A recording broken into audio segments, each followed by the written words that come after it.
farmers know farming is an art. Like life, we know it can be hard. And it can be surprising, too.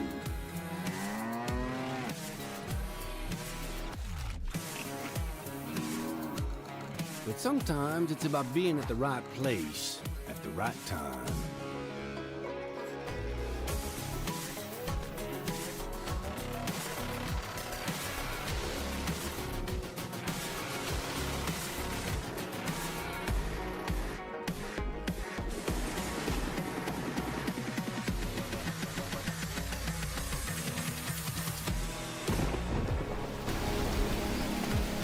A wise man once said,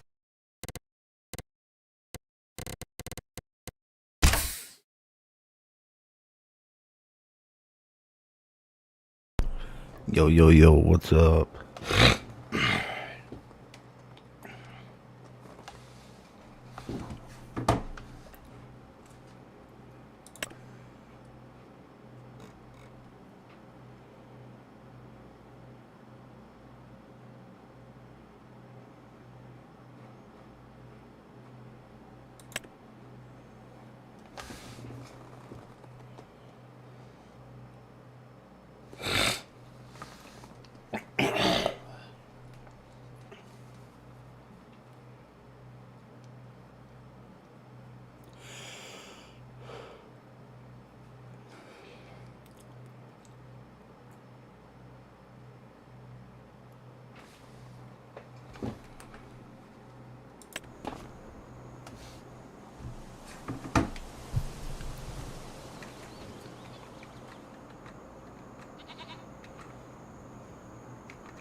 Hello, silent viewer.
Hiya, Gary. He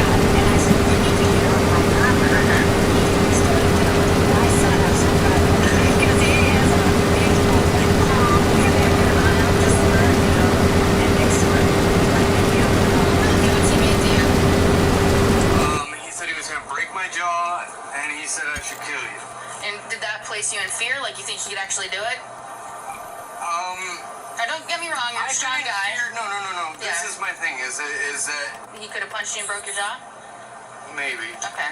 But the thing that scares me is that somebody was outside our house last night. Yeah. And I'm pretty sure it was him. Yeah, probably. He didn't push you or anything like that? No. Okay. And you just yelled I'm at him, alright. property or whatever? Alright. I think I'm getting sick, though. Hey, alcohol does some weird stuff to you, and if he's sick and he's got a fever or something, it'll probably mess him up a little bit. But I would just, he's been drinking. If you want, think about trespassing him later or filing for an injunction for protection, because then, it keeps him 500 feet away from you and your car and everything like that. But you gotta go to civil court to do that, okay? Here's what's going on. We're being placed under arrest for disorderly, okay? Motherfuckers like you need a bullet in your fucking head. Punk. I'd love to fucking shoot you. Like I want a fucking groundhog. Blow your fucking brains right out. That's an extra charge. I don't even belong in this car, punk. Assault on LEO. You. God! It's bullshit.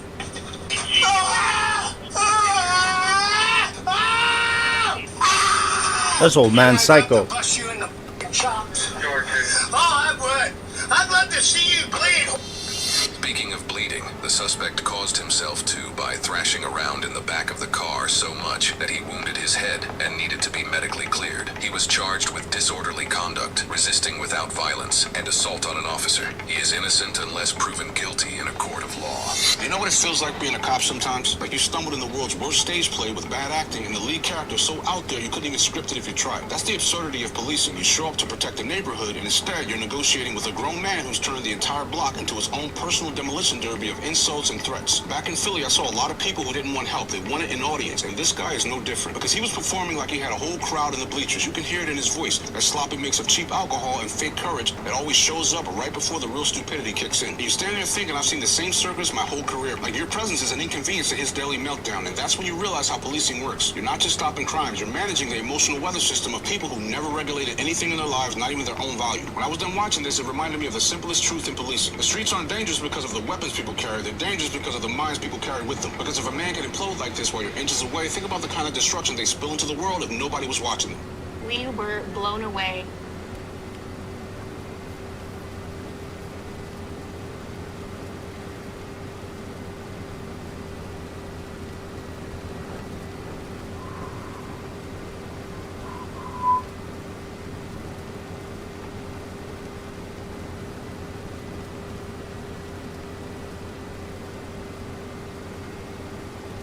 Ah, okay.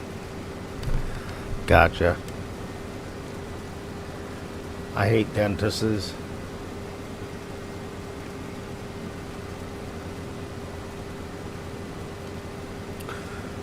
I hate dentists. Yeah, it holds a lot. That trailer holds a lot.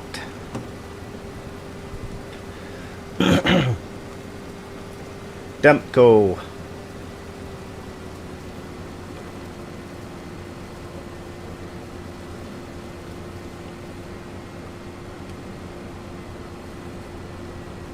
the time I'm done all these fields, I should be able to fill two grain bins.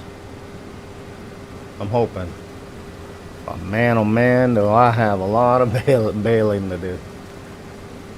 I got a lot of baling.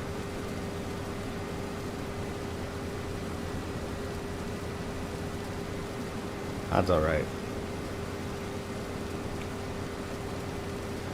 I'll send, I'm gonna send you guys this thing, I'm gonna try and send it this week. I just gotta put the stamps on it, on the envelope, which I got. I just gotta get them on there.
Bum bum bum bum bum bum bum bum bum bum bum bum.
All right.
Na, na, na, na, na, na, na, na.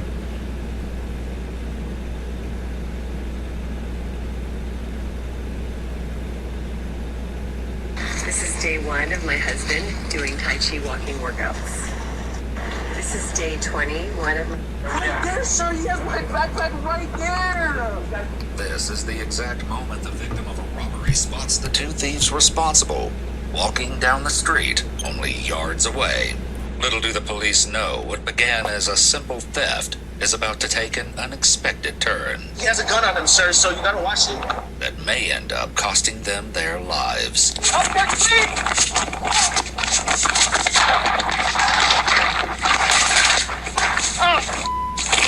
Get down! Get down! The following is based on official police records, and some of the footage has never been seen before until now. On August 19th, 2021, in Albuquerque, New Mexico, Officer Mario Verbeck meets with an 18-year-old man who had just been robbed at gunpoint merely 40 minutes earlier. You wanna talk to me or not? Oh, sorry, sir. Okay, what happened? Where did this happen at? So, at my house, I got dropped off. I was catching a bus up from Central. I was walking, and I see these two guys.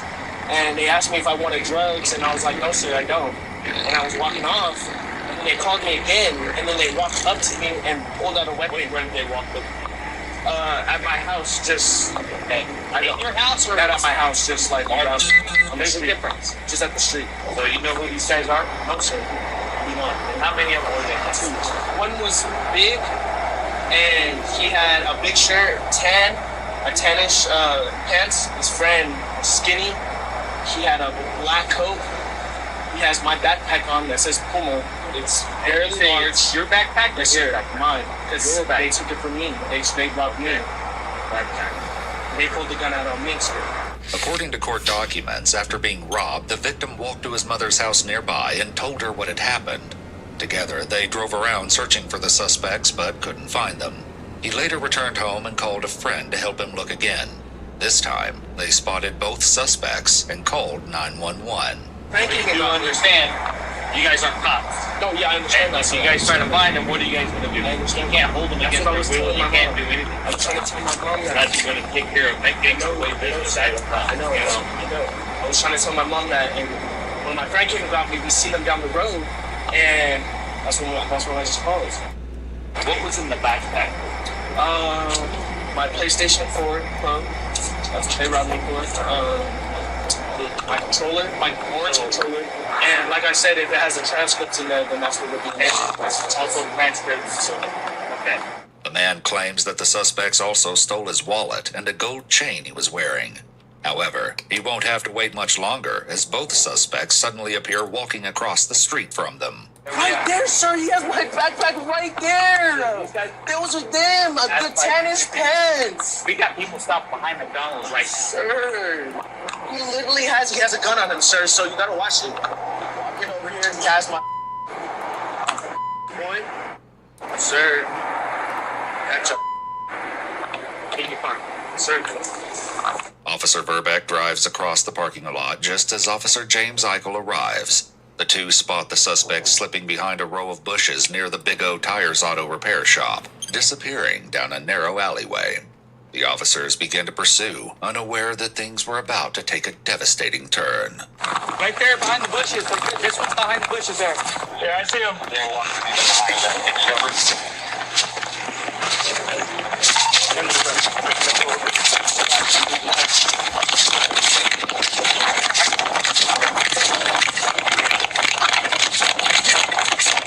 Please, stop! Stop!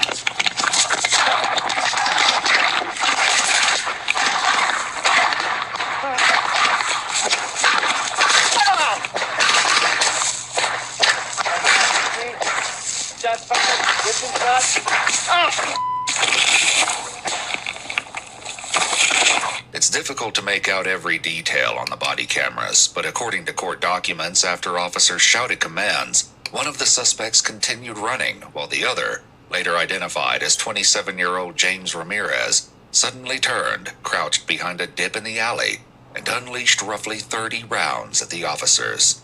Amid the chaos, Officer Eichel is shot in the forearm, while Officer Verbeck takes rounds to the neck and arm, leaving him critically wounded. As the gunfire dies down, Eichel begins to retreat, but Verbeck is unable to move. Shot twice. Go, come on. Shot twice. I got hit. Come on, buddy.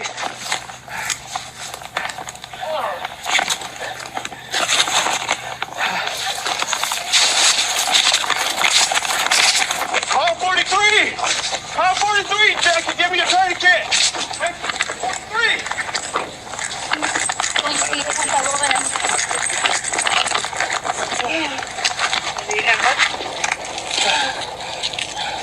Way up there on my arm. Way up there on my arm. Baby.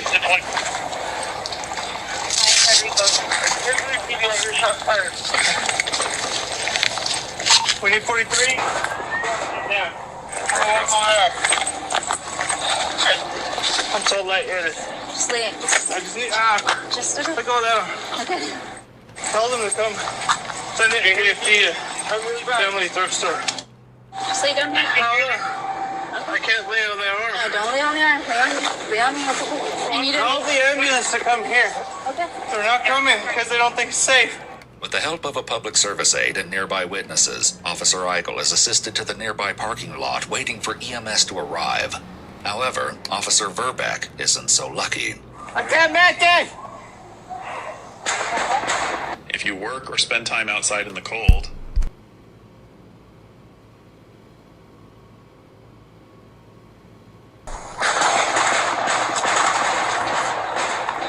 Still in the middle of this nightmare, more gunshots echo from the opposite end of the alley, where just moments earlier, Officer Harry Gunderson has arrived, trying to locate James before he can hurt anyone else.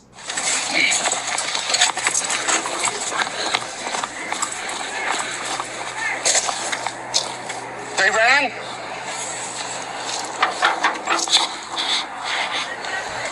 Alrighty, sounds good. Item 532, he's gonna be behind.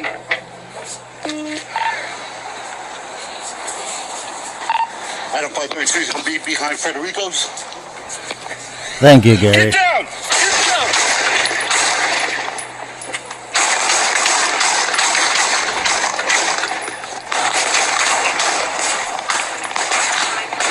Officer Gunderson seeks cover as the gunfire continues to echo through the parking lot.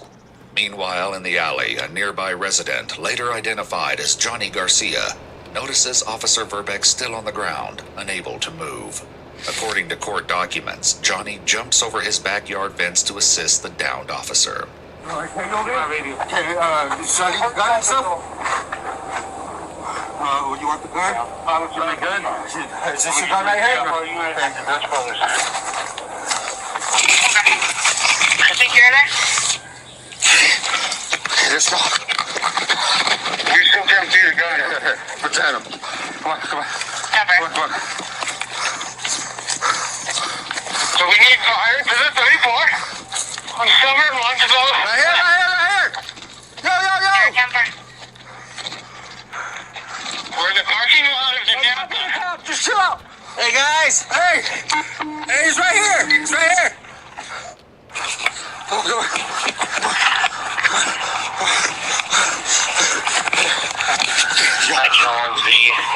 AFR 56 here.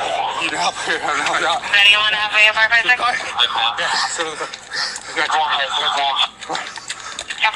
Hey. After the deal? Do me a favor, get this. Hey, buddy, on here. Hold on. Unload it, sir.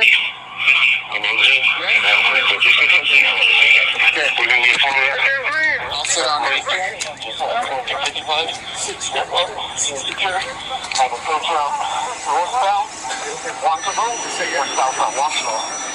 Stay with me, okay? Talk to me, Martin. Talk to me. Hey. Officer Verbeck is carefully seated on the sidewalk, where fellow officers work to stabilize his injuries and keep him conscious. Back on the other side, things are still heating up, with James showing no signs of backing down. Drop the gun!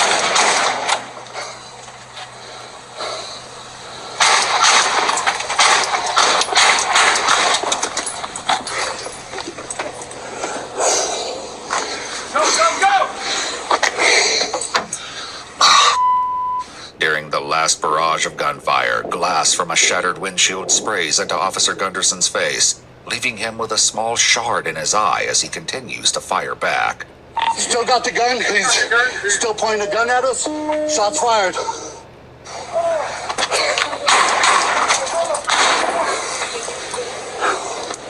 Still shooting. He's hit. He's pointing a gun towards Federico's. He's reloading.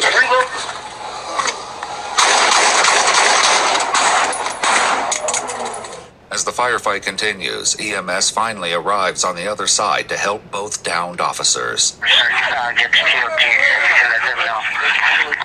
Ambulance just arrived. An officer down on the curb. Hey, buddy. Hey, this is Andrew, okay? Just so you know.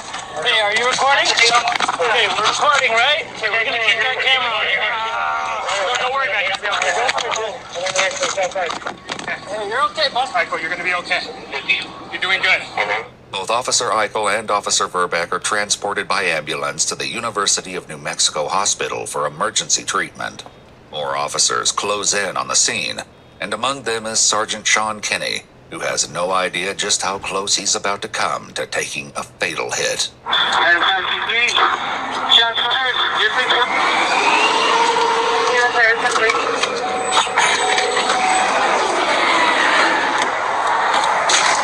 I fly the most exquisite ships, navigating the mysteries of the universe. I command the engines of industry, transforming ambition into empire.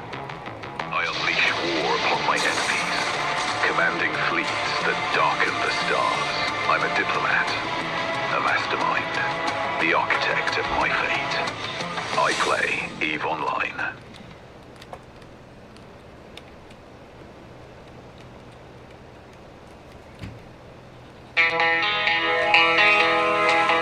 Hi, I'm Cameron Page, founder of ClearStory, and we're on a mission to make extra work less painful for all construction stakeholders. Back when I was a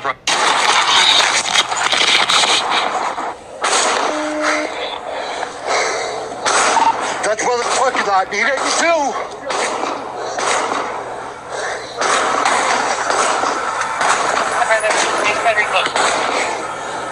Behind Dutch Brothers.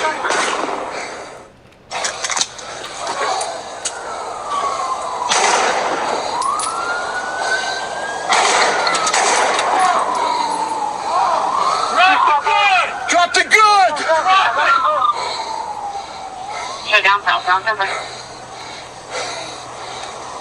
He said I can't see the gun. Can't see the gun. Can't see him either. Do not reach for that gun! Can you see the gun, Sarge? I can't clear his hands. Looks like it might be in front of his stomach. I can't tell. I can't tell either. Roll away from the gun! We will get you medical help! Where's our other suspect? I don't know. James begins rolling on the ground, yelling for help as additional officers move in to secure him. Get on your stomach. Roll him over. Give him in cuffs. Let's go. Turn like this. Look in the front. Roll out. Roll over. Roll out. Hold on, man. Sit down. I can't breathe if I lay down. There's still one outstanding. What? There's still one outstanding. We don't know where he is. I don't know. See, boogie that way. Okay. You hit, your eyes all jacked up. Yeah, I got glass in my eye. At some point during the firefight, Sergeant Kinney was shot directly in the chest. But thanks to the bulletproof vest he put on just moments earlier, he escaped without serious injury. When officers search James, they find the victim's wallet in his pocket, but court documents don't mention what happened to the other stolen items. James was transported to the hospital where he was treated for gunshot wounds to his chest, thigh, leg, and arm, but ultimately surviving his injuries. All 4 officers who were hit during the encounter also made a full recovery. James Ramirez faced multiple charges, including 3 counts of aggravated battery upon a peace officer, armed robbery, conspiracy to commit a felony, possession of a firearm by a felon, resisting or obstructing an officer, along with federal firearm violations. However, before his trial could proceed, on February 15, 2022, he was found unresponsive and later pronounced dead at the Cibola County Correctional Center, with the cause of death listed as unknown. As for the second suspect involved in the robbery, they were never caught, and their identity remains a mystery to this day. If you'd like to see select new videos early and help us keep case files that rarely come to light, you'll find extra footage and unseen details on our Patreon.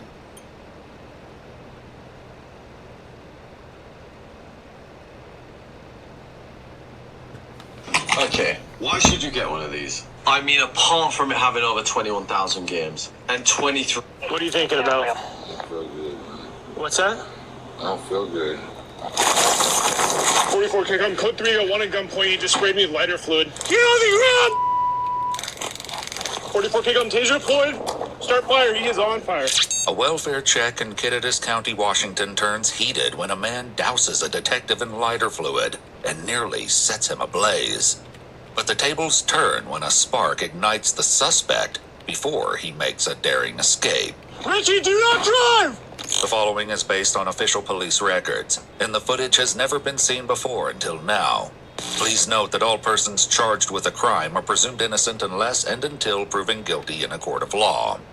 On August 24, 2025, while on uniform patrol, Detective Hoffman with the Kittitas Sheriff's Department comes across a car parked near the Yakima River Canyon. Hello. Hey, I'm Detective Hoffman, the Sheriff's Office. There's only no I have a camera going. Just saw you parked here and to make sure everything's okay. Oh yeah, I'm just it's all right to park here, ain't it? Yeah. I was off the road. Yeah, no, you're okay. I've honestly come over. I haven't been drinking nothing. Nope. I don't drink alcohol. I'm not here saying you're doing nothing wrong. I've come across people who need medical attention. I've come across people getting into fights with each other. I was just resting. Okay, I just want to out of gas, so I'm kind of trying to. Well, do you mind if I grab your name from you? Richie. Richie.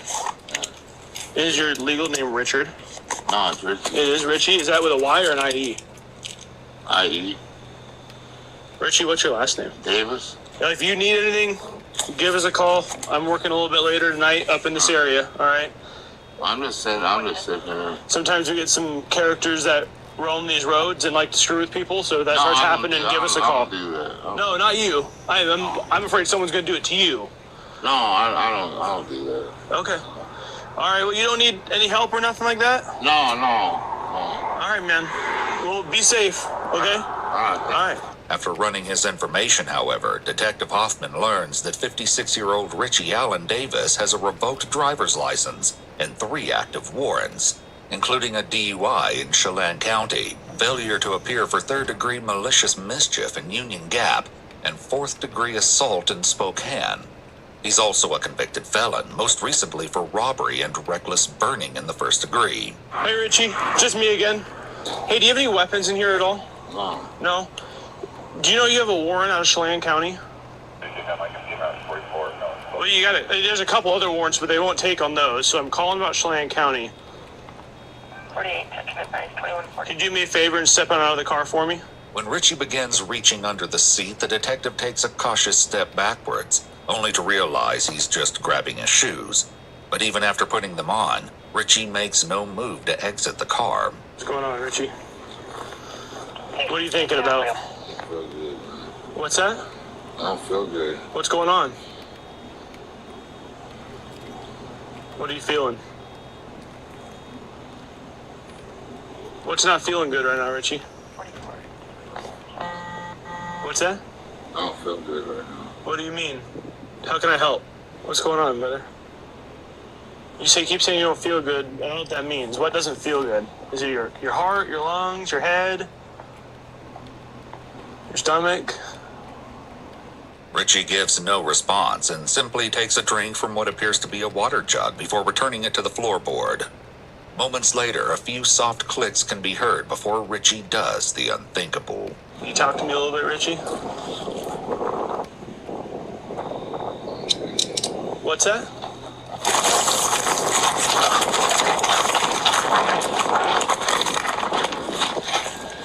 I'm code 301 at gunpoint. You just sprayed me with lighter fluid. Richie, you're under arrest! Put your hands up now! Put your hands up, Richie! Get on the ground! Get on the ground! 44 kick on taser deployed. Start fire. He is on fire. Richie, do not drive!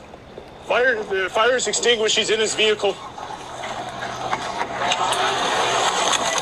45 sighting, subject in his vehicle, fire extinguished, 143.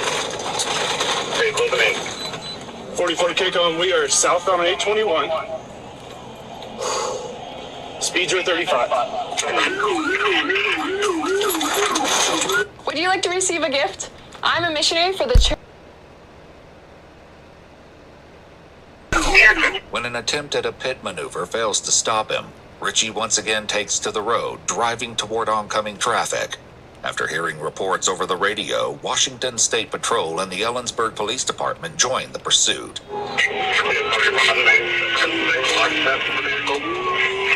Correct. Single occupant, no known weapons.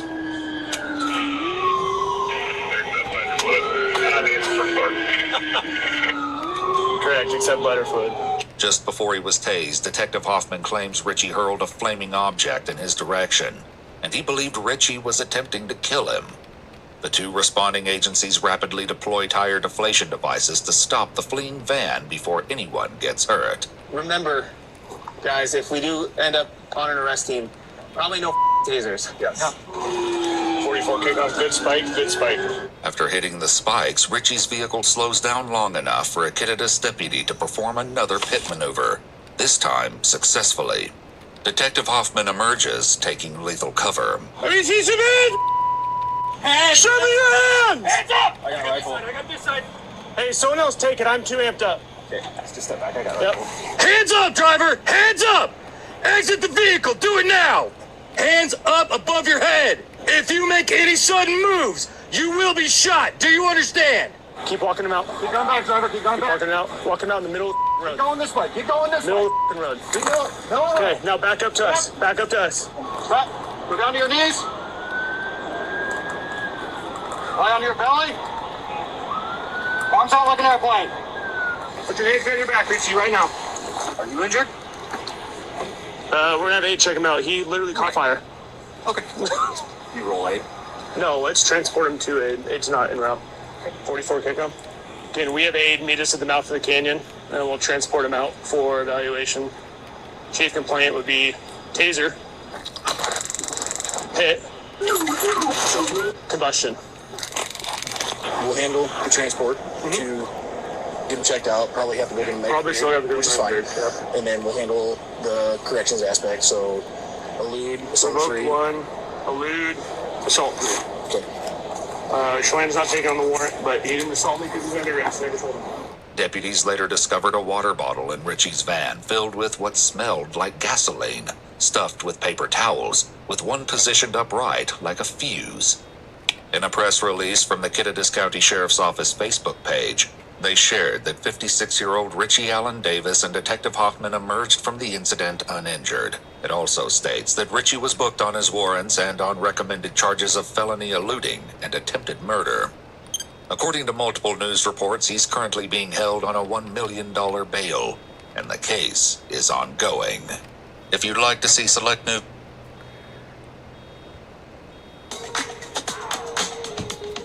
No way. This cannot be real. I don't believe it's real. I really want to try that. Okay, so I actually bought it. Seriously? Today we're reviewing Cupid hypnosis. Yes, please. So just like this. How does that smell? I need to leave the room. I need to leave the room. Really? Wait, let me put No, some stop. more on. I have a boyfriend waiting for me at home. Cupid hypnosis, what are you doing with that bottle? Wow, this shit actually works. I think it does. I need to leave. I saw these videos of dudes trying this cologne by Cupids on their podcast guests, and it really got my attention. You smell so hot. What did you do? I use Cupid's cologne. I'm so attracted to you right now. So I went straight to their website and got one to see if it wasn't a scam. And man, I'm so glad I did. The 500,000 plus positive reviews weren't lying. This thing gets women excited. It makes me feel some type of way. Apparently it's infused with a potent science-backed pheromone blend that's been researched for over 20 years and is designed to give women spicy urges. When he wears this cologne, and then he just like, I see why your baby daddy beating you up. You must got some fire head. You must got some fire. And I'm like, what? He tried to make me suck his. I cannot get over that, bro. I'm traumatized. You a cop. You supposed to be protecting and serving. When a woman calls for help following a domestic dispute, the situation rapidly spirals into disturbing allegations of police misconduct. As an investigation gets underway, authorities are left questioning where the truth lies and if one of their own could really do the unthinkable. Got on the stand and literally lied to the judge and everything to save yo. I don't recall. This time I recall everything. You going down. The following is based on official police records, and the footage has never been seen before until now. Please note that all persons charged with a crime are presumed innocent unless and until proven guilty in a court of law. On November 28, 2024, around 2 a.m., a police officer in Muskegon Heights, Michigan is approached by an intoxicated woman outside the Paradise Banquet and Event Center. Shariana then discloses a chilling allegation about one of his colleagues. As soon as she started saying it, I was like, It was uncomfortable as Yeah. I just said, hey, look, MSP's coming in, they're going to take the report from you. Oh my God. All right, well, I'm going to go make sure MSP's coming in. Make sure your car camera's on immediately. I don't want to be involved in none of that. Realizing that the state trooper will take longer to arrive than expected, the officer decides to drive Shariana home, where she will wait to give her full report. Okay, Shariana? Okay, get inside safe. I'm sorry for what's happened. I hope MSP gets out here as soon as possible and they can get in contact and talk to you about everything. Michigan State Police. At 3:14 a.m., the state trooper arrives. You missed. Yes. Okay. Thank you. So, my name's Trooper Meek. I'm with the state police. So Muskegon Heights PD kind of contacted me, said that she had made a complaint about one of their officers. So they kind of gave me a little heads up about everything that was going on, but I thought I'd just come here and talk to you directly to try to figure out a little more about what's going on. I had a domestic dispute that happened a few days ago. And I don't know if you got reported or not. Okay. 8 days earlier, on November 20th, Shariana called 911 after an alleged domestic dispute with the father of one of her sons. Officer Richard Wilson was the responding officer. I knew that he was taking advantage of me being in that situation and me being vulnerable. Because he came back to my house. Okay. And brought me a mop. Brought you a what? He brought me a mop because I got my kicked. Okay. And the person that whooped my dump pop and all over the floor and just did a whole lot of extracurricular activities. Listen. His body camera was never on once he stepped foot right here, boom. Shariana is certain of this detail because she claims that the light on the camera was turned off. He was just like, I see why your baby daddy be beating you up. You must got some fire head. You must got some fire. And I'm like, what? Okay. Fire head, fire. What are you talking about? I must got some what? That don't even justify me getting my beat. Yeah. But you saying it like you want me to. Yeah. And then his he kept grabbing my back of your head. This is when Shariana said that everything took a turn for the worse. Did he try to force anything, or? Yeah, Okay. like he sat right here on this couch. He sat right here. Okay. He pulled his the belts. Yeah. Yes, he took that out and he pulled it down and he was like, "Suck it." I'm like, "What?"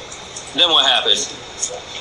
I said, "I cannot do that. You're an officer." The trooper promises to immediately launch an investigation into Shariana's troubling accusations, but little does he know this will not be a straightforward inquiry. As part of the investigation, the incident that first brought Officer Richard Wilson to Shariana's door was placed under the microscope and every moment scrutinized. On November 20th, 8 days before she spoke to the state trooper, Shariana made this call to 911. I need to make a police report for the message, and I need to report damage to my house. It just happened like 10 minutes ago. I was cleaning the blood off my head. 10 minutes later, Officer Richard Wilson arrived at Shariana's house. I got approved and was spending it under 5.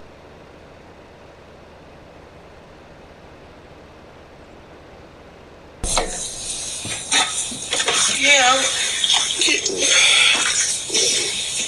What's going on? You can come in. My son's dad came over here and assaulted me and ripped all the screens off my house. Did all this. Put his hands on me. You did that? Yes. Snatched my hair off. Broke my TV. All this. I just moved in here. Amar Banks, the father of one of Shariana's sons, is a prison guard at the Michigan Department of Corrections, Ernest C. Brooks Correctional Facility.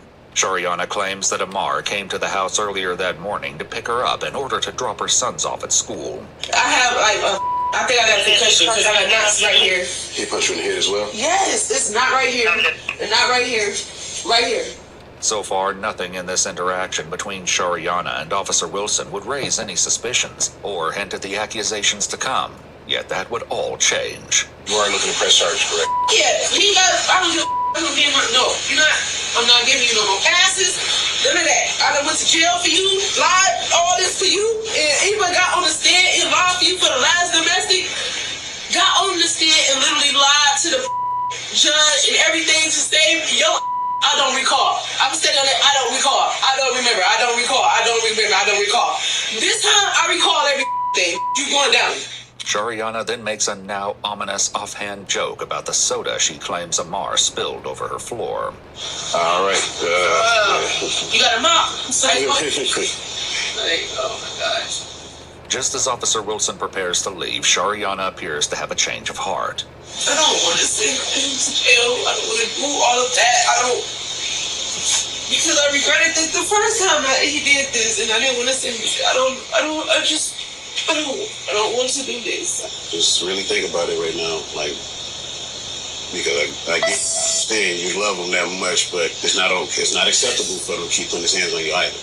If you can feel this knot right here. Oops. You feel that? No, yeah. Ooh, that hurts. See, that's what I'm saying. So, you sure you don't want to get medical attention? As they're sitting there, Officer Wilson is called to another incident taking place nearby.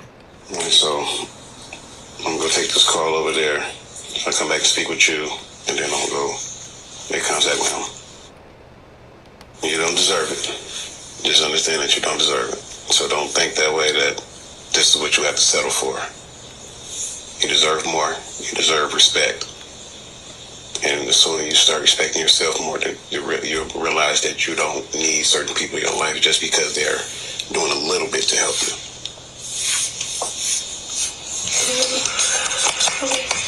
Officer Wilson can be seen turning off his body cam. What happens next is subject to intense debate. What is known for sure is that the day after Shariana disclosed the alleged incident to the trooper, Officer Wilson finally spoke with Amar about the initial domestic dispute between him and Shariana from the 20th.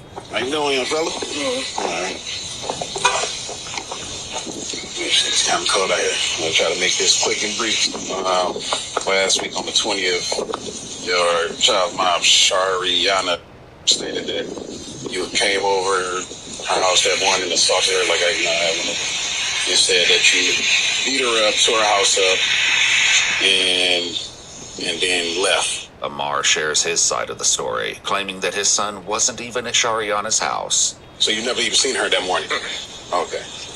All right, so she's basically just coming up with a story. So does she deal with anybody else that would have assaulted her and that she would have put that on you, or?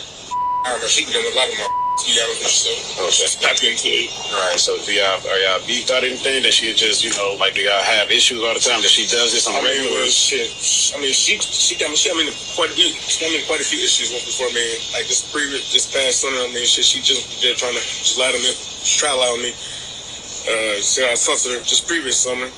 And then the police arrested her for lying to the police. Oh, wow. So she's done this before, like where she made a report and it came under investigation. She was actually lying. While everything may appear to be above board with this interview, something sinister lurks just under the surface. The truth was only exposed when the troopers spoke with Amar themselves. At first, he continued to deny even being at Shariana's house on the morning of the 20th, but eventually he admitted this was a lie. He claims they argued but was adamant he never hurt her or damaged her house. However, this was only the beginning of his admissions. He soon revealed that he actually knew Officer Wilson long before this incident. I seen him growing up, kind of role model type person. She was saying that Officer Wilson had tried to make some sexual engagements or whatever to her, but I'm like, I don't know, cause I don't know, I don't really know about that, man. Cause I've been knowing him for a little while, so I'm not sure if he'd come off like that. Despite Amar's uncertainty, when Shariana spoke with troopers for a second time, she explained what happened after Officer Wilson returned to her house on the 20th. Not even suggesting that I give him some head. He took off his belt and stuff. He sat right here. And I didn't know what else to do. I had my own legal stuff going on. I was scared. She then makes a troubling admission, different from what she'd previously claimed. I gave him.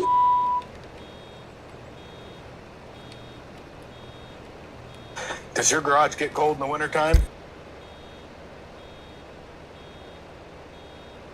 For the troopers' investigation, Shariana even allowed them to photograph her demonstrating the act. He said, keep this between us, and then he left. In a strange set of circumstances, Amar became an important witness to Officer Wilson returning to Shariana's house for the second time. As I'm ready to go pick up my son, Wilson's police car is still right there, and I'm like, well, man, I'm gonna just keep going on. While driving past Shariana's house, he not only saw Officer Wilson's car, but texted Shariana at 1:05 p.m. saying, "Nice try," believing that she was filing a police report. This isn't the only shocking thing Amar reveals. He now admits that the two spoke prior to Officer Wilson turning on his body cam footage on the 29th when he arrived to interview Amar. Yes, he had talked to a union person, something. I guess he had got a wind about what was going on with stuff. He said that my baby mama had made some accusations against him. He said, man, talk to my mama and see what she got going on. I said, I'm trying to see if I can pretty much make it go away. But I'm like, I can't make that go away. Pretty much, you scratch my back type and I take care of you type. With this disturbing revelation in mind, the footage from Amar's interview with Officer Wilson is cast in an entirely new light. Oh, so basically she has a history of these things. Yeah, she's pretty much trying out to get him type thing. During Shariana's second interview with the troopers, she's asked to do one final thing, a recorded pretext call. With the troopers gathered around her, Shariana calls Officer Wilson. Who gave you this number? This is not my work number. I want to know if I'm going to get in any type of trouble. Any type of trouble before? I didn't do anything, so you didn't do anything. So what are you talking about? I never told anybody anything because anything didn't happen. So I didn't do anything. You didn't do anything. Only thing my body camera will show was me interviewing you. So it's not going to show nothing else that happened. Nothing else happened. I left and I went and took my other calls. You left. You left and you came back, right? Is they going to show that? What should I tell them if they ask me any questions? What are you talking about? You tell them that I interviewed you just like I did. I interviewed you and I left. You asked me to come back by to make sure he didn't come back, and I rolled back through that. He didn't come back by, and I went and interviewed him when I returned back to work. Can you get in trouble for giving a police officer at all, period? You know, he got a feeling. You're doing a great job. I can't get it out of him. He's trying his hardest not to. He keep hanging up on him. Officer Wilson eventually calls her back. Listen, don't play with me on my phone like that. You're not going to play that game with me, Trevor. That's my job. Ain't happening with me and you. I don't play that. Don't do that. Please don't call. I'm not playing that game. What game? Though Officer Wilson has once again hung up, it wouldn't matter. Shariana has found evidence that would change everything. She used a paper towel to clean herself after the incident, which the troopers find in her trash. And she also hadn't washed the shirt she was wearing at the time. This, along with her sweatpants and a couch cushion, were all taken to compare with Officer Wilson's DNA. The only person left to tell their side of the story was Officer Wilson. On December 9th, just a few days after Shariana's staged call, the trooper approached him. I'm here because of the allegation that you're referring to, okay? Yeah, I'm not sure what your understanding is of what the allegation that I is. asked for. Okay. Like, I didn't ask for no. And I'm just like this. I want to let somebody you in rep, and I just want you in reputation because I don't know where it's going now that like all of it's crazy. During the course of the investigation, other incidents relating to Officer Wilson were revealed. He was previously involved in an alleged domestic dispute on June 18, 2024, with the mother of 4 of his children, Shamika. She alleged that after being accused of cheating on him, Officer Wilson pinned her on the ground in the front yard and she bit his finger. Neither of them filed charges. However, on June 25th, police were called again when Shamika alleged Officer Wilson ripped out one of her braids and hit her in the mouth. The prosecutor's office authorized an arrest warrant against Officer Wilson for domestic assault. Though it's unclear if he was arrested, this occurred about 5 months before the incident with Shariana. So if you want to take a seat, I'd love to ask you some questions. Okay, I'd rather have my lawyer present at this point now. So. This is all voluntary, okay? Again, this is all separate and aside from anything that you and Chief talked about, anything that your department has. At this point in time, I'd just rather have a lawyer present. Okay. So you don't want to answer any of my questions? No, sir. Okay. He informed the trooper that he'd been placed on administrative leave until further notice. This crazy girl that her baby daddy told me that she was trying to lie on him. According to court documents, Richard Wilson was charged with misconduct in office and neglect of duty. The charge of misconduct in office was eventually dismissed, but he pled no contest to neglect of duty. He was sentenced to pay a $300 fine and didn't serve any jail time. If you'd like to see select new videos early and help us keep uncovering case files that rarely...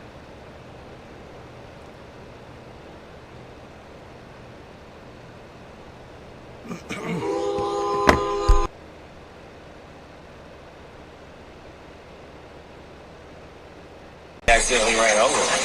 In the parking lot? He trying to kill me. That does look like blood. I don't know. That's on the other side. That doesn't look right.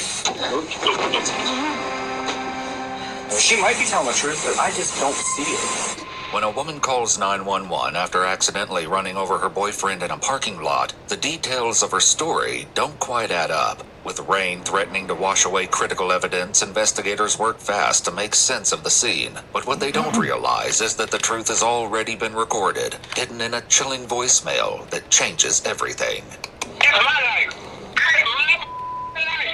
The following is based on official police records, and the footage has never been seen before until now. Just before 4 a.m. on April 15th, 2021, dispatchers in Longview, Texas receive an urgent 911 call. Okay, what happened? My boyfriend put a knife out on me, and I went to drive out, because he was trying to run me off the road or whatever. So I went to drive out, and when I ran, trying to drive, he ran in front of my vehicle, and he got hit. And he jumped the knife and tried to cut me. Is he moving? Is he breathing? Yeah, he's breathing, yes, ma'am. He dead, ma'am. You think he's dead? No, I don't know. He's not dead breathing. He's asleep. He's highly intoxicated. Okay, well, you said he was dead. What made you think he was dead? No, he's not dead. He just started snoring. He would not get up. Officers race to the scene to find the caller, 44-year-old Policia Stewart, standing over a man who is critically injured. I got a mel on the ground. Stand by. Hands! Hands! Hands! 12, one at gunpoint. Turn around. Turn around. Hands up. Check that car.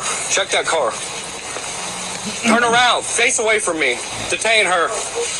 Car's clear. Why did you Come here. Come here. Towards me. Turn around. Why you Turn around. Turn around. Turn around. Turn around. Turn around. Well, y'all just take Turn around. Turn around. Well, y'all just take me. Precautions, okay? Hang tight.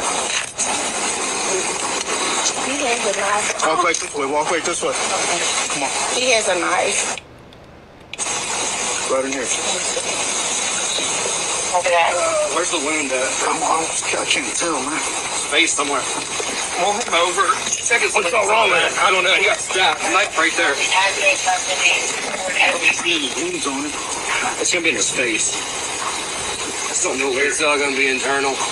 If you guys Squeeze my neck, you hear me? If you got hit by a car, she stabbed it. Hey, come on. 112 on TD10. Is there any other obvious sign? No, I can't tell. What's anything under the vehicle? Does it look like he was under it? I don't know. That's what I'm saying. All she said when she pulled up, she wants to press charges. An ambulance arrives to transport the victim, 47-year-old George Edward Stoker IV, to a nearby hospital. With rain threatening the crime scene, officers do their best to collect what evidence they can before it's washed away. Near the spot where George was found, officers observe the scattered remains of a hamburger, a partially smoked cigar, and an open knife. Ma'am? You get the knife off the ground? We got it. Don't worry about it, okay? We're taking care of everything. So it's my fault. No, I'm not saying that. Yeah, listen, there's a process that we have to go through to investigate the situation. He on my job. Okay. I went the other way. We're not done talking to you, okay? I know, but y'all trying to take y'all for to take me to jail. No, I mean, I'm not saying you I'm want to telling you the truth. I have. Okay, this is just part of the process, okay? He's got some pretty severe injuries, and we have to investigate everything, okay? So just do me a favor, sit here and relax, and we'll be back to talk to you here in a minute, okay? But as the investigation continues, the scattered food, the severity of George's injuries, and other details raise concerns that Policia isn't telling the whole story. Just let her talk. If you're recording, right? Yeah. See if she just throws herself under a bus somehow. Yeah, sure. She might be telling the truth, but I just don't see it. I don't really. It's responsible at this point. Listen, do me a favor, there's no need screaming. Okay, there's no need for screaming. I understand, okay? Can I be on this? I mean, I can't tell you not to. I prefer you not, okay? If you work or spend time outside in the cold, stop freezing. These pants fix that. They're waterproof, windproof, and... All right. At the hospital, medical staff work tirelessly to save George's life, while others begin asking questions about what happened. They're out there now talking to her, and that's what she's saying, that she ended up running him over. Oh, Yeah. on purpose? Yeah. Oh. Ran him over. Did he like start running or something? You don't know all about that. With more questions than answers, police bring Policia in to speak with a detective. As she begins her account, Policia explains that George had been working late on a house remodel while she waited for him in the truck. She says they made several trips to his brother's house over the course of the night, including one around 11:30 p.m., when police pulled them over outside the residence. Hello.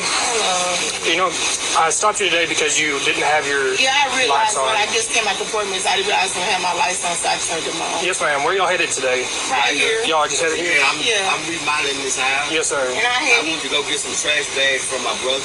Yes, sir. Do you have your license and insurance on you? Yes, I have my license on me, and I have my insurance card, and this is a rental car, so it's not. Yes, ma'am. Yeah, when I seen that, I said, dang, my lights on, because they supposed to be automatic, but yes, ma'am. they didn't come on. You may have just had them, the rental company may have just had them off. So it's fine. She provides the officer with insurance documents from the rental company that owns the truck, and he returns to his cruiser to run her ID. So whenever I first got up there, I smelled weed, and they had the heat blasting. Towards the end, I didn't smell anything. Okay. Both Policia and George appeared at ease, with no indication that anything was wrong or that within hours, George would be fighting for his life.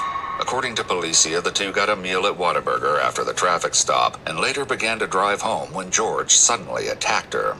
Has he got violent with you before? Yeah, he has. And you get injured at all? He hit me in my face. Tonight? Yeah, he hit me in my face. When he was sussing, he hit me in my face. And it's like, man, not today. We're not for the fight today. According to official records, Policia and George share a long history of domestic-related incidents, with at least 14 instances where police were called to intervene. Where's your emergency?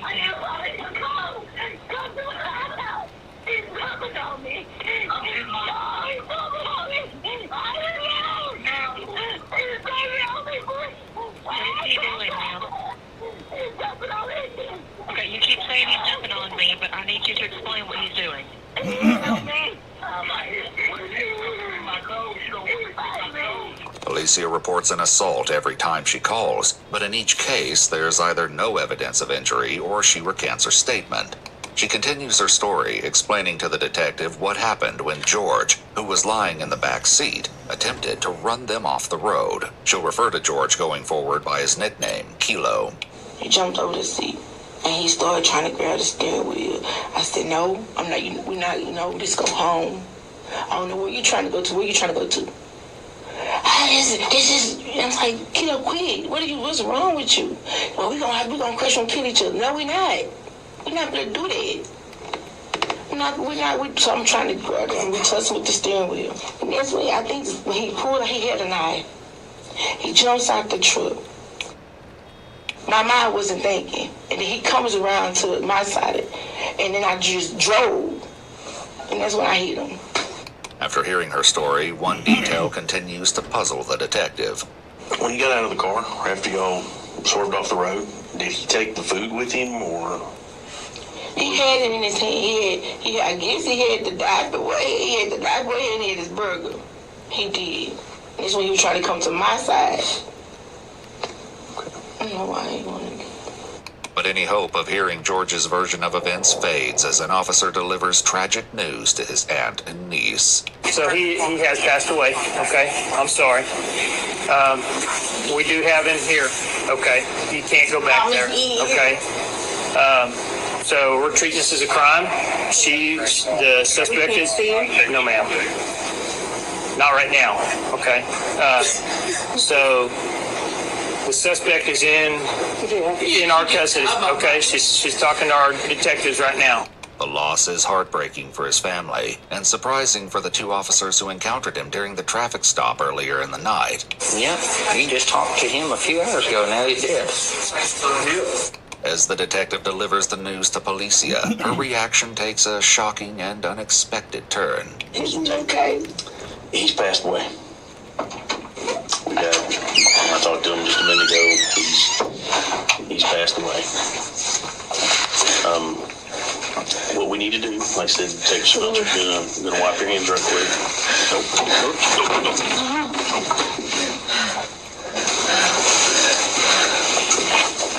Alicia, are you okay? Alicia. Wake up. Alicia, wake up, talk to me. You okay? Here, let's get back up in the chair. You don't want to be on this floor, trust me. It's dirty. Let's hop back here. Let's hop up here in the chair. We'll get up. He died on me!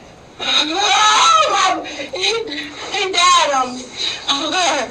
Help me, Jesus. He died on me.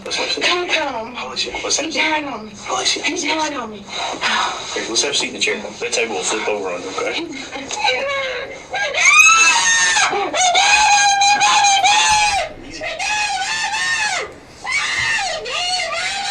Let's have a seat.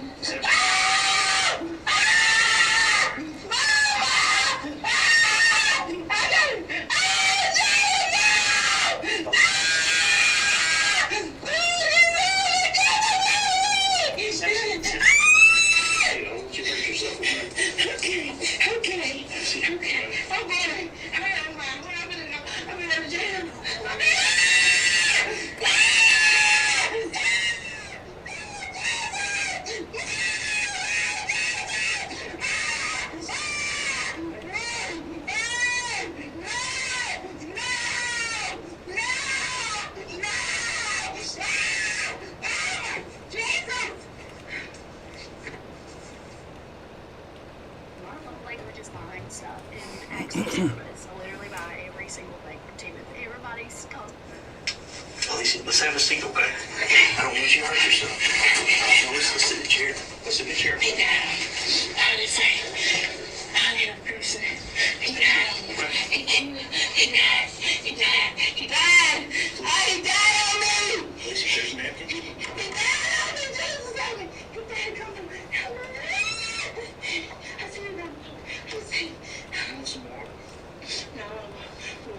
Okay. Give us just a few minutes for that, okay? And we'll get you home. As she calms down enough for the technician to take swabs of her hands, the detective detective relays his next steps. What I need to do is I need to run out there and look for cameras right quick. I gotta stay here. For a few minutes, okay? No, Just listen to me. Listen, let me explain why. Let me explain why, okay? Because I don't want you to go to jail. But I need to go make sure there's no cameras out there first. Because that way nobody can say, well, she chased me in the car and did this on purpose. And I believe you. Please, listen. Okay. He died on me. Okay, let me help you with this, okay? I'm trying to tell you. No. I'm sorry. Why? Lucy, your brother died. Your brother died. I'm gonna go get my camera. Okay. Here, can you use the phone with your other hand so you can take a picture of your back? Yes, I know, Lucy. She cried, she hollered. Okay. And you're still in there with her? No. Here's why. Here's why I want you to stay here, okay? For one, that way nobody's upset with you.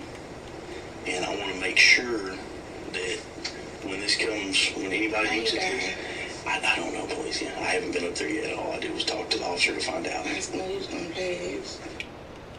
He would have died on me. And like I said, that's why I want to make sure. He died. So that you can go home and not have to come back up He here. wanted to kill himself. He told me that. He died. When did he tell you that? Yeah, he did. He was in the courtroom trying to.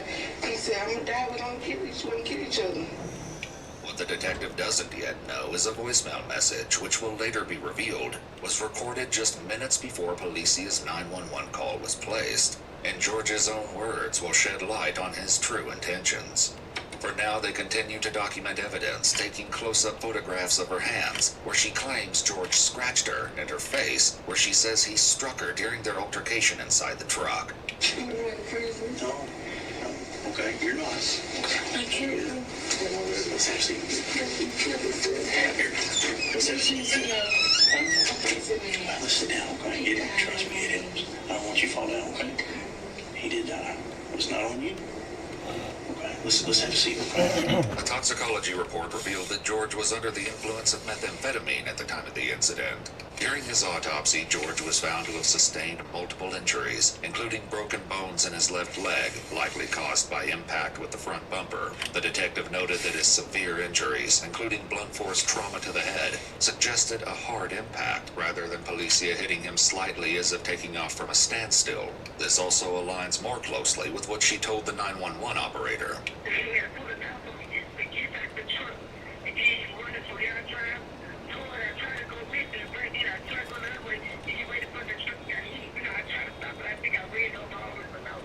The detective also found it odd that George would be in the vehicle with Policia, clearly at a vantage point to assault her with the knife, only to exit the vehicle in the parking lot to do so. He also wrote, "It wouldn't be feasible to attempt to assault someone and take your food along with you."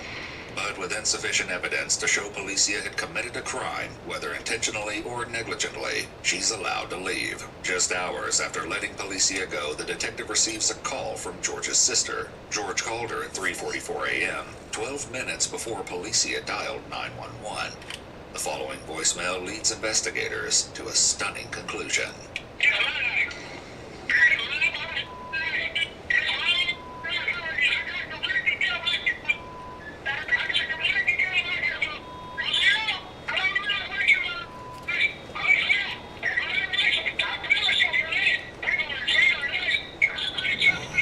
According to the detective's report, the audio suggests that George wanted out of the vehicle and Policia wouldn't let him.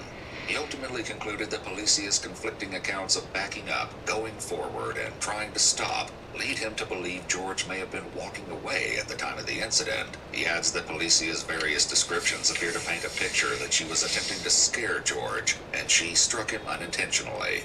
1 year after George Stoker's death, Policia was arrested and taken into custody.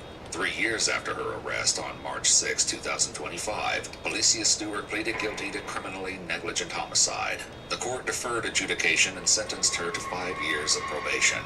If she successfully completes the probation period without violation, no formal conviction will be entered on her record. If you'd like to see select new videos early and help us keep uncovering case files that rarely come to light, you'll find it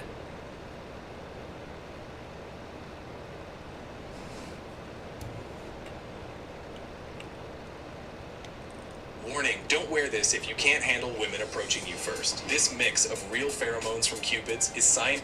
Is it a loaded firearm that you have with you, Mr. Correct. So you're not under arrest right now? Okay. Yes, sir. Wow. Probably not the best idea to be wearing a vest, armed, possible criminal impersonation of a police officer. I'm a retired Baltimore City. Okay. 27 years. Yeah, no, you wouldn't be retiring 4 years ago.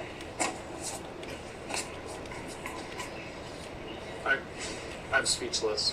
When a police officer in Bremerton, Washington arrives to a call and finds a man dressed as a law enforcement officer already on the scene, things quickly take a turn for the bizarre. Suspicious that the man may be impersonating a police officer, authorities soon discover that while he doesn't have any legitimate police credentials, he does have a record. Criminal impersonation, the first degree. That's a felony. Yes. What? All right, okay. The following is based on official police records. Please note that all persons charged with a crime are presumed innocent unless and until proven guilty in a court of law. On the evening of September 4th, 2025, an officer with the Bremerton Police Department responds to a call that a fire has been set in a parking garage across from the Salvation Army. As he arrives, a Ford Explorer, similar to an unmarked police vehicle, pulls in behind him. The vehicle has blue interior emergency lights on. Not recognizing the man in the vehicle as fellow law enforcement, the officer follows him over to the Salvation Army parking lot. Were you on the phone with him? They asked us to come outside. I thought it was for you. What's awesome? I don't know. He's on the phone with me. No, I was pulled over. I thought you guys needed help with that. Oh, no. No, we thought, I'm confused right now, man. This is my first day back in a while, so. I thought you were like one of our detectives at first. I know some of the guys with the task force. The man is working as security for the Salvation Army, hired by Stephen Group International. However, much of the gear he wears, including a silver police badge that reads detective, a ballistic vest, and a duty belt, indicate that he's in law enforcement. The man identifies himself just as Scaletta and claims he previously worked with the Thurston Sheriff's Office, but transferred to the Edmonds Police Department where he says he's been a detective for the past 2 years. I know a lot of detectives from Edmonds, from the gang network and stuff like that. The anti-narcotics training on base every year. I started with robbery and now the gangs and intelligence. Yeah, it's pretty hardcore. The officer soon leaves Scaletta to his security guard duties, but something about the strange interaction doesn't sit quite right. He makes a report, and the next morning, on September 5th, a different Bremerton officer heads to the Salvation Army just as Scaletta is finishing his overnight shift. So you work for Edmonds PD? I do. Okay. Yeah, this is a part-time gig. Gotcha. Give me your commission card with you? Yeah, give me a minute. No, didn't find it? Sorry? No, he's going to, it's in my other bag. Oh, okay. He's grabbing it now. Okay, how long have you been working for the Salvation Army? Sorry? How long have you been working off duty for the Salvation Army? I'm here almost every other week. Every other week? Yeah, and then I also work down at the KRM. Okay. And what's your full name? Mezzi Scaletta. As Scaletta's co-worker heads inside to find his bag and supposedly his commission card, another Bremerton officer arrives. Is it a loaded firearm that you have with you, Mr. Scaletta? Correct. Okay, can you put your hands on the car, please? I'm not familiar with the retention on this holster. Just keep your hands right there. Can we not do this in front of everybody? I mean, really? Yeah. You're doing just fine keeping your hands. Okay. Yeah, I appreciate it. The officer removes Scaletta's firearm and finds that the magazine is empty. So you're not under arrest right now? Okay. Yes, sir. Wow. Can you call my... Yeah, we can take care of all that. Yeah. We can take care of all that. We can make all the phone calls and these we double line. More Bremerton officers arrive just as Scaletta's co-worker reappears with his bag. So, his credentials? Okay. It's in the front. What agency did you say you were? Edmonds. You're with Edmonds? Edmonds, yes. Do you understand you're just being detained? I understand the whole process. Yes, I do. Okay. The officers check the bag but fail to find a commission card or any law enforcement credentials. They do, however, find an empty badge holder, similar to the kind plainclothes officers wear. This is only the beginning of their unsettling discoveries. DTNA parts, our quality truck.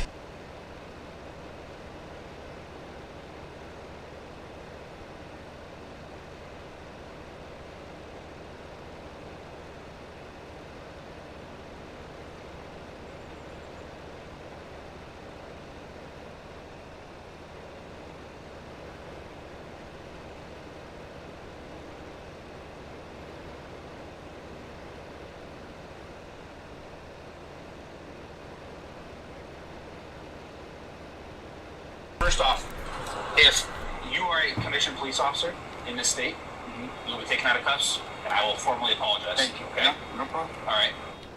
You're uniformed enough when we came across. That's an accurate statement.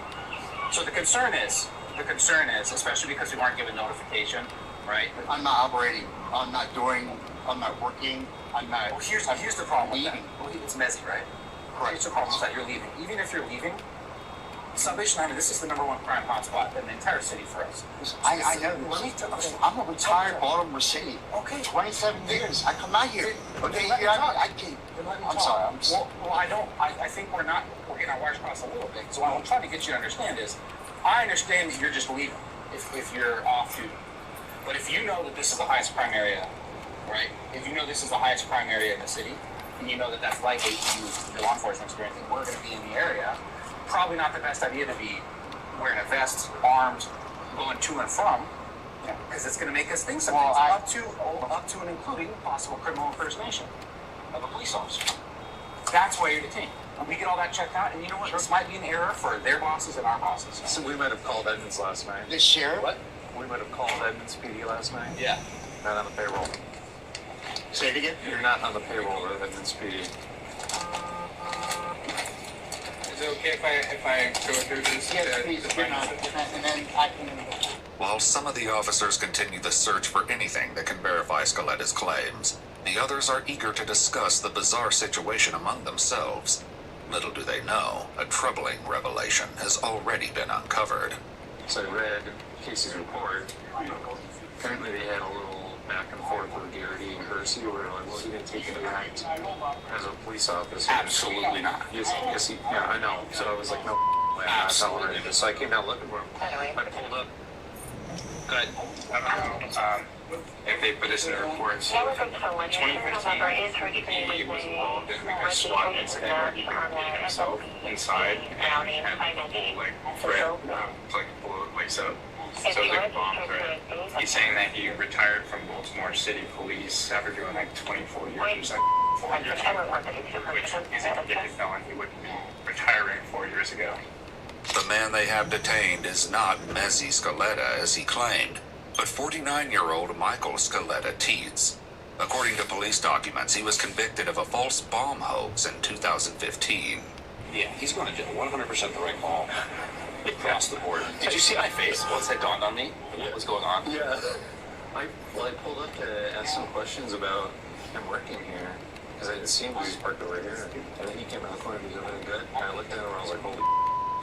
His eyes are so super constricted, and he's hella jittery. So I don't know if he's on something. With this new information, one of the officers approaches Michael, but his explanation is strange, to say the least. Tell me what happened in 2015 with Baltimore PD. The riots? I think you know exactly what I'm talking about. The unit, yeah. I worked in the Eastern Prison. We all knew what they were doing. We knew what was going on. Just a matter of time. And we already had, we knew the beds were there. But you keep your nose clean. You don't have to worry about. Well, I'm talking about the offense where you were arrested in Baltimore City. Me? In 2015. I was arrested. I wasn't arrested. I've never been arrested. As Michael protests his innocence, the other officers are keen to check out his vehicle. He said he has known Sheriff Sanders for 4 years. Yep. No, I know. Is this guy going to jail? Oh, yes. Yes.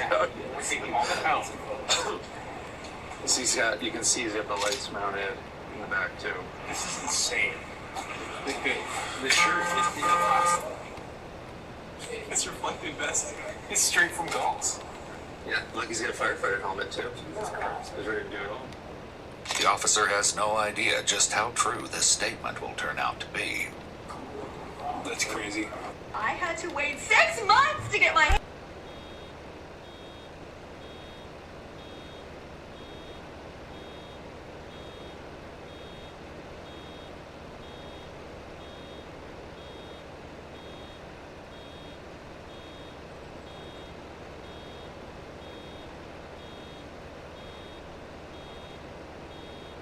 See the reflective vest denoting police on the back. The car holds even more surprises inside. For now, Michael suggests that the reason they can't find his commission card is because it's inside the vehicle. I just want to hear from you. Yes or no? Are you giving us consent to search the vehicle? Y'all are going to tear my vehicle apart? We're going to search the vehicle. No, we're not. We're not gonna like. No, we're done. All right, we're done. No. No. Okay. You're not going to tear my vehicle up. No. Okay. Apply for a search warrant. Do what you got to do. Let's remove the gear. Let's solve that problem. Okay. Michael is wearing a law enforcement style vest, double pistol magazine pouches with what appears to be a magazine in each slot, a baton, multiple sets of handcuffs, and a Motorola APX series radio, which is typically used by law enforcement and fire department personnel. Upon closer inspection of Michael's silver badge, the commander with the Edmonds Police Department called it a Franken badge and stated it had the same general appearance and shape as their badges, but almost all of the specific details on it were wrong. This guy has kind of a convincing little... I was like around 50-50. I was like, if this is a mistake, because it's also seemed to blow back on like Edmonds is going to be chewing on. Like they didn't have an off-duty guy here, they like jacked one of their guys up. With his gear removed, the officers attempt to get an explanation from Michael. Are you still talking? At this time, I'm going to invoke my rights and remain silent. Okay. All right. Fair enough. We all know better. Fair enough. All that wily law enforcement experience, huh?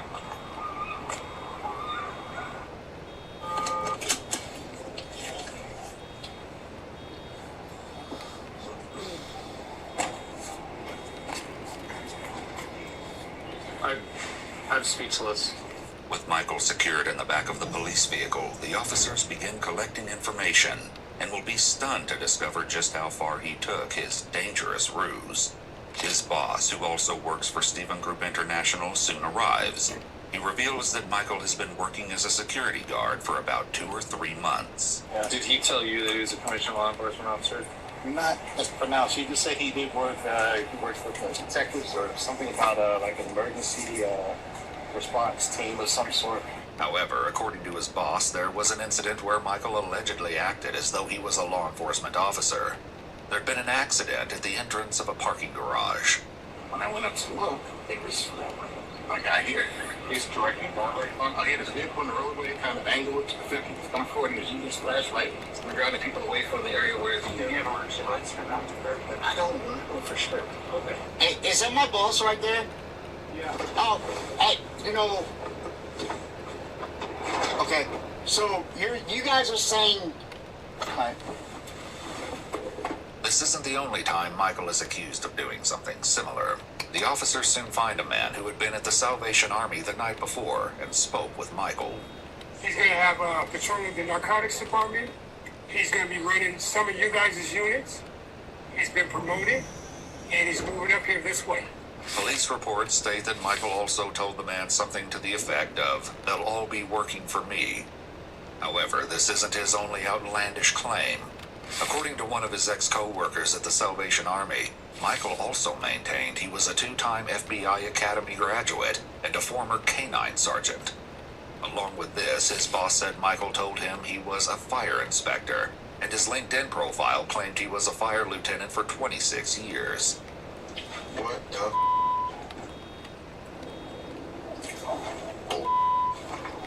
Do you owe more than $10,000 in Canada on things like credit cards, payday loans, or lines of credit?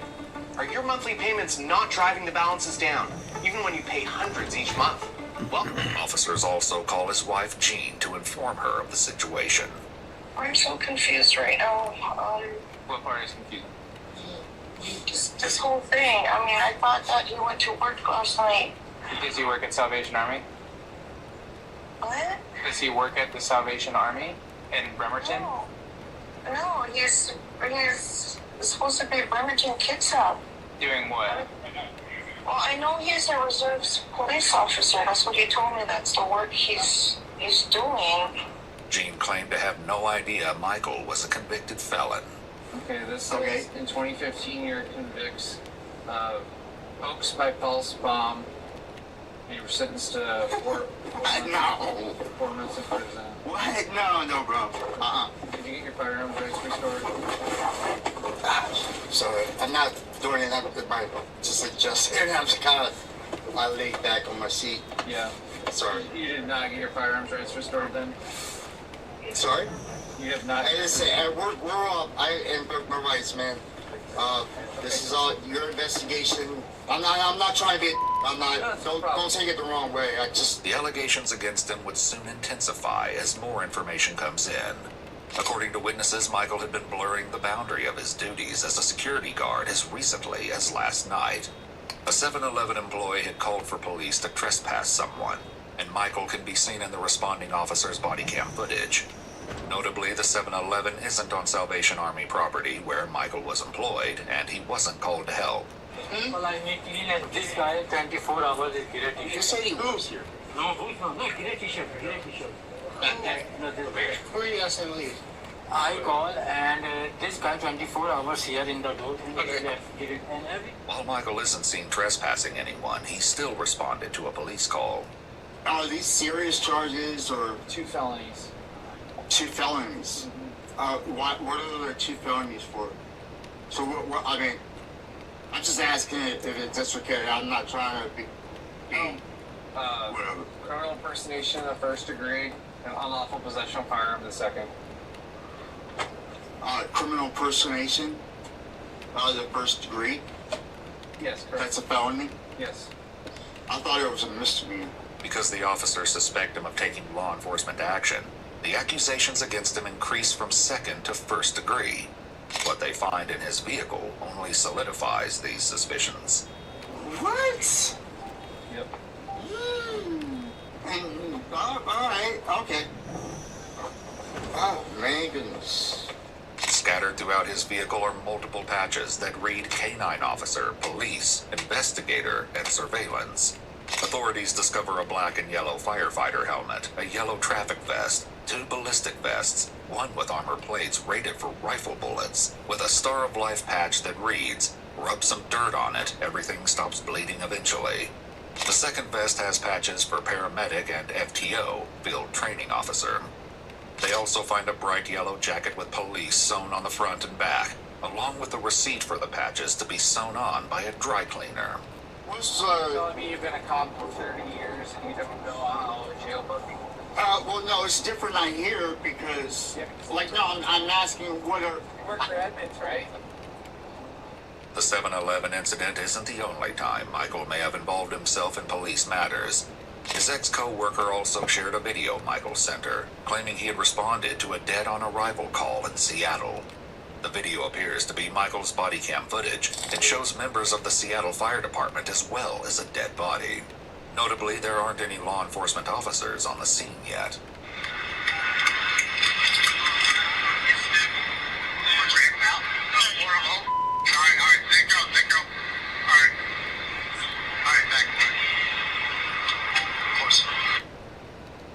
I was literally about to check out on Amazon.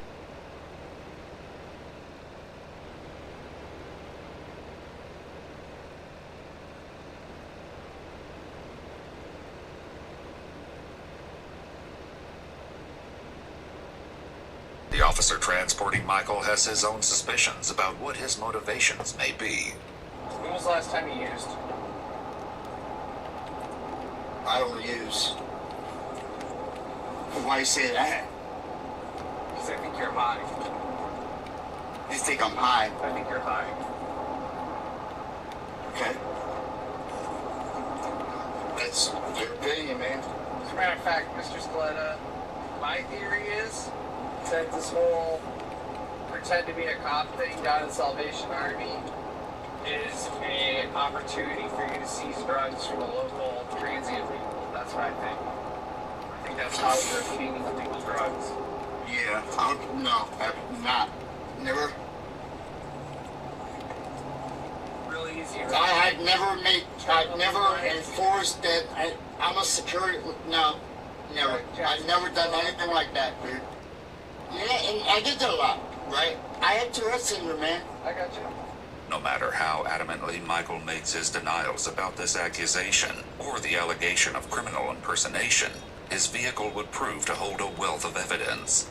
Inside, authorities also found an AR-15, emergency items and tools such as jumper cables, traffic cones, water bottles, latex gloves, and 2 first aid kits.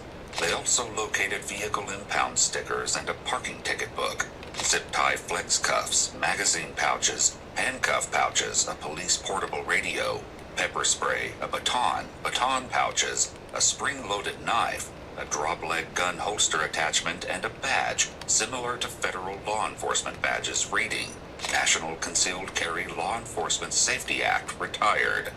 Along with being equipped with blue and green emergency lights, a siren, and a loudspeaker, Michael had a radio wired into the car that, when turned on, the screen read nationwide scan. According to police documents, authorities suspect he was scanning police radios and responding to calls such as the trespassing at 7-Eleven and the DOA call in Seattle.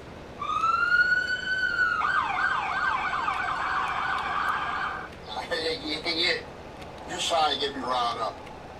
Michael Scaletta Teets was charged with suspected criminal impersonation in the 1st degree, as well as unlawful possession of a firearm in the 2nd degree. Michael is awaiting trial, and the case is still ongoing.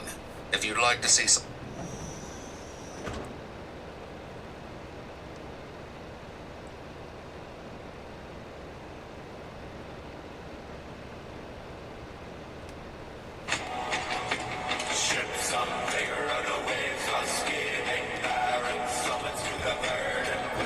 I can't believe you would do that to us.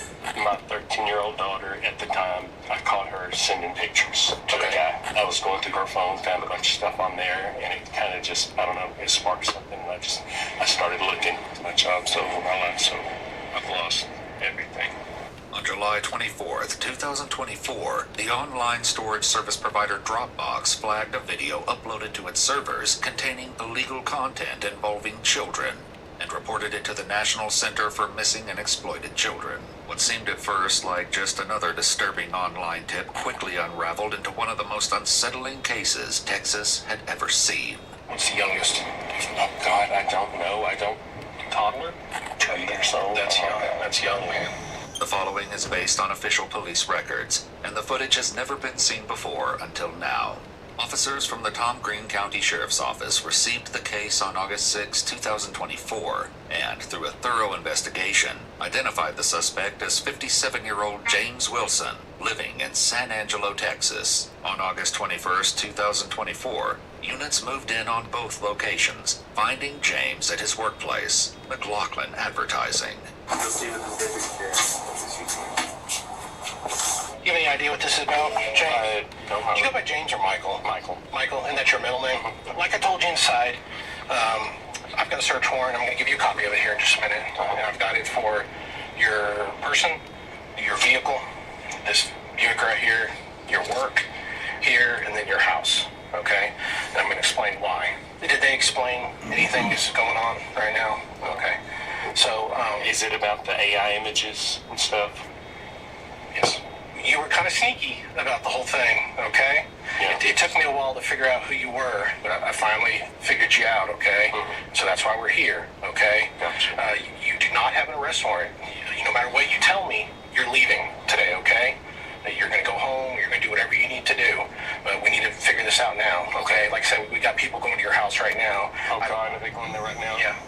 Oh, God, what's going on there? My wife is there with my babies. We just adopted 2 kids. Okay, where do you? I will call them. We're not going to tear up anything, but oh God. Okay. My marriage is over now. Simultaneously, officers make contact at James's home, where they're greeted by his wife, Jenny Wilson.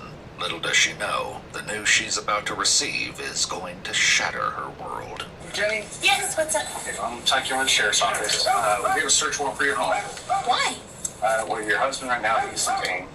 It is for child possession charge. What?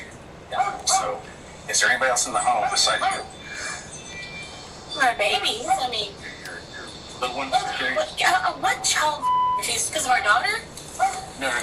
Like, we're just, that's what we're investigating. We have a search warrant for it, so it just allows us to search your home. Besides your little ones, is there anybody else inside something? All my dogs, and I'm for rescue, and some of these dogs are not. Oh my God, this is so awful. Yeah, I know. I'm not expecting this. So let's. This one. Can I just have my dogs out, please? Absolutely. There is a computer in the dog room, but I'll be happy. Can I go with you?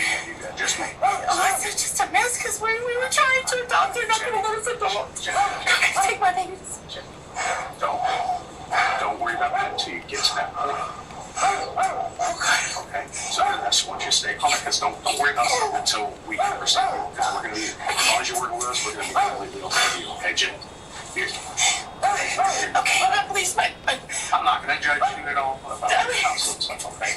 Officers follow Jenny inside, where they sit at the kitchen table to go over more details of the horrific secret James has been hiding. You said you hadn't suspected anything. No, God, we freaking Sound of Freedom, we were all bawling in the theater. I mean, he's like super adamant against all that. We have kids, we've adopted kids from, we finalized 3 adoptions. The only thing that I could think of was that I know that his phone is part of his account. My phone's paid through my work, and so he has an account that has his and all the kids' phones on it, and he's doing that crap. It's my 16-year-old, and so she had guys sending her pictures, and she had her clothes off, and we all struggled with that, and we talked with her, and we've taken her off of social media and everything. She does not have a phone. What Jenny saw as a troubling mistake by their daughter, James would describe in a far more unsettling way. We adopted our kids, okay? And my 13-year-old daughter at the time I caught her sending pictures to a guy, and I confronted her about it, and then it just kind of went from there. I've never done anything with my kids. It was a deal where once I saw that stuff, I went online and started looking for other stuff. Did you actually see the pics that she had sent to somebody? Yeah, we check her phone regularly, and I saw those. And seeing those is what led you Yes, and my wife doesn't even know that happened. You didn't even tell her about the daughter sending the stuff? Not that, but she found out later because she continued to do it. Investigators begin to confront Jenny with some of their findings. This is not. That is, Who is this? I think that's one of his friends. Okay, do you recognize that bedroom? Is that one of your bedrooms in the back? It's not one of our bedrooms, no. Sharon captures a search beautiful. He wrote that?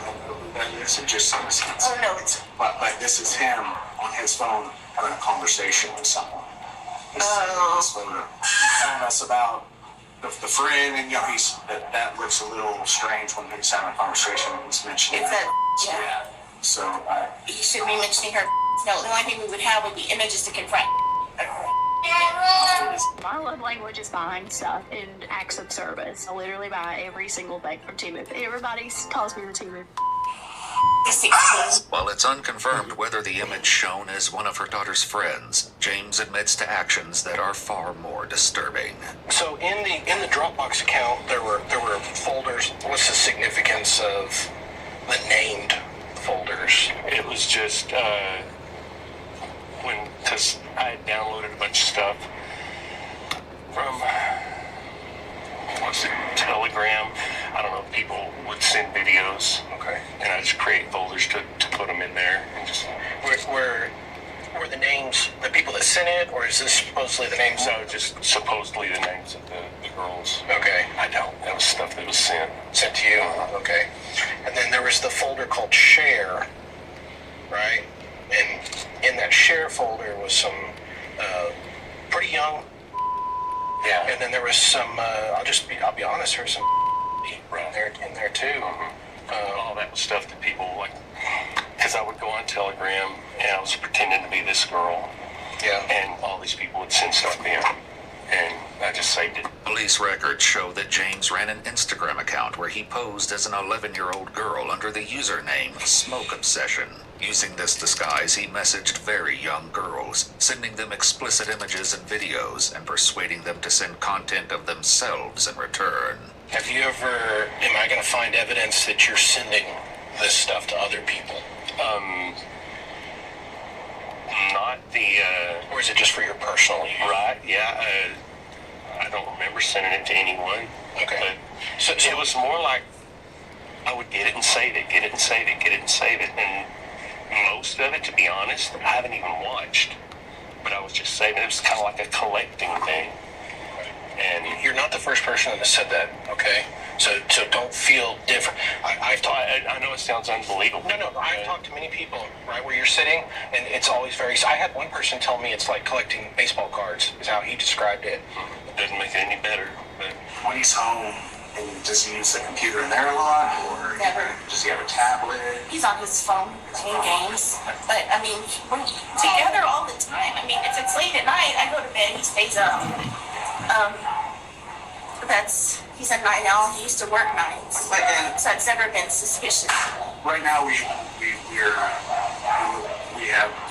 looking for just images. So even if you are together all the time, it doesn't take long to look at images. Yeah. It's That's very awful because the kids are always here. Yes. That's the other thing. It's like, I'm not attracted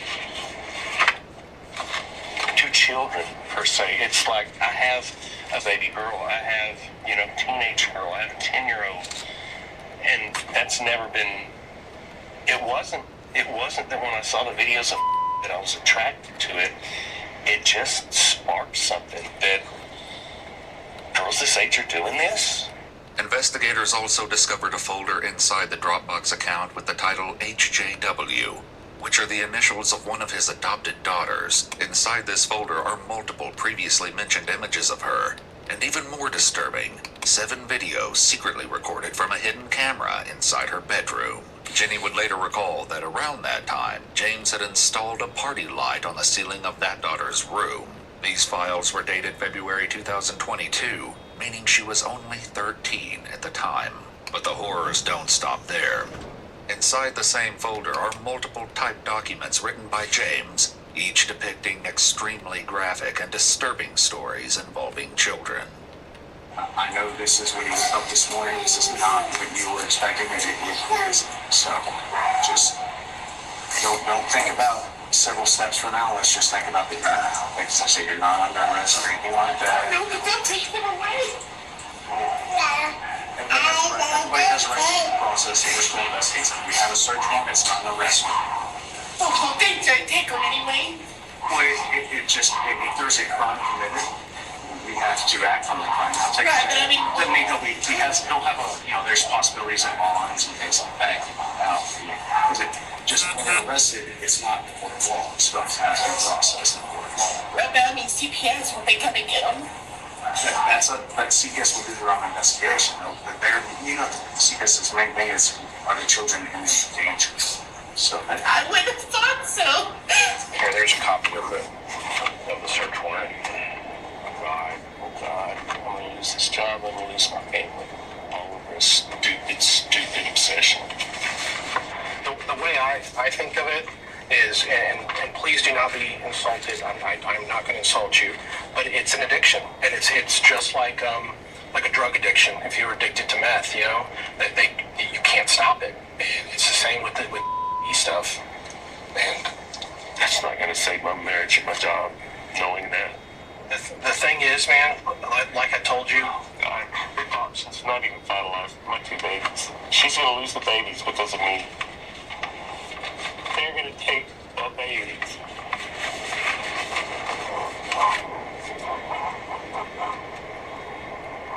You don't know that right now, man. I know it 100%. We might have to get a forensic. We'll see down the line. It's just, They're never, for one, they're never alone with them. That's not for any other reason other than we're always together. We're actually very close family, and they adore him. The Dropbox account held plenty of incriminating files, but they had no idea just how much James was really hiding. Am I gonna find a lot of stuff on your phone? On the inactive one, there's probably quite a bit. What's quite a bit? Give me I honestly hundreds. Probably not hundreds, I don't know. Videos, pictures, videos. Okay. Well, which is the same stuff that's in the Dropbox, basically. Is there some stuff on there? I think so. Okay.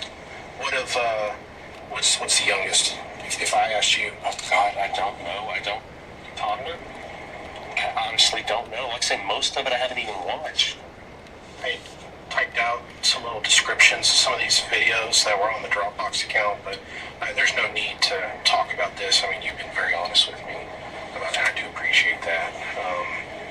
Like 2 years old, that's young. That's young, man. That's not even like, that's not even like teen. I have a 2-year-old girl. So is there anything in your car? Any cell phones, thumb drives, anything like that? There may be a passport drive. That's what I was doing the collecting on. And does the passport drive have a password on it? No. But it's got probably thousands of videos on it. Would you like to receive a gift? I'm a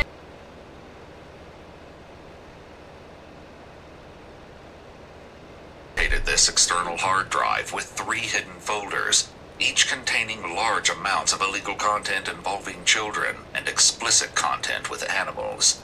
In some cases, the two combined.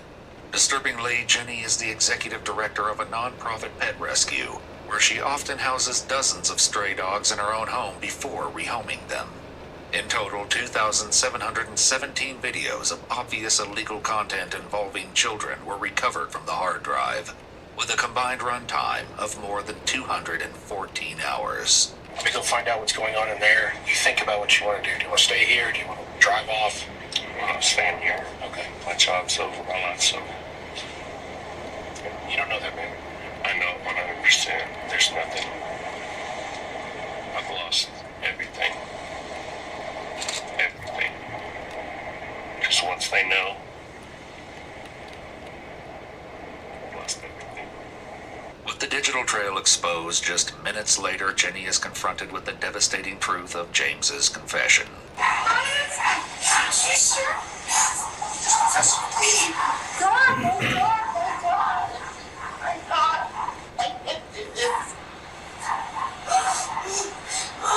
I can't believe you would do that to us. Okay, I'll pull it together. I'm sorry. According to online sources, James Wilson was arrested on August 21st, 2024, for the production and transportation of illegal content involving children. On March 31st, 2025, he was sentenced to 50 years in federal prison without the possibility of parole, plus $106,500 in restitution to his exploited victims. In the wake of the revelations and the unraveling of everything they had built, Jenny filed for divorce, closing the door on a life she never imagined would turn into this tragedy. If you'd like to watch our videos without censored and muted words, Baby, okay? He was choking you. Where'd he go? Do you know? Outside? Why are you here? You're beating up your mother. That's why we're here. Have you always had a black eye or no? Did he hit you in the face? Several times.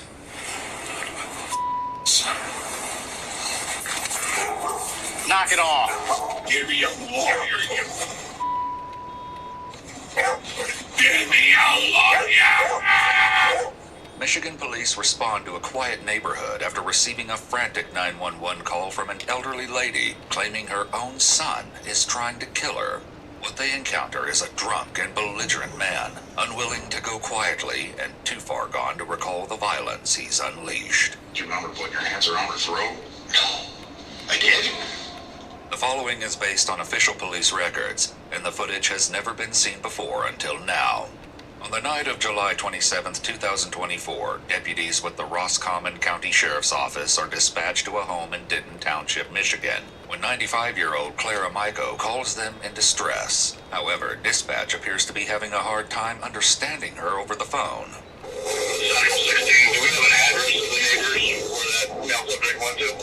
Negative again, we're having a hard time communicating with her. I'm sure if it's a cell phone service or if it's the injury. I wonder if this lady just lives in that. Beats up a 95-year-old woman. Minutes later, deputies reach the quiet residence, still unsure of exactly what they're about to walk into. Just go en route. Locked. Okay. Locked.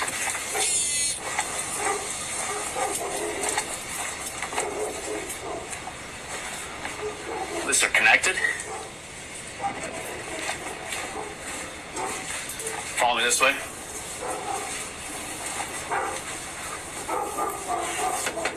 Sheriff's Department!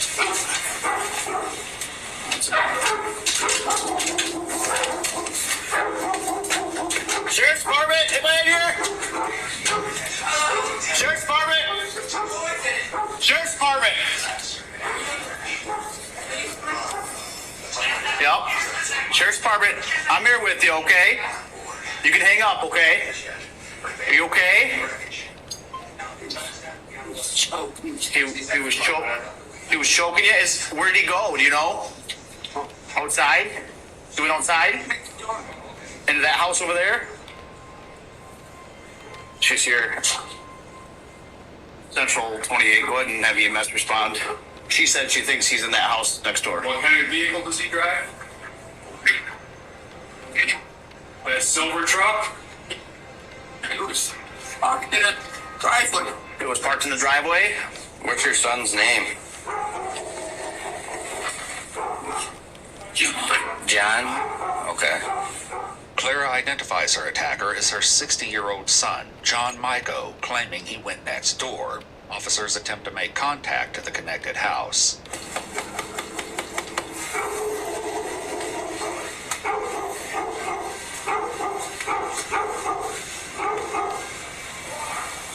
I think he's yelling, get going, or something like that. Yeah. Or go on. What? What's that? He just said, If you're in Canada and have over $10,000 of debt, payday loans, credit card. He's that mayor. He keeps yelling off. Does he? Yeah. While officers struggle to make contact with John, other officers are attempting to get more information from Clara about what happened tonight. Little do they know the true nightmare this elderly mother just endured. You live in here by yourself? Yeah. Yeah? Next door. Oh, he lives in the house next door? What did he do to you?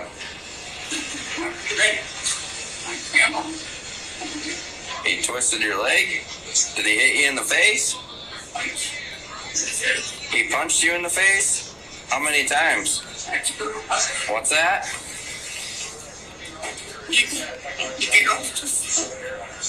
I'm gonna leave you there till EMS gets here and they're gonna get you up, okay? I don't want to cause any more injuries if you got more, okay? All on your arms and on your face. What made him so mad? You don't know? Just come in and started hitting on you? Moments later, deputies finally make contact with John as he emerges from the house. He's opening the back door. John! Hey! What's going on? Can you come out here and talk to us? Why? What happened next door? I don't know. What happened to your mom? My mom is old. I saw that. Pops. Pops, come on. So what happened? What do you mean what happened? What happened to her? I don't know what you're talking about. You don't know what happened to your mom? Right away, it's clear John has no intention of giving deputies a straight answer, but it's what he says next that leaves them stunned. Jenny! What happened next door? Did you guys get into an argument? What the talking about? What happened to your mom? She's alive. Huh? Unfortunately, she's alive. Unfortunately, she's alive? So what happened? Go so. That's what happened? How about you go so? Well, that's not very nice. Noticing the gate to John's backyard is unlocked, deputies move in before things spiral any further. What they don't yet realize is just how intoxicated John is, or how he'll react once they try to take him into custody. Turn around. How about go yourself? You're under John, you're under arrest. Yeah, you're under arrest. No. Listen, you're gonna go down on the pavement. You better get your hands behind your back.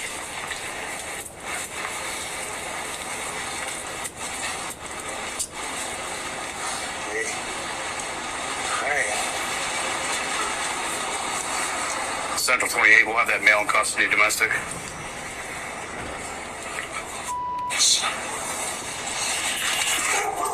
Knock it off. Why are you Here. You're beating up your mother, that's why we're here. Huh? No. Yeah. No. Okay. Well, she's old. Yeah, you're right, she is. And I can't believe you'd do that to her. You want to put your shoes back on, or you want up there barefoot? All right, barefoot it is. Deputies begin to lead John away, but before they even leave the backyard, something unexpected happens. Let's walk. So. Okay.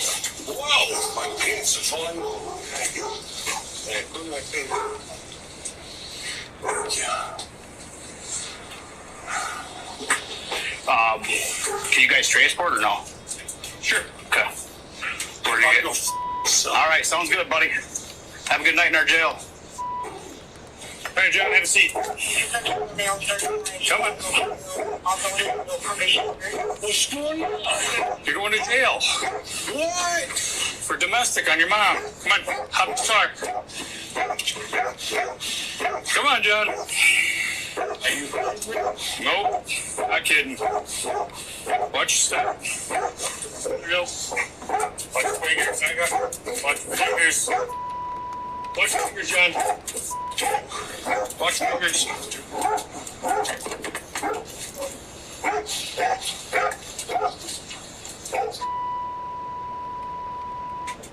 With John now secured in the back of a patrol vehicle, 2 officers set off for the Roscommon County Jail. Meanwhile, other deputies remain on scene, gathering information as EMS arrives to assist Clara. What happened?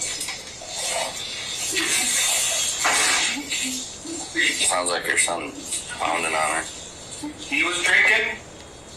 Yeah. Are you hurt anywhere? Oh. Okay. Did you fall off the couch, or how'd you get on the floor? Oh, yeah. From the couch behind you? My son. He's over there. We'll go get our stretchers so that way we can get get looked at, okay? EMS returns with the stretcher and lifts Clara onto it. As they're leaving the house for transport, Clara only has one thing on her mind. Yeah, we got him. He's going to jail. Clara is loaded into the ambulance and transported to Grayling Munson Hospital, where she begins fighting for her life. And while her ride to the ER is likely a quiet one, the same cannot be said for John's trip to the county jail. Give me a lawyer, you. Give me a lawyer.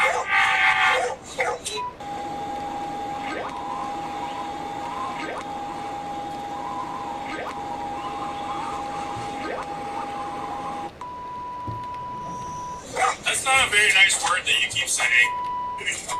Hey, whatever. That's offensive. Even as they arrive, John shows no signs of letting up. He's just doing a lot of yelling. He's wasted. It's be a domestic strangulation. All right, John, time to get out. Come on. Up on out, man. Tell you something. It's decent. You already have to Jesus. How about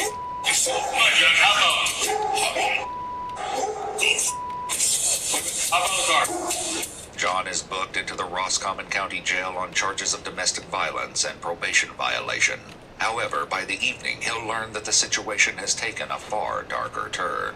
Back at the scene, officers try to piece together the night's events and make sense of what just happened. She's in there by herself. I think he probably takes care of her. That's what I'm assuming. Because there ain't no way I mean, maybe. I've never dealt with her before. Didn't look like she was bleeding anywhere. Oh, her lip is bleeding. Well, I couldn't tell if it was old or not. Right, it kind of looked brownish, didn't it? Yeah. And then this, I'm assuming, was knocked over at some time. Well, she said it through the phone, and I found the phone. It's broken right there. Okay. Phone. Yep. Her cell phone was by her, so okay. We didn't take that, obviously. I wonder if she was trying to call 911. She said he came in, ripped her off the couch, started hitting her. Out of no reason, huh? I asked why was he so mad, and she said she didn't know. Later that same day, just after 4 p.m., investigators bring John into an interrogation room, hoping for clearer answers now that he's sober. How you feeling today? Good. Better? Yeah. Okay. Sounds like you were pretty intoxicated last night. Yeah. Stupid. Stupid. I'm 4 months sober, too. What happened? Fell off the wagon? Yeah. What do you drink? Beer? Red Stag. Red Bull. Sorry. Yep. That was my first drink in 4 months. Oh, really? Yes. I wasn't there, but it sounds like you hit it pretty hard, huh? Yeah. In your own words, why don't you just tell me what happened last night? I just got a little mouthy with my mom and... Yeah. What about? Just stupid. I'm so drunk I don't remember. That's to be honest with you. That's the truth. You know how much you drank last night? Over a fifth of Red Stag. Okay. Whiskey, right? Yeah. Okay. What time did you start drinking? Do you remember? Sometime in the evening. Okay. 2 o'clock. Would you consider yourself an alcoholic? Yes. Okay. How long has that been going on? About 4 years. 4 years. So that's not very long, really. No, I'm not a big drinker. What caused it? Death of my son. Okay. What happened? He overdosed on fentanyl. Okay, I found him. So, I mean, you said you haven't drank. Obviously, you're on probation. But that's the first time in 4 months. What made you decide to drink this? Oh, stupidity. Okay. John was on probation for his last domestic incident only 4 months prior, with shockingly similar circumstances. According to a later interview with John's family, his wife states that she had just left early Friday, July 26th, for an out-of-town overnight trip to visit her daughter, which is the first time she's left John alone with Clara since his last domestic charge in March. Both claim that they called John and Clara to check in on them multiple times throughout the day and into the night. Each time, John said they were fine, and he wasn't drinking. What were you arguing with your mom? I just... Do you remember what started it? No, I don't. I was intoxicated. So what do you remember from last night? Not much. I remember sitting on the floor with my mom. Okay. In her side of the house. Okay. And I said, Mom, do you want to get back up on the couch? No, I'm good. And then I went back to the house. I didn't talk to her after that. That was it. Why was she on the floor? I don't know. I was sitting on the floor with her. Okay. I don't know. But before that is when you guys had your... you got mouthy with her, you said? Yeah. She got mouthy too. She's a pistol and she wants to be... What was it about? Like you told her maybe you're drinking or? Yeah, probably drinking. Was there anybody else there with you? No. John's wife also found 2 empty bottles of Red Stag in the trash can when she returned home. Both John's wife and their daughter checked in with Clara repeatedly on Friday and Saturday. Clara stated that John was acting up again and frightening her. She reportedly confessed that she was keeping a pair of scissors under her pillow, just in case he lashed out once more. Neither of us were there, right? But if I were to tell you that she called Central Dispatch on a 911 line, saying that you were assaulting her and that you were going to kill her? Oh, no. God, no. You think, so she made that up? I don't know if she made it up. I would never kill my mom. All right. Never. Do you remember assaulting her at all? Yeah. Well, what did that look like? I don't recall. You don't remember what it looked like? You said you remember assaulting her. I mean, with pushing and stuff, I guess. Mouthy. Where was she at when you... She was sitting on her couch. So you were pushing her when she was on the couch? Yeah. Did you remove her from the couch? I think so. She got up and down the room. Do you remember putting your hands around her throat? No. I did? That's what she told the officers multiple times when they got there, that you had been choking her. Do you remember anything like that? No, I don't. Is it possible that happened? I don't know. I don't know. Would your mom lie about that? I don't think so. Okay. Any idea how she would have got a black eye? She got a black eye? Yeah. Are you kidding me? What if she told the officers that you hit her in the face? You remember anything like that? No, I don't. Is that possible? I don't know. Would she lie about that? I don't think so. All right. Oh my God. What did I do? Do you remember grabbing her by the arm at all? No. I mean, maybe to help her get up. Her arms were all bruised up too. Really? Yeah. I had to wait 6 months to get my...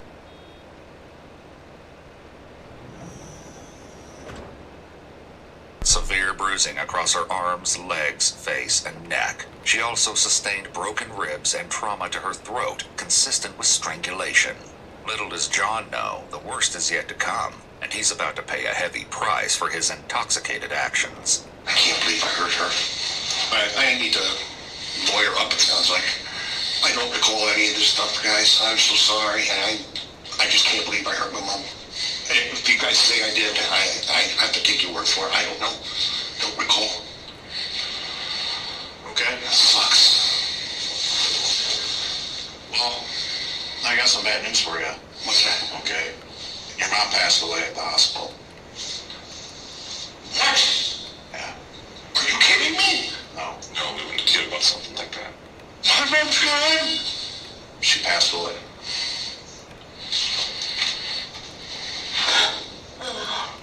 Despite doctors' efforts, Clara passed away at 6:30 a.m. earlier that morning. An autopsy later revealed her death was the result of both the injury she sustained and underlying hypertensive cardiovascular disease. Oh my God, you gotta be kidding me.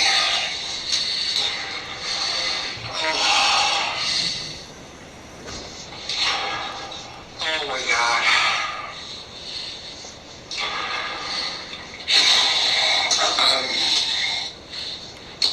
I'm in shock.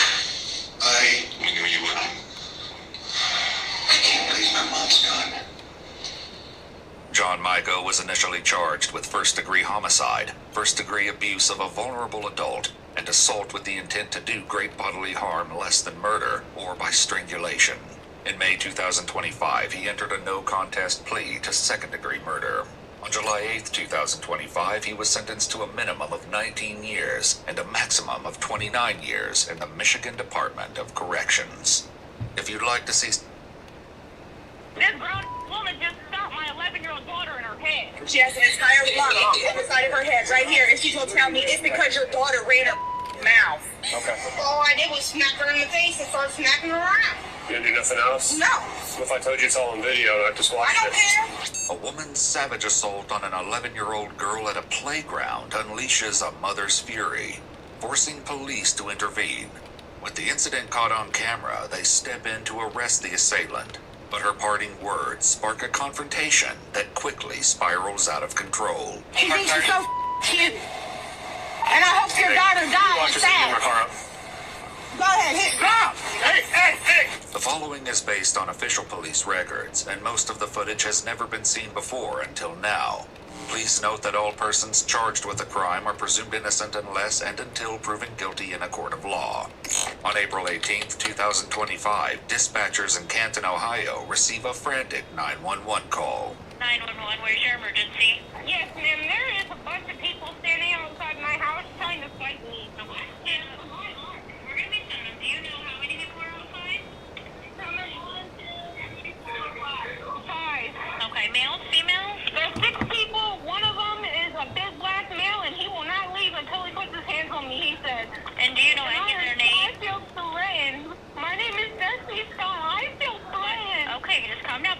What did you say your name is? Destiny Scott. I have a record, but they don't understand that I feel threatened right now. They're literally sitting on my property. And there's a bunch of kids out there, too, with them. Around the same time, a separate call reaches 911 dispatchers, one that offers a different perspective on the unfolding situation. This grown woman just stopped my 11-year-old daughter in her head. And I have it all on recording, too. Her and her daughter, while they was carrying a little baby with them, stopped an 11-year-old little girl at the park. Oh, you gonna kill me? She just said she gonna kill me when she get out of jail. Please do, honey, because you don't need all the police you want. Please believe me, baby girl. Call your brothers, your dad, granny. Call everybody you need. Come to my house now, sweetheart. I'm right here. Baby, what you waiting for? I'm right here. Okay, I'll have them meet you at the park, okay? I'm standing outside her house. She's not leaving this house. Y'all gonna come handle it. Okay, my daughter's 11 years old. I'm standing right here, and if you don't come handle it, I am. Officers arrive at the residence to find the 11-year-old girl with her mother, 34-year-old Paige Deschamps. What's going on, guys? I'm a woman. Curb stomped my daughter at the park. They got it all over. Knocked her unconscious. Okay. And she has it all recorded right here. Friend recorded the entire thing. She has an entire lump on the side of her head right here. And she's gonna tell me it's because your daughter ran her mouth. Okay. What's the lady that did it look like? Her and the girl that was with her right here. Booty shorts. All right, you guys do me a favor? Appreciate it. Go down by our car and we'll have the medics meet you down there, okay? Police knock on the door, but find that their suspect isn't willing to come out and talk. So are you going? I'm not doing she upset.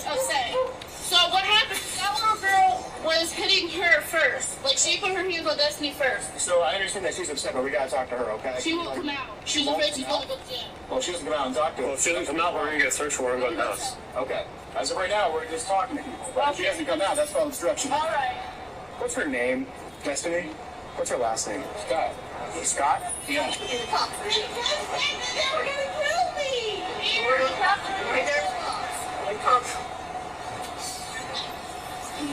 Are you Destiny? Yep. All right, Destiny. I need you to tell me what's going on, okay? Little girl started running her mouth. Mm-hmm. And he started up on her in her back. Okay. And this happened in the park? Mm-hmm. What did she say to you, and then how did she hit you? I need you to kind of break me down the whole story, okay? Like this, and then she was sitting there calling her, and then sitting there calling us both. Everything out of the book. And then that's how it went down. And then she came up to you, slapped you in the face? Where? In my face. In your face? Open hand? Open hand. Okay. And then you struck back, and that's kind of what happened? While one officer remains with Destiny, the other tracks down the recording from the playground, about to witness the brutal encounter for himself. They said some lady curb stomped this kid. You guys got the video I can see real quick? Right there. And there's a police camera at the park as well. Take her. All right, that's what you want me to go? That's fine. The officer reviews the footage, which begins with the 11-year-old and several other children on a playground structure. Whatever, ignore her. What's up with her? Only thing 20 years that bitch. And that ugly.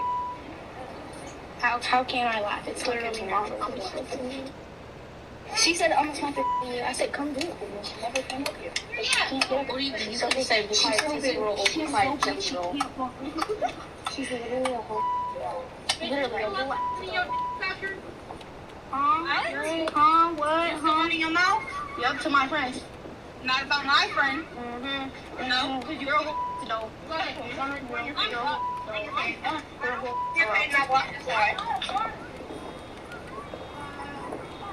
ahead, bring your faces. No, this one, that's me. Bring your faces. I didn't do that. Go to the cops. Go to the cops. Oh, you're a snitch. Y'all want to snitch with my whole. Because you're a snitch and you're married. Yup. I didn't do that. That's all I'm saying. All I'm saying is I didn't do that. I have no part in it. There's a whole police camera right there. Oh, that's your camera? That's your kid? He's cute. Yeah. What are you talking about? Now what? Now what? Now what? What we want to sucker? Huh? Huh? You gonna keep running your sucker? So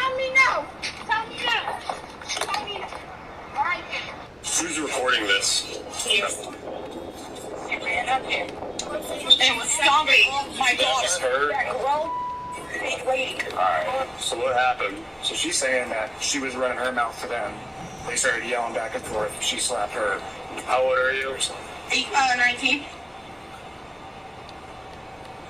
So the kid hit you? Yes. Okay. What happened after that? Where were you guys at? We were playing. We was up at the park on the thing, and I ran up to her because she was talking to her. So I talked back to her. She hit me and ran her back. How'd you hit her back? All I did was smack her in the face and start smacking her around. You didn't do nothing else? No. What if I told you it's all on video and I just watched I don't it? care.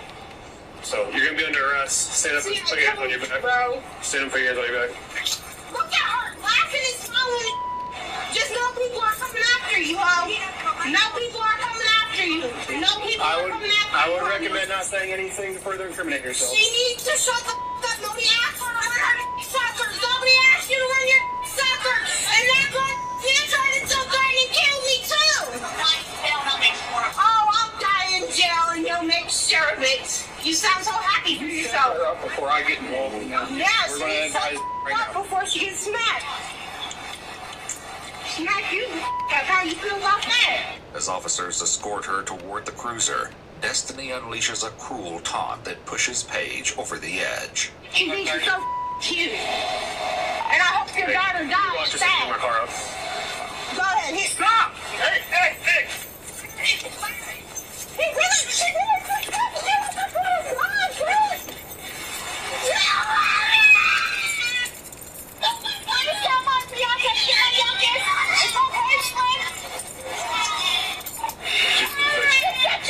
Where are you guys at? No, please, and call my grandpa.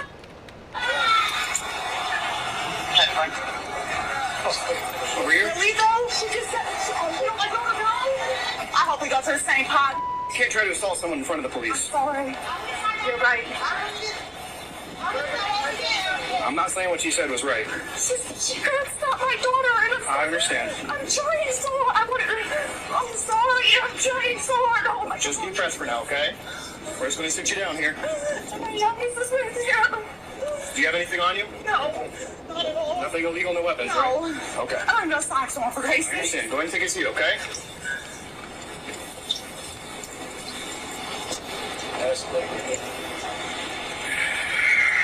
With Paige now in custody, officers move to place Destiny in a separate cruiser. Anything else on you in there? Nope.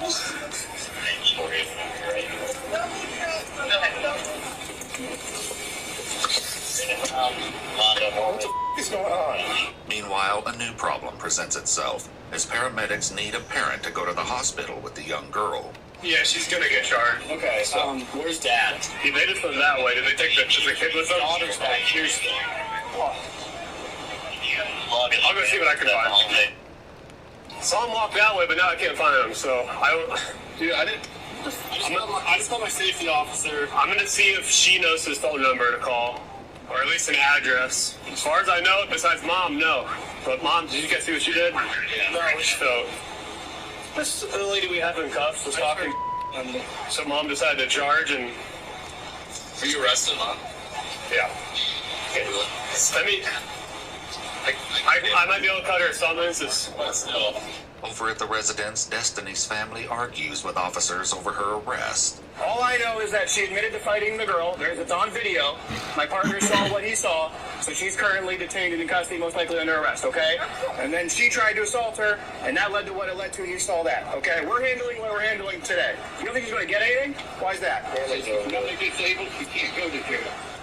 But she'll be put in jail. She can't go to jail because she's mentally disabled? That's what the Dr. Altman said after the camp police beat the hell out of her last summer. I think she's going to jail today.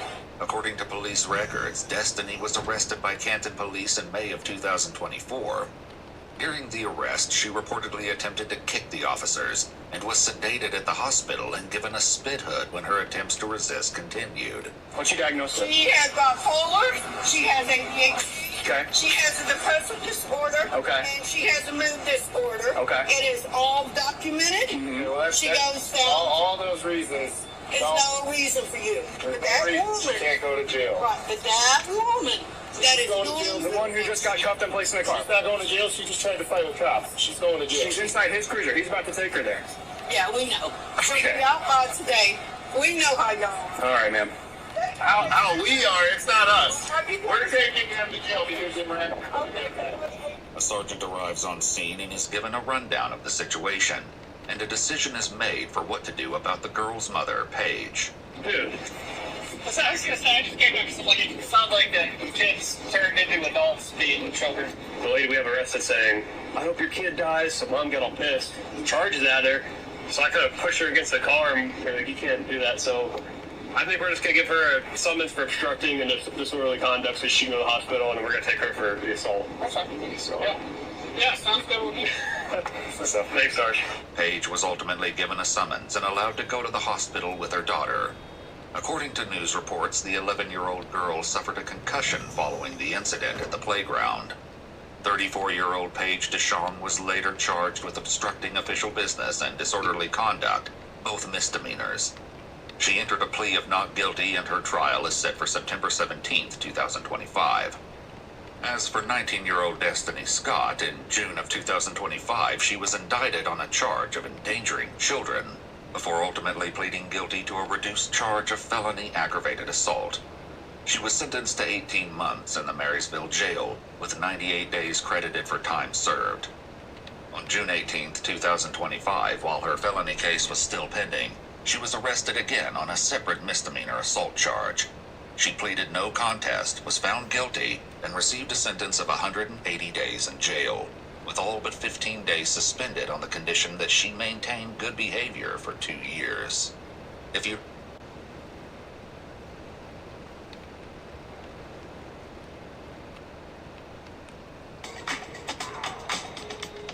No way. This cannot be real. I don't believe it's real. I really want to try that. Okay, so I actually bought it. Seriously? Today we're reviewing Cupid hypnosis. Yes, please. Just like this.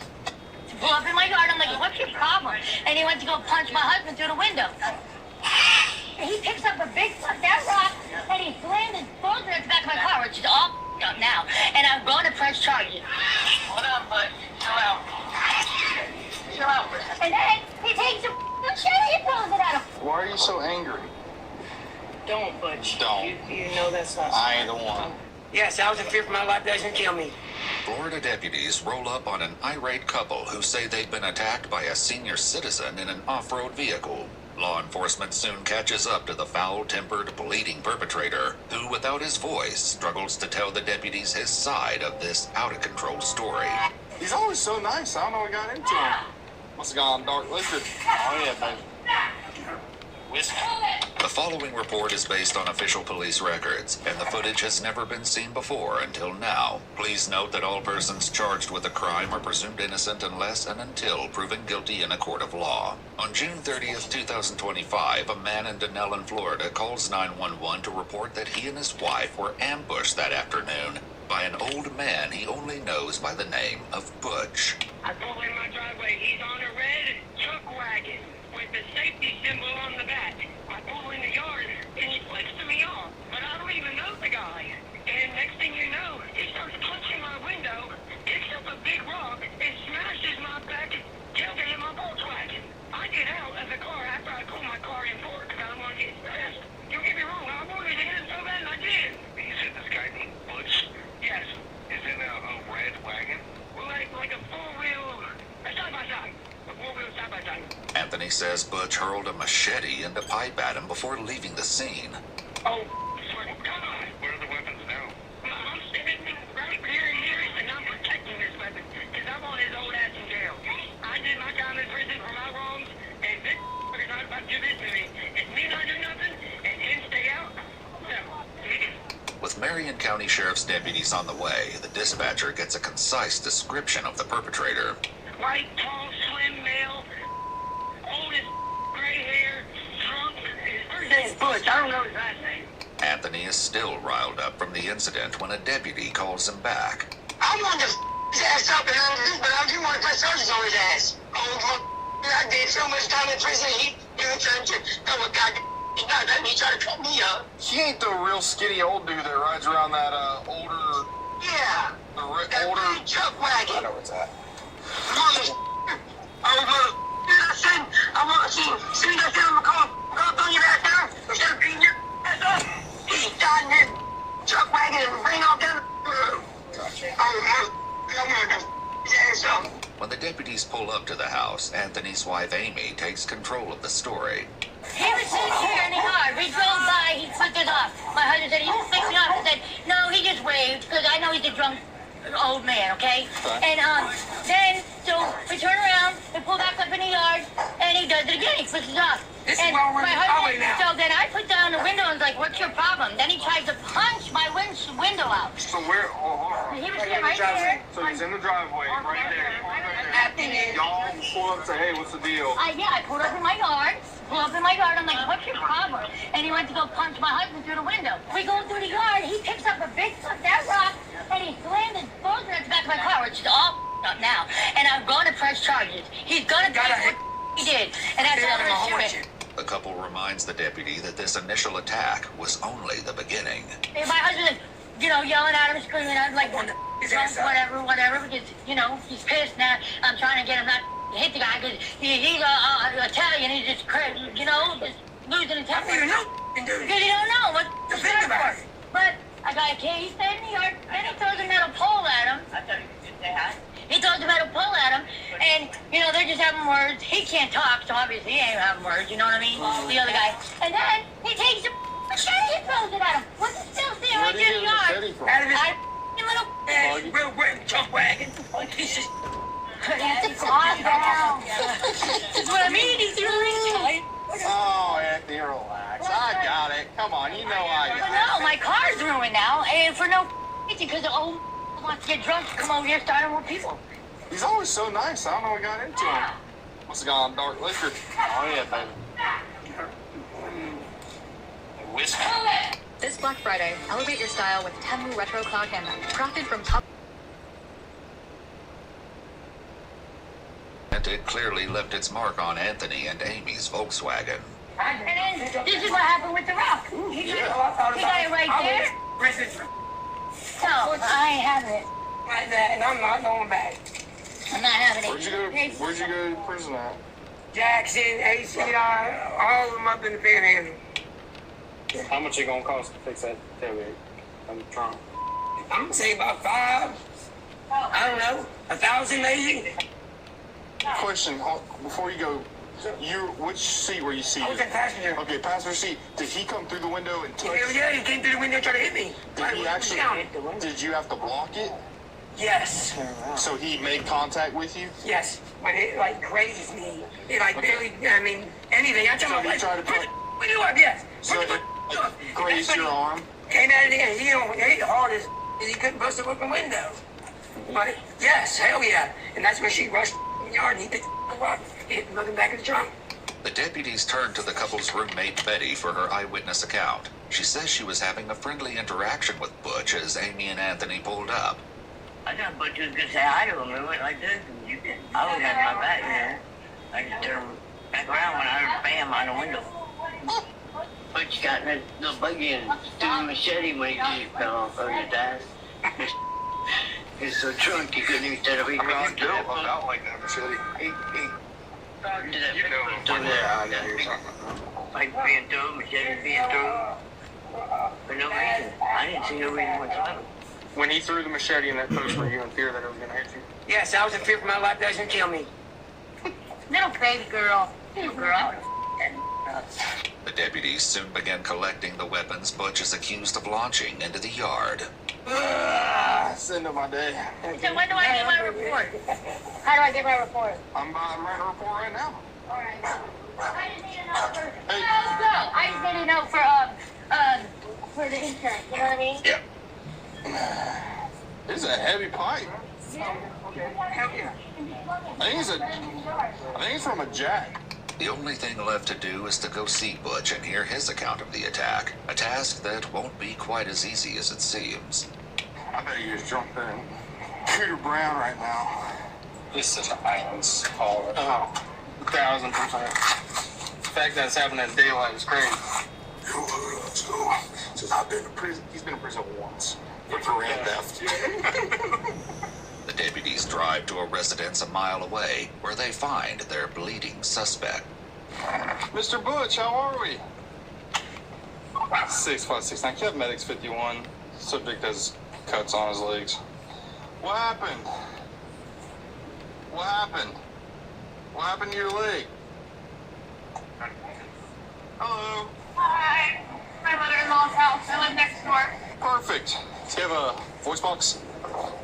Why? Does he? Yes, he does. Okay. Does he know? Does he have it? You have your talker? You go get it real quick? Oh, go ahead. The search proves unsuccessful, though, and the lack of an effective communication tool sours Butch's mood. Yeah.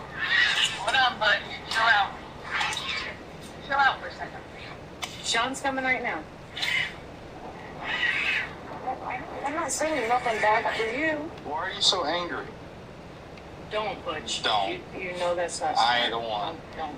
Please don't. I'm begging you, please. I see. I know. What happened? Did something happen somewhere? Where at? What happened? At Betty's. Okay. What happened? A lot? Even with the help of someone close to Butch, the story doesn't become much clearer. What happened? Was it Betty? She was talking. Who was it? Do you know their name? Oh, I don't know who that is. Who called? The Mustachis, Amy, and they live at Betty Townsend's. Okay. They said they don't know him. Is he okay to? Is he gonna get arrested or is he I don't know. charges or? I don't know yet. Hey, You need to. no. You need to relax. He's been having dreams. He's been having dreams. He's been drinking too much, is what Yeah. the main issue. How much have you had to drink today? Beer, liquor. He'll show you. Yeah, I'll show you what he's drinking. You definitely been drinking. I can smell it. Yeah, no, I can tell by his way he's acting. Butch doesn't reveal what, if anything, he's been sipping on today, and he appears eager to get this interaction over with. I'm not going to handcuff you behind your back. It's not going to happen. Well, you need to relax for right now. Get you cleaned up. I want to get your leg cleaned up before we go You want anywhere. to hit the hose? You want to hit you with the hose? Or you want to just have him sit in the car until next? Do you want to go sit in my car? You have like a. Are you sure your voice box ain't right there? Or is that cigarettes? That's cigarettes. Yeah. Alright. You want me to give this to him? Yeah, you can't go into jail with him. You're gonna get in trouble for throwing the brick at the car and the machete. I know you don't care, but there's consequences for that. What did they do? That doesn't give you the right to They might hurt be, the car. but that's not a reason to do what you did. You don't even know him. The man's relationship to Butch isn't specified, but he has a possible explanation for the day's events. Has he ever been in trouble before? No. I didn't think so.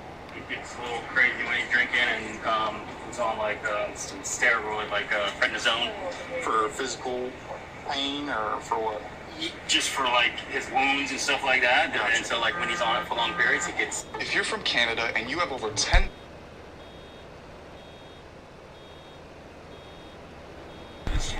It's temper sometimes, and alcohol doesn't help. No. I'm sure it says on the pill bottle, do not consume with alcohol. Yeah. Medics pull up to examine Butch's cuts just as an important discovery is made. Awesome. Back of the floor. Thank you. You're welcome. Oh yeah. There we are. Look at that. No? Doesn't work? Add? We'll leave it here.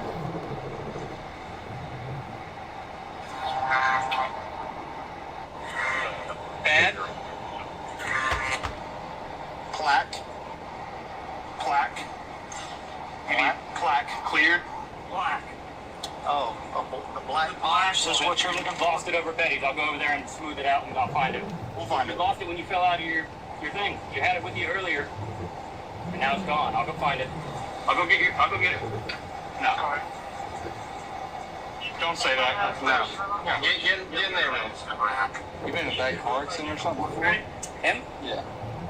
I saw his chest on. Oh, he had that's a trach for his tracheotomy. Where all this? They took a piece of that to a tendon to reconstruct his the full out. Was it throat cancer as well? Yeah. Yeah, is he still smoking? Yeah, I took it a pack of cigarettes out. Yeah, his dad died from throat cancer. He smoked right through the tree. Butch is never quite able to convey his side of the story, and after being taken for medical attention, the only thing left for him will be jail. If there's anyone I never thought I would arrest, it's probably this guy. Yeah, I don't know, man. It was just weird that what he was talking to me earlier today about he having dreams about getting arrested, and now he gets to do this, like almost like trying to fulfill the dreams. For 71-year-old Butch, aka Edwin Watts, the dream came true in the form of 3 felony charges: burglary of a conveyance, criminal mischief causing more than $1,000 in damage, and aggravated assault with a deadly weapon. Butch has pled not guilty to the charges and is currently awaiting trial while out on bond. If you'd like to see select new videos early and help us keep uncovering case files that rarely come to light,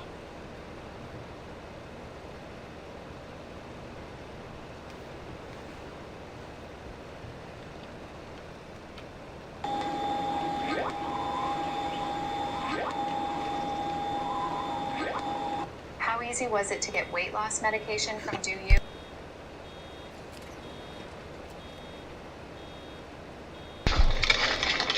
On your back. Come here. Get the piece from me. Don't move. You move, I shoot you. Shots fired. Officer needs help. shoppers browsing for costumes and spooky decorations are shocked when a deadly shooting erupts in Albuquerque, New Mexico. The fatal encounter is captured by a body cam, but the man wearing it isn't a police officer. He's a security guard assigned to a Spirit Halloween store. I killed somebody. Why?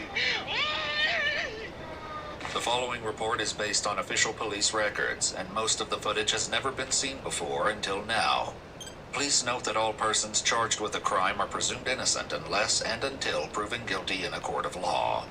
On October 16, 2025, a 25-year-old armed security guard named Josiah Armijo is keeping watch at his current post, a Spirit Halloween seasonal costume store that seems to greatly require his services.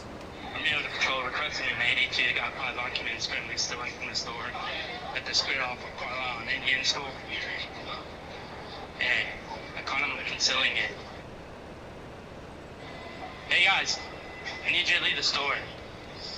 I need you guys to leave the store. I saw you concealing a shirt, so I need you and your friends to leave. Let's go. Put the hat down, let's go. Put this stuff down. You guys are no longer welcome in the Spirit, alright? This idiot stuck a shirt in his pants. I kicked them all out. Josiah handles the situation, not knowing that he's less than an hour away from a much more serious encounter that will change the course of his life. It begins when a customer's appearance attracts the attention of Josiah and store employees. God, I said he was good. He's bleeding from his eyes. I know. I know he is. He smoked dog. He smoked dog like a... See if he was. I know where he's at. I've been trying to keep an eye on him. No, I'm watching him by the word. I am. It's tripping, bro. Josiah moves to a position where he can better watch the man, who authorities will later identify as 41-year-old Chase Beltramo. When Chase heads for the front door with items he hasn't purchased, Josiah breaks into a sprint and a chaotic, violent encounter begins.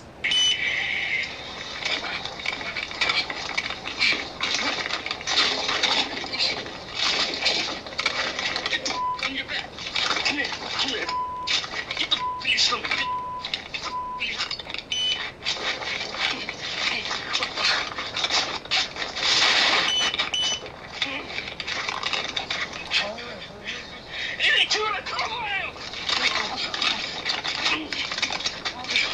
Stop!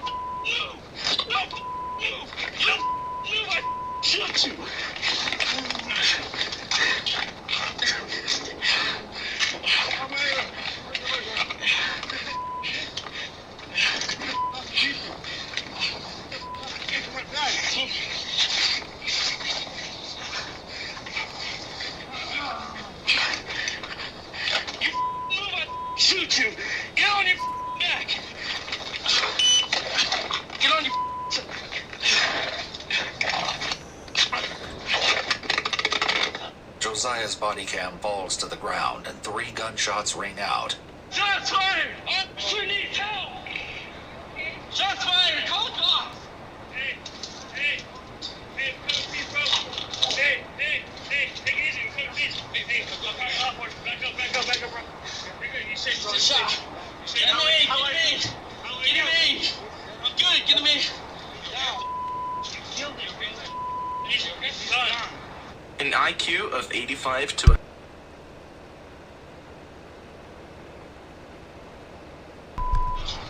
Josiah reattaches his body cam, but he's a long way from processing what just happened.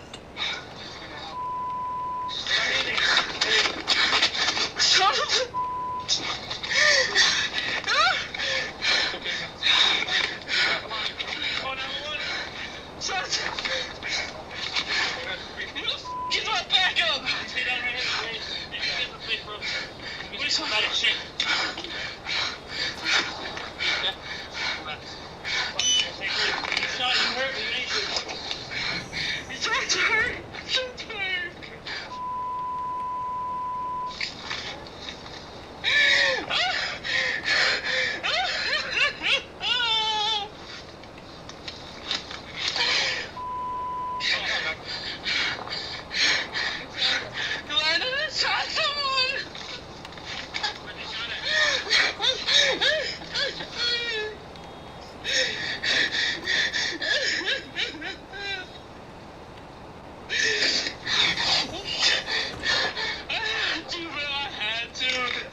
Determining the truth of that statement will be a job for the Albuquerque Police Department, who are rushing to the scene. In the meantime, Josiah makes another call. Call Mom.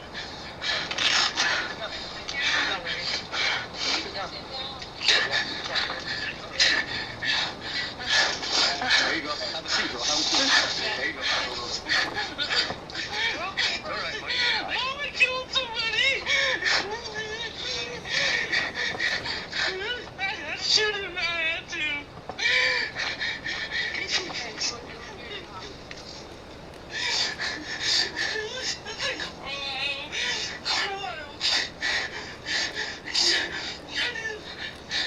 Try robbing and if he was fighting me, he was reaching for my stuff. I had to. You know where you shot him? Point blank, bro. Twice. Chest. What we're trained to do. We were trained. Yeah, I had to. Josiah's direct employer is New Mexico Security Services, and soon his co-worker arrives and jumps into action. Help him!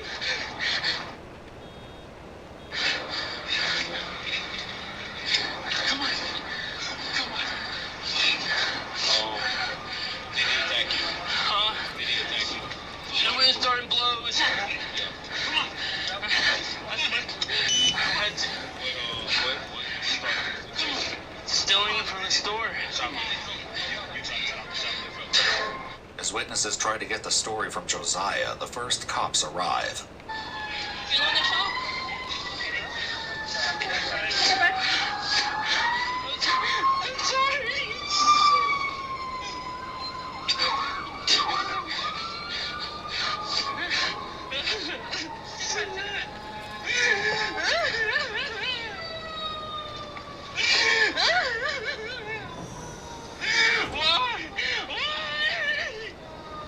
Josiah is relieved of his body cam, which now records him being placed in handcuffs.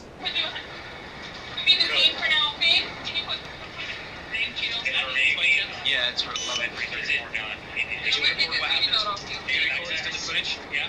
It should have the whole situation. You have a way of. Yeah. You need to call my lawyer. Thank you. Hey, we're gonna go back to the car, okay? There's any way to get that. To view it, like, yeah, we're gonna have to. Josiah's body cam will give investigators a clear view of the incident, and soon additional footage will show the deadly confrontation from a very different perspective.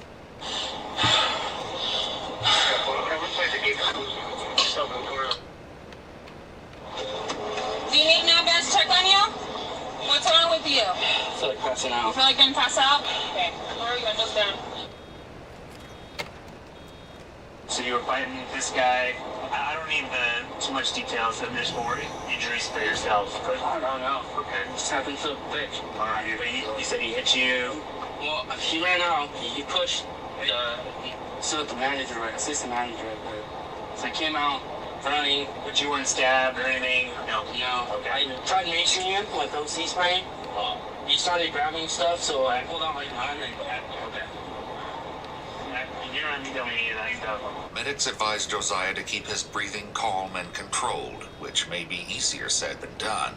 He's doing on TikTok. As it turns out, that may be the least of Josiah's worries. Despite the efforts of first responders, Chase Beltramo dies in the parking lot from a gunshot wound to the upper torso. I'm sorry, sir. I'm too sorry.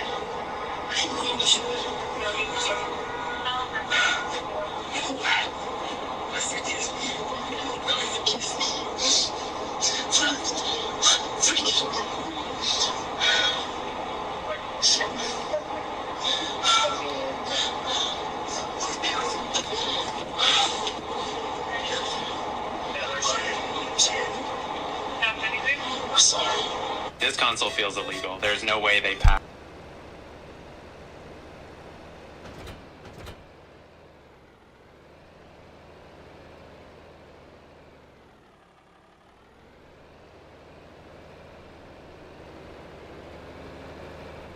The investigation stretches into the night, and as homicide detectives prepare to speak with Josiah, Spirit Halloween representatives have to decide on their next step. So corporate's directed us to basically stay closed indefinitely. Indefinitely? Why? They don't have to be indefinite. You think this store could be open tomorrow? Yeah. Really? Yeah. We need our Halloween stuff. Exactly. At the station, Josiah tries to get a sense of where this investigation might be going. Did you see the footage of this one? Yeah, I saw the footage of this one. Was it like clear or Yeah, like the quality was really good of the video. what are your thoughts? Because I can't understand my thoughts. Investigators will have to use witness statements and footage to make their determinations because Josiah has little to say about the incident. Is this because record? we record every incident that we get into. Okay, good. That's it. I've always found it helpful, to be honest with you. It falls to your benefit all the time, from my point of view. It does. Would you like to talk to us about this event tonight? I will, but I have an attorney because we have right to bear. Okay. So I don't know their number. So anytime they said if we get in a shooting to call them, and they'll help us through the process. Josiah is referring to a special liability policy he purchased that offers members legal aid if they're involved in a self-defense incident. The detectives agree to help put him in contact with one of the company's lawyers. I'm an attorney in Colorado with the Right to Bear Network, and from what I hear right now, this is an incident that may or may not be covered by Right to Bear, depending on what the charges are, the outcome, and some additional investigation. Is your client willing to answer questions with your presence? How would you like this to proceed? The lawyer explains that Josiah cannot be his client because he's from out of state and not licensed in New Mexico, but he recommends that Josiah be given time to rest and find a local attorney before answering questions. But if a good night's sleep is the key, Josiah's accommodations are perhaps less than ideal. Good morning. I'll take you in handcuffs. Or I'm gonna take you this one. Go to see your glass on. That shot with the DA, you're probably be out like a day or two. A day or two? Yeah. Meaning day could be tomorrow morning, depends on what agencies it could either this morning, which is Friday morning, or Saturday. You don't have control record, and all that stuff is not there. So they're most likely going to release you. That's just based on what the DA believes. Now, the judge can have a whole different aspect of it. Okay. But you're being held, you're not held on what's called an open count order, it's a criminal charge, meaning that there's no first degree charge. We don't have a first degree murder. It's going to be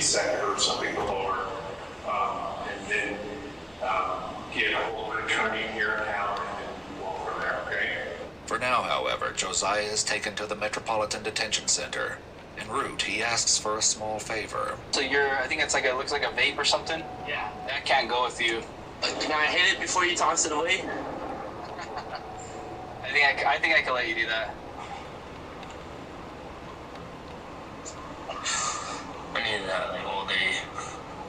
At the jail, the officer not only takes Josiah's vape, but his security patches as well. I don't know how much people have heard and, who's in there and stuff, so we got people giving issues, you know what I'm saying? Yeah.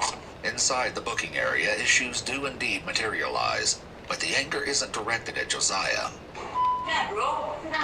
You big drop. Whatever you down. Yeah, I hate you. Pig out. Oh, get it. You guys like that?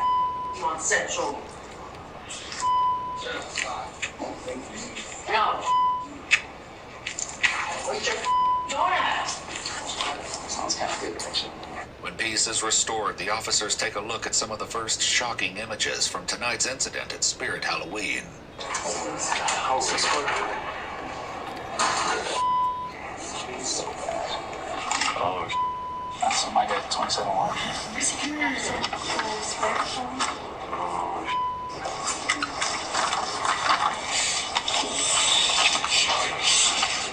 These images come from surveillance cameras at the store, one of which provides a new vantage point on the tragic altercation. Right from the moment a store employee intervenes to keep Chase Beltramo from stealing, and only seconds before Josiah rushes in. Looking to stay warm this winter? Temu's got...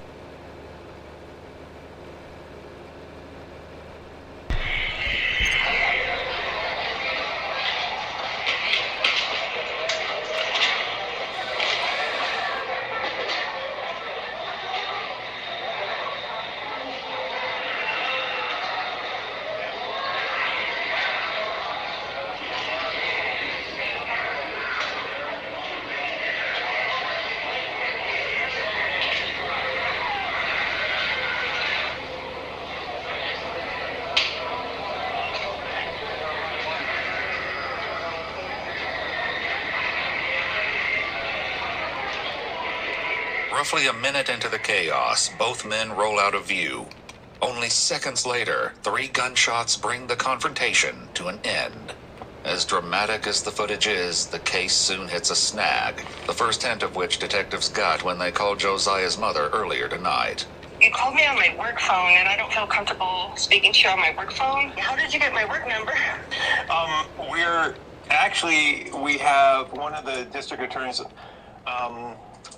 with us, and she was able to work through. They have your guys' information. We do not. As the detective explains the next day, her employment puts a wrinkle in the prosecution. Miho's mother works for the district attorney's office. Oh, jeez. Yeah. Okay. So I didn't actually know that even. Yeah. So to ensure that there is no complications further in the case, all of this is going to be handed over to an actual attorney in the city that does not work with the district attorney's office. Does he have any charges against him yet, or? Yes, we did charge him with second-degree murder last night. But when we were watching the footage, it looks to be self-defense, because it looks like the guy had a hacksaw or something that he was trying to hit him with. The victim, Chase Beltramo, did have previous run-ins with the law, including a 2013 conviction for misdemeanor shoplifting and a 2014 felony conviction for residential burglary. Josiah's fate, however, will not be based on the victim's past, but by what is seen in the footage, including his own body cam recording. You f***ing move, I shoot you! When investigators review all the footage and speak to the witnesses on scene, they conclude that Chase Beltramo was not armed at any point in the altercation. So he doesn't have an expectation of privacy on a camera that is provided to him. They do this for their legal means to be able to say, hey, you did this within our policies.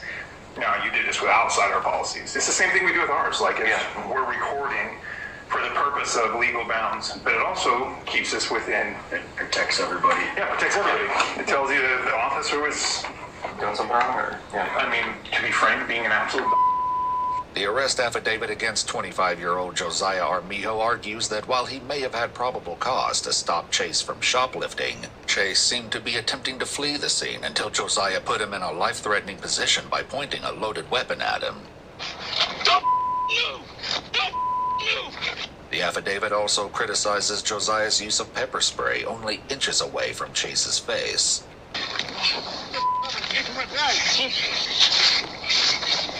The document concludes, because Josiah didn't have the necessary need for the use of deadly force, he was charged with second-degree murder for the shooting of Chase. Josiah Armijo was released on his own recognizance 2 days after the incident. Court records indicate that he has entered a plea of not guilty. If you'd like to see select new videos early and help us keep on...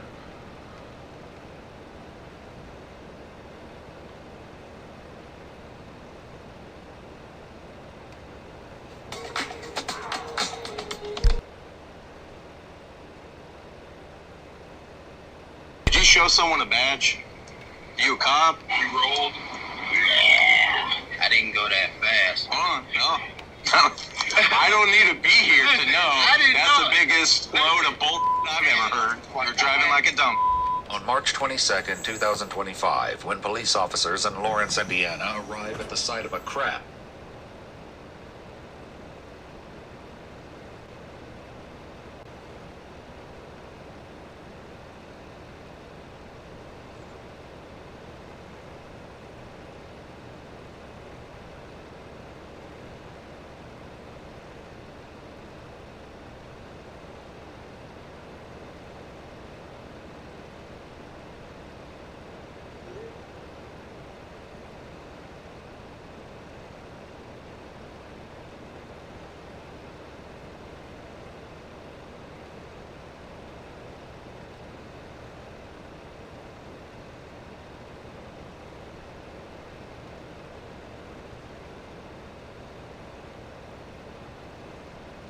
they're surprised to find that a truck has collided with a house in broad daylight. Even more shocking than the driver's outlandish explanation is the fact that he's also a sheriff's deputy. I don't do nothing stupid.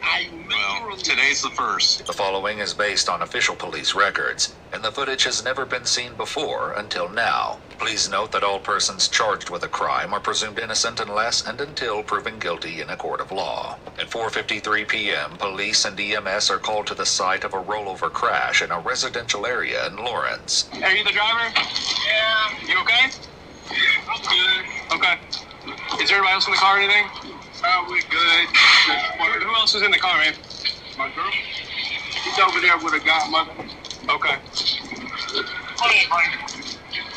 Did you guys roll over? Yeah, I was driving, and I was trying to back up right there. I got a wallet, and I lost control. I swerved and hit it. Okay. You have your license with you? The driver is identified as 39-year-old David Hodges. You have your insurance?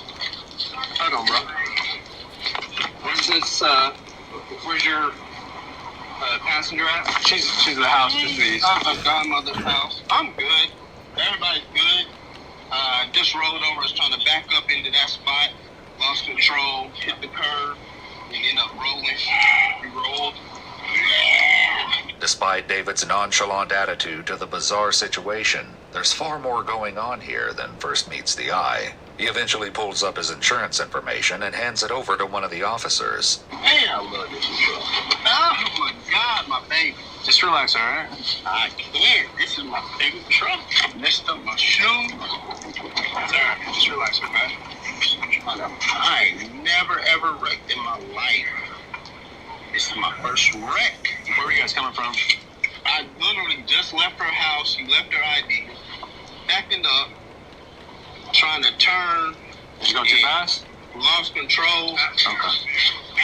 Already, David has adjusted his story, first saying he was trying to back up into a spot, and now that he was trying to turn while backing up. I ain't never in my life ever did this. I'm just trying to turn in that street. Drive, go.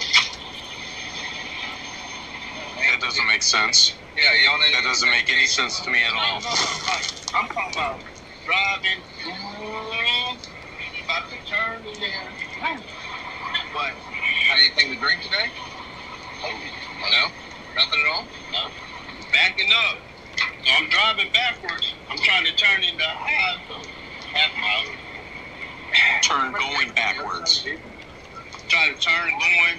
You must have been doing it fast. Went to. You must have been doing it super fast. Overdid it. While heading to check David's insurance on his phone, the other officer finds witnesses to the accident. Did you guys see the crash or anything? I was downstairs. I see them come flying past the first. Then I had a skirt in the pool. Yeah, he going up to the bed. He going like jump. Rolled over? Yeah. It looks like you've been in a crash. My phone will trigger emergency SOS if you don't respond. Coming in and make sure you're okay. Yeah. He got the car in the back. I know, we saw it. Because this is the most ridiculous thing I've ever seen. I have never in my life, and that's on me, I've never in my life ever wrecked. It's extremely reckless in the neighborhood to be driving that way. I didn't go that fast. Hold on, no. I don't need to be here to know that's the biggest load of bull I've ever heard. Hey, sir, look at this. Let me look at this for a minute. And with a straight face say, I was going to reasonable speed. No, I give you 100%. I was like, you're driving like a dumb is what you were doing. And you're lucky you didn't kill no one, is what you are. The owner of the home David struck wasn't there at the time of the crash, but 2 children were inside the house. Luckily, neither were harmed. This is where things with David begin to take a turn. Did you show someone a badge? You a cop? You a firefighter? Sheriff badge.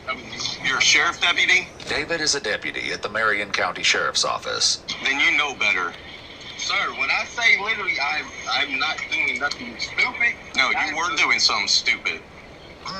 Look at the scene right now. You were doing something stupid. I literally never did this in my life. I question your judgment as an officer.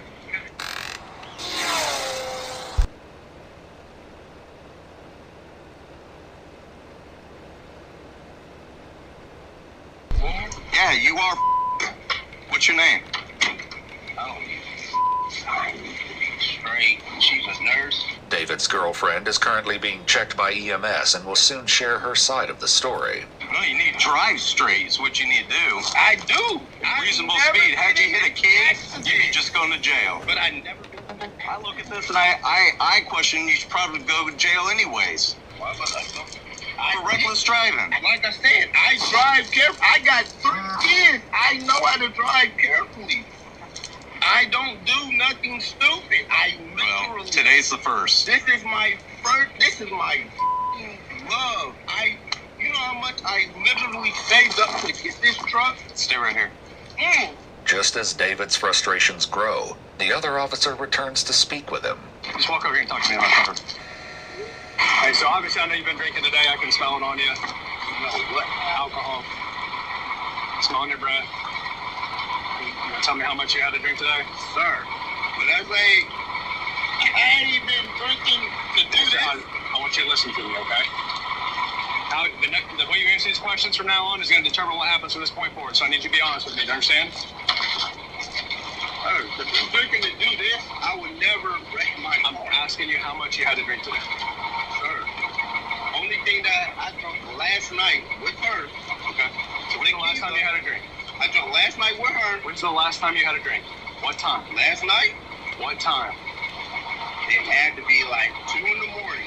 If David is being honest, since it's now just after 5 p.m., over 15 hours have passed since he claims he last had a drink. Okay. How much did you drink?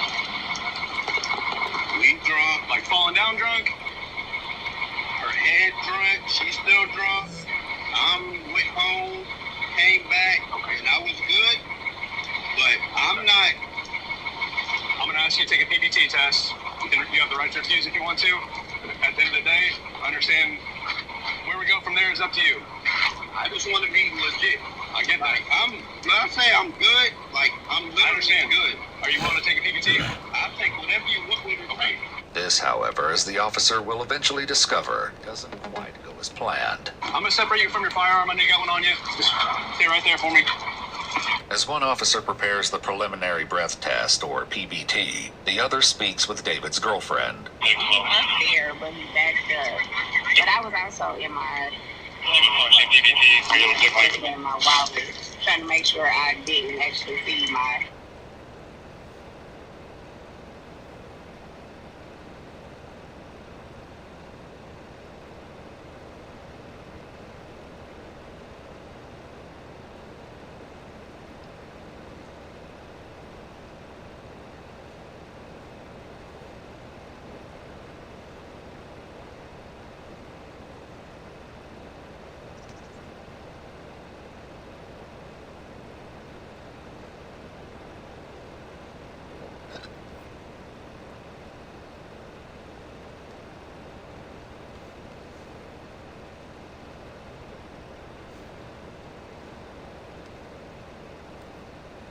I did it, but I didn't see it. Okay. And then next thing I know, when I looked up, I felt the car rolling. Okay. Well, the airbag came out. I've been drunk today. Like, we was about to go drink. I ain't gonna lie to you. What am I missing here? Because just driving backwards and going back, it doesn't result into this. Like, Nothing. It's fine. I mean, we've been arguing, but we don't ever. I don't know. Honestly, I don't know. Because I've been fine. He was fine. I mean, he's obviously not fine. I mean, you know, like, he wasn't, like, irrational when it came to give me or arguing or anything like that. Okay. David's girlfriend is soon cleared and released without any injuries. David, on the other hand, is proving to have some issues with the PBT. All right, deep breath and go. A little harder, harder. Keep on. No, you're not blowing hard enough. Deep breath in and blow. A little hard. There you go. Keep going.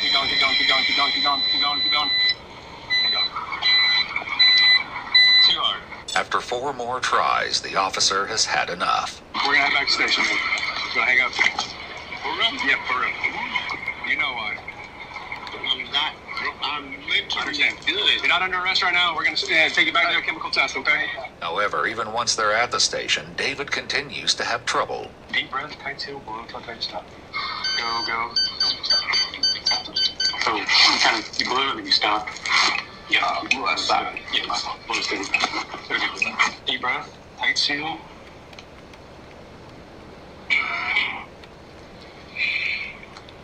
Go, keep going, go. I don't know if you're pursing your lips or something, but a little hard. Go harder, go. Okay. I'll take it. No! He's playing the game. We got 3 pills. He's been trying to win. Yeah, Hey, David. I want to be clear about this. So obviously, we kind of went through this. You've done these tests before. You've been through the academy, right? No, I haven't done this ever. Okay. Either way, Sergeant Heine has done a lot of these. He's able to explain the test to you, and that way you can understand it. Obviously, if you fail to follow the instructions properly, it looks like you're more intoxicated than what you actually are, right? David is warned that if he doesn't complete the test, they'll get a warrant to collect a blood sample instead. Still, it takes a few more tries before the officers are able to get a reading.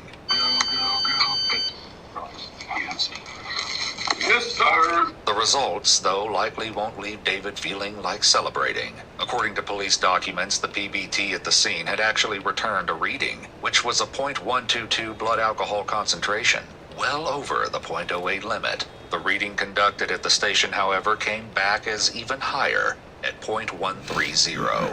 Dang, from last night? Yeah. All my careers would have gone this year. According to police documents, David was arrested for operating a vehicle while intoxicated with endangerment, operating a vehicle with BAC above .08, and reckless driving causing property damage. News sources state that following his arrest, David was terminated from the Marion County Sheriff's Office, though no other updates about the case are available at this time. If you'd like to see select new videos early and help us keep uncovering case files that rarely come...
They're playing with the gun back and forth.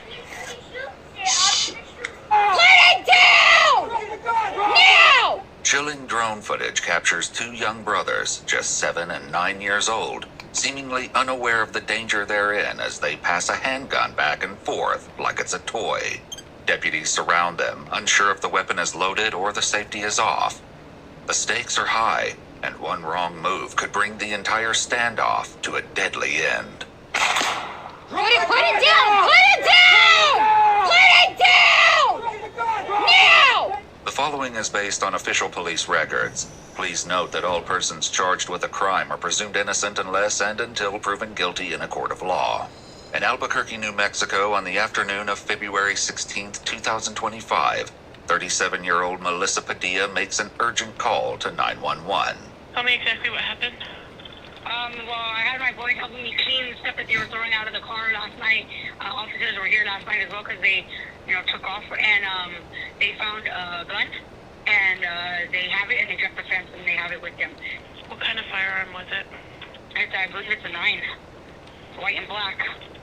So like a compact, small, mini. It's like it's tiny. Yeah, I told them to give it to me and they wouldn't. So I came inside to get my phone and yeah, they took off out of the 7 and 9. Bernalillo County deputies quickly respond to the scene and discuss how to proceed. Where do you want to coach this? Because they're probably barricaded in that trailer in the back, but we don't know that firearm is not loaded. Have you been here before? Yes, and they're 1040. They're barricaded.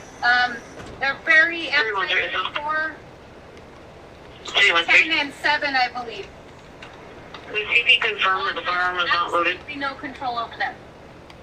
If you've been out with them before, I'll follow you, and I'll just bring a 40. I don't think shooting at kids on anyone's agenda. Well, no, of course. Where is the little boy running? So I saw one just run that way. They're probably in the back in the salute because they know that there's a road back there. Melissa describes the children to deputies, stating that 9-year-old Sean is wearing Star Wars pajamas, while his little brother, 7-year-old Eugene, is dressed in a Minecraft theme set. When a deputy notices something on the ground near their feet, the situation takes a turn for the worse. From last night, probably. They can't run this thing. I know, I won't touch it. I'm a felon. I can't. But I was going to, yeah. There are unspent rounds on the ground where we are. So there is a possibility that they have ammunition. Was there any issue happening before this? Okay. And then they started fighting with each other. And I told my son Sean not to freaking be doing that. And then after they got mad and then they locked the door on me because at first we were cleaning it up. So they were fighting with each other? Yes. Was anybody chasing the other one with the firearm? Who had the firearm? The one that was mad or the other one? Eugene had the firearm, the 7-year-old. And was he the mad one? No. Okay. Sean was the mad one. Sean was the mad one. Mm-hmm. Sean's the one that I got the gun pointed at him on the line.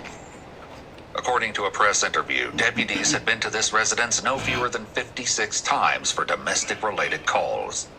Just 1 week earlier, Melissa's ex-boyfriend, Gabriel Roybal, was arrested and charged with multiple offenses, including child abuse, assault with a deadly weapon, and negligently leaving firearms accessible to minors.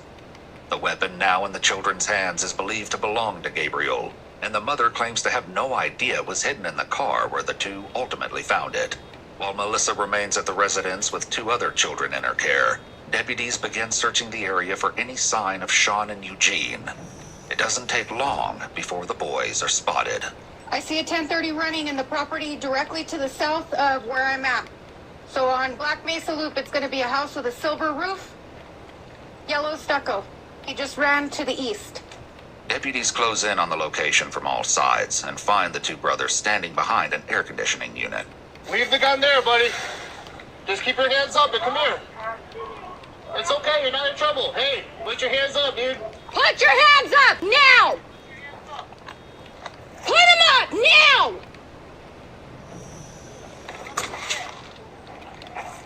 I have a visual on this side. The 1030 with the orange has something in his hand. All you gotta do is drop it, dude. That's it. 254, you have a female running up behind you. Stay on that side. They have it in their hand, okay? Just stay there. Having heard the shouting, Melissa makes her way toward the scene. She stays back for now, but with her children in mortal danger, she won't remain on the sidelines for long. They just pointed upward. Drop the gun, bro. Buddy, drop it. Drop the gun, man. I have it. Okay. Stop. Put it on the ground. Put it on the ground and put your hands up. Put it right there. 258's gonna have 40. And 234 is taser. Hey, put it down. Put your hands up.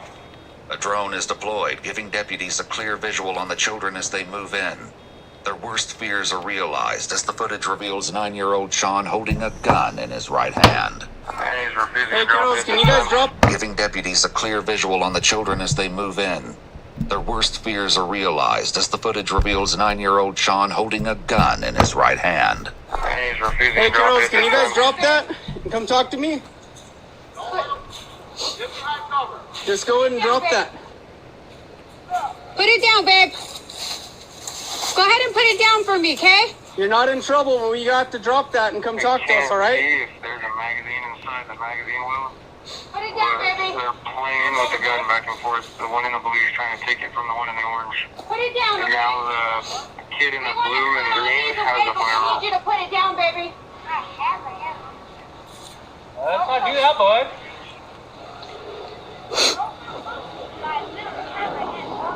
Let's not do that. Let's take our hand off, buddy. Let's put it on the ground. He said he has his hand on the shoulder. Hey, guys, put the gun down. Has the shoulder. We do need one. Someone else come back Put the for gun it. down and come and talk to me. It's okay. You're not in trouble, buddy. Just put it down, babe. I'm gonna show you how. I know. Can you put it down for me? Just put it down. You're not going to be in trouble, okay? Just put it on the ground, bud. Come talk to us. You're not in trouble. Can you put it on the ground for me, bud? The one in the blue and the green. It's going to be in his left hand. He does have his finger on the trigger right now. Hey! Put it down! Don't do that! Put it down, baby! Come on. 5 minutes coming up to you guys. Okay. Eugene! Put it down, babe! 341. Can you, Back up. can you lift? You want 40 on that side? If so, I would go to 40. I don't want to do that by weight. Yeah, my weight for sure. Just wait. Let's try to keep talking with them. Wow. Just watch. There's a female coming up. Eugene, put it down, babe, okay? Can you put it down for me so we can talk? Can you do that for me? Because you're doing a really good job right now. So if you could just put it down, I would appreciate that. He has the firearm upside down now. He's no longer got his finger on the trigger. I would go ahead and fool him, try to knock it out of his arm. What I want you to do is I want you to hit beside them. Hit the wall? I want you to hit the wall. Hey, put that, just keep it down. Sean! Down. I want you to hit the wall or hit the fence. Hey, you gotta do what he says. I want you to hit this fence right here. And we have tried speaking with these kids. Sean! Can you put it down, babe? Hold on a second. Give it a second. Kiddos, just drop that. And come talk to us. You're not in trouble. Yeah, that's we tried to talk them down. They're refusing to put the gun down. If you can, ricochet it on the bottom of that wall into their feet. Not Maybe with the he'll cannon. listen. If you put the cannon down, will you put it down? Okay? So just Try not to hit put him. the gun down and we'll show you the cannon. He's not gonna shoot you, babe. Put it down. Okay, he's gonna put it down now. He's facing it down. Now you put the gun down. Okay? Come on, Sean. Let's listen, okay, babe? We don't want to hurt you, honey. Can you put it on the floor? It's still gonna be right by you, but if you put it down on the floor, then he can keep his cannon down. But put it on the floor. Ready, 40? Just wait. Stand by. The sooner you put that down, the sooner we can take you home. We can go see your mom. Sean, this isn't a game no more. We're not playing a game right now. This is serious. 1030 speaking with 254. I need you to put that down. We want to help you, Sean. You tell me what you need after you put it down, and I'll make sure that we get you some whatever you need, okay? We're just gonna wait for a second. Can you do that for me? Well, your mom gave me your name backwards then. All right, then Eugene. Can you put it down for me? Now Sean has it. Sean, can you just toss it to the side, babe? Let's make this easy. Because we want to help you. We want to help you. I want to try to do a warning, something. Put it down, Sean. We don't want to hurt you, okay? I just don't want to. Put it down, Sean. I really don't want to with your kid right We now. don't want to hurt you, and we want to help you, okay? It'd be. Put it down, baby. 40 going out. 40, 40, 40. The non-lethal round collides with the air conditioning unit, startling both boys. In a shocking move, 9-year-old Sean aims the firearm towards deputies and plunges the entire scene into utter chaos. Put it down! Put it down! Put it down! Now! Drop it! Drop it! Drop the gun! Put it down! Green has it! Drop the gun! Fearing her children have been caught in a crossfire, Melissa bolts toward the scene and is intercepted by nearby deputies. Stay back! Stay back! It's less lethal. It's less lethal. Stop. Stop. Stop it. my kids! Stop it. Stop it. Stop it. Stop it. Record this! Those are my kids! We didn't Sir! shoot them. What the was that then? Less than lethal. It was a Get my swim. hair out of here! As the boys take cover behind the AC unit, a deputy flanks from the other side, determined to bring this standoff to an end. Drop it now. Drop it, both of you. I don't even have the gun. I don't have the gun.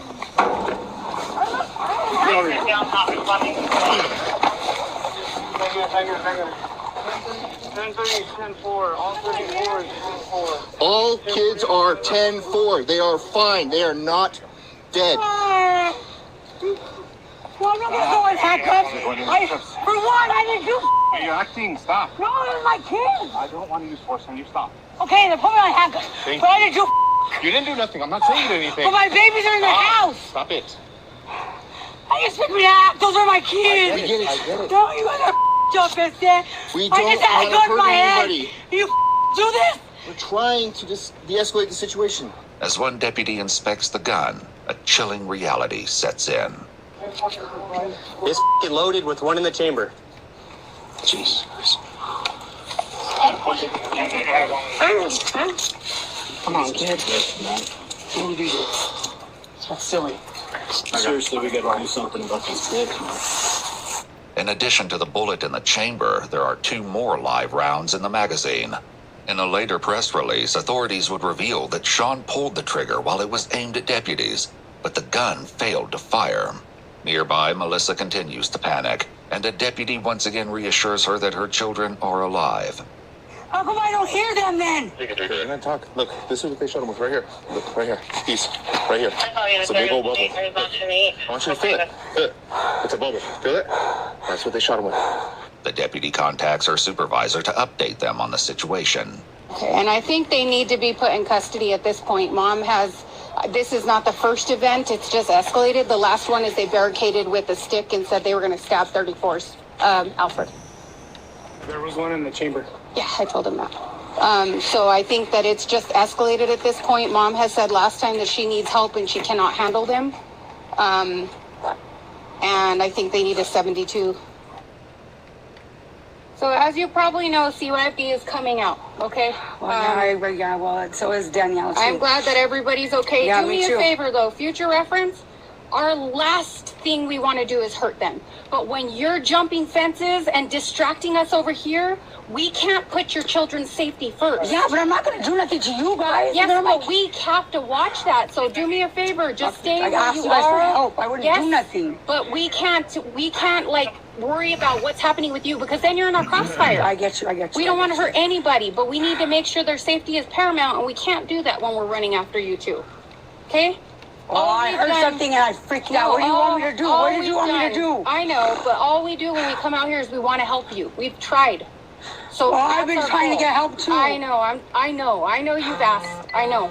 The 2 brothers are placed in separate cruisers.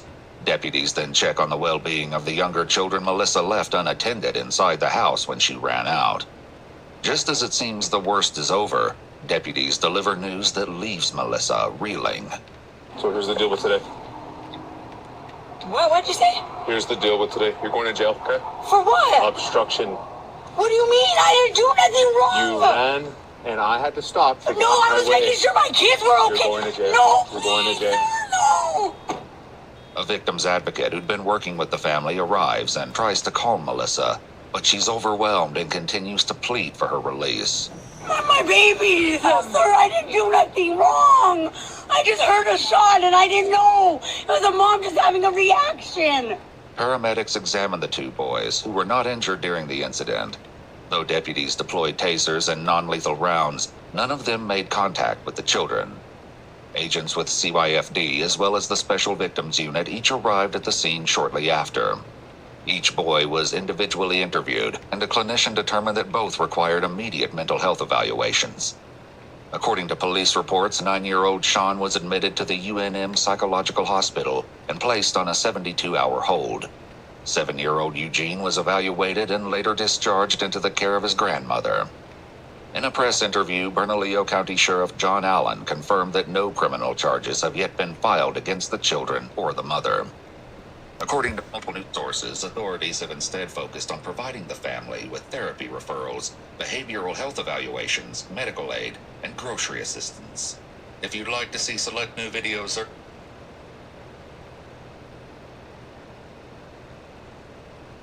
there's been a significant amount of information provided to us related to child being accessed, right? Specifically from your home Wi-Fi. Where were you talking to him?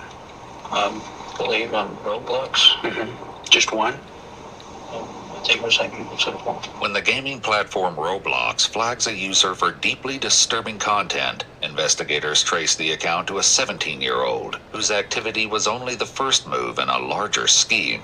In the chat logs, they find explicit conversations with children, each one pointing to a predator who's been operating undetected for far longer than anyone could imagine.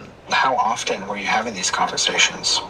Probably about like 4 to 5, almost every day.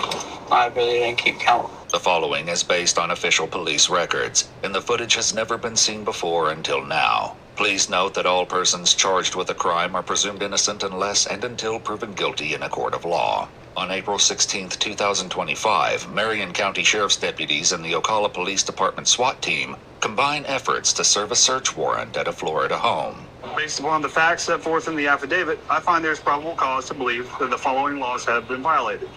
Possession of child. The suspected perpetrator is 17-year-old Christian Edward Scriven, who's placed in the back of a patrol car with his brother.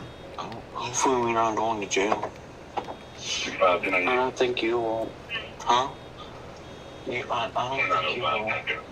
Oh, you? I thought we will. I'm fine with that. Love you. Love you too, Dominic. While his brother Dominic is not questioned about the case due to his intellectual disabilities, Christian and his father are each interviewed separately in recorded sessions with a detective from the Internet Crimes Unit and a Homeland Security investigator. There's been a significant amount of information provided to us related to child being accessed, right? Specifically from your home Wi-Fi. If one of your kids was to be involved, who do you think it would be? Christian. Dominic, no. Christian, yes. Because he's done it in the past, he's going to do it now, if he's going to do it. Though they spare the details to Christian's father, what they're about to uncover is even more serious than accessing explicit materials of children and involves a disturbing and calculated pattern of predatory behavior. Before confronting Christian with what they know, they read his Miranda rights. You understand those rights? Sir. Okay. You're 17 and a half years old, so when you say you understand them, I'll believe you. Having those rights in mind, are you okay talking with me now? Yes, sir. Okay. When did you get your phone? Sometime last year.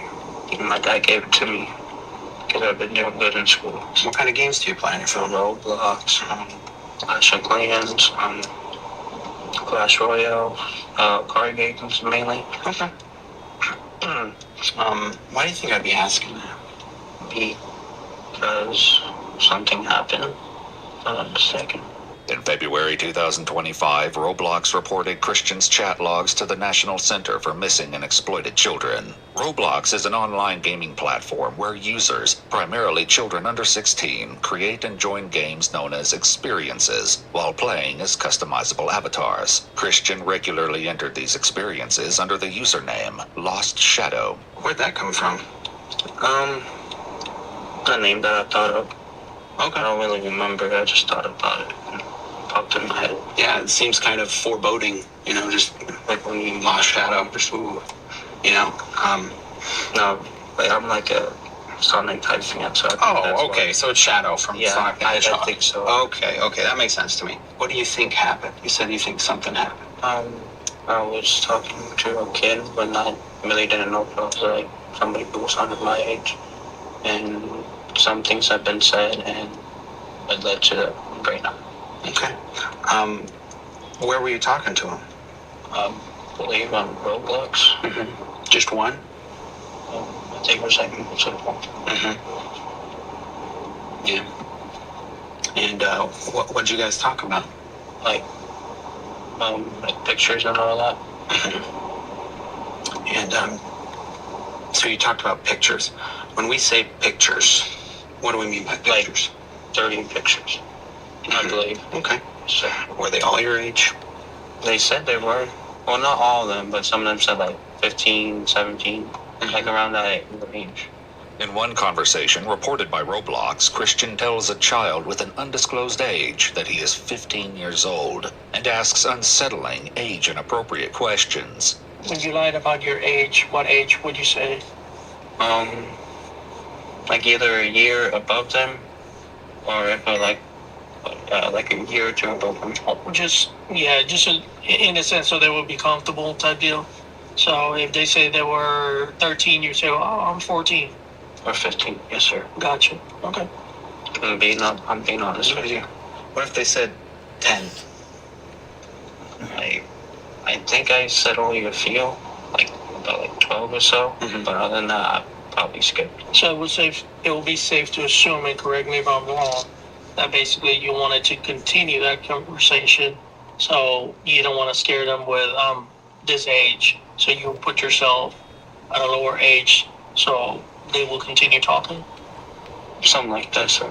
When the child doesn't share her own phone number, Christian gives his instead. Since Roblox prohibits the sharing of phone numbers, Christian tricks the filter by sharing it a few digits at a time and instructs the child to text him. You share a bedroom with your brother? Yes, sir. Is your brother messing around on Roblox too, no. Or does he use your devices? No, sir. Does anyone use your devices? No, but my dad goes through my phone. That's my mistake when I'm not here. When's the last time you went through his phone? It's been about 3 months. Did you find anything? No. Okay. It's just I find numbers in there that are not in his contact. And I ask him about it, and he says, "Oh, that's my friend." While the platform blocks users from sending or receiving photos, a deeper concern persists as individuals continue to lure children away from the platform, where safety features can't protect them. You can't send pictures through Roblox, right? No. So how do the pictures get sent? Either through Discord or my phone number. Discord is a communication platform that allows users to create servers where they can chat via text, voice, or video. How you end up in Discord? Did somebody tell you, "Hey, open a Discord so we can talk here"? How'd that happen? No, I went to it myself. Are you part of any communities that talk about that process? What do you mean by communities? Just groups of people speaking on social media or over text or... No, sir. No, I don't think so. So you don't belong to any Discord servers where people talk about that? No, Discord servers, yeah, I was. There's some pretty tight-knit communities, right? A lot of them are interconnected. A lot of them, people who are lower up in one server will start their own server. Yeah. Do you remember what the general premise was behind the group? Was it like a grooming? You talk about grooming kids on Roblox? Or no, sir. Okay, what was it then? On Roblox or on Discord? On Discord. No, it wasn't anything about kids. It was just like dirty pictures or videos, whatever. While Christian admits to moving conversations from Roblox to Discord to speak in private and ask for photos, what investigators are about to reveal is even more horrifying. Did you ever ask somebody for specific pictures? Like of what they look like. Okay, so you never said, like, send me a picture of a little girl or send me a picture of... No, sir. What about, do you ever tell anybody to do anything with other people? Like, tell them to do something to somebody else? Mm-hmm. I don't know, sir. I think you know. I think you know what I'm talking about. Well, there's a conversation that I was provided because it rose to a level of concern that was pretty high, where you and another user were talking about their siblings. In one deeply disturbing exchange with a young girl on Roblox, Christian issues explicit instructions, describing in detail what he wants the girl to do to their younger male sibling, and demands video evidence. Christian admits to detectives that the sibling was possibly as young as 8 years old. I mean, what do you think the consequences of that are? I could possibly, get arrested. No, I just mean, what do you think that's going to do to that little kid that you're having him do stuff with? Negative impact. Yeah, I think that's fair to say. Why did you ask them to make those videos? I guess to mainly see if they were telling the truth or whatever. I think that was my main reason. How much of that is going to be on your phone? None. None? If I'm not mistaken, none, sir. Okay, so what happened to it? Most of the dirty pictures that I got were either deleted or they deleted them. Despite the graphic nature of his messages, Christian appears not to grasp the gravity of his actions. I wasn't trying to do anything bad. I think I was just Christian, I'm going to be honest with you. I don't think that that's believable or fair for you to claim that you weren't trying to do something bad. And I'm not trying to be rude. I'm not trying to be condescending, but I think it's important we are clear in here that is a lie. Is it fair to say? I mean, yes, sir. And are we going to find you speaking with any kids on your phone currently? No, sir. No. When did it stop? I think it was a few days ago, a week ago, something like that. And what made you remove all those conversations? Discord? Or just what made you stop? Server get banned or wiped or? On Roblox, my main account did get banned. Okay. And I've been getting warnings. Though Roblox did shut down his account, Christian simply made a new one. And you're saying on this new account you did not try to talk with any kids? On this new account? No, I did, sir. As the conversation turns to how many children Christian may have targeted, the scale becomes overwhelming. From the content that you received, for real, how many of them were young girls that you know actually have done this? A few. And when we say a few, we're talking more than 5? If I'm not mistaken, yes. So, since this kind of constant thing you were doing, are we talking about numbers above 20? Yes, sir. Number above 50? No. So we're more in the ballpark of 30? Oh, yes, sir. But they'll soon learn the staggering truth that the real number may be exponentially greater. For now, Christian shares his perspective on the entire situation, admitting the outcome was not what he imagined. I understand it's wrong, and I thought since I was still a minor, I thought it wasn't going to be it wasn't going to happen. I knew it was going to be bad, but I didn't know it was going to lead to this.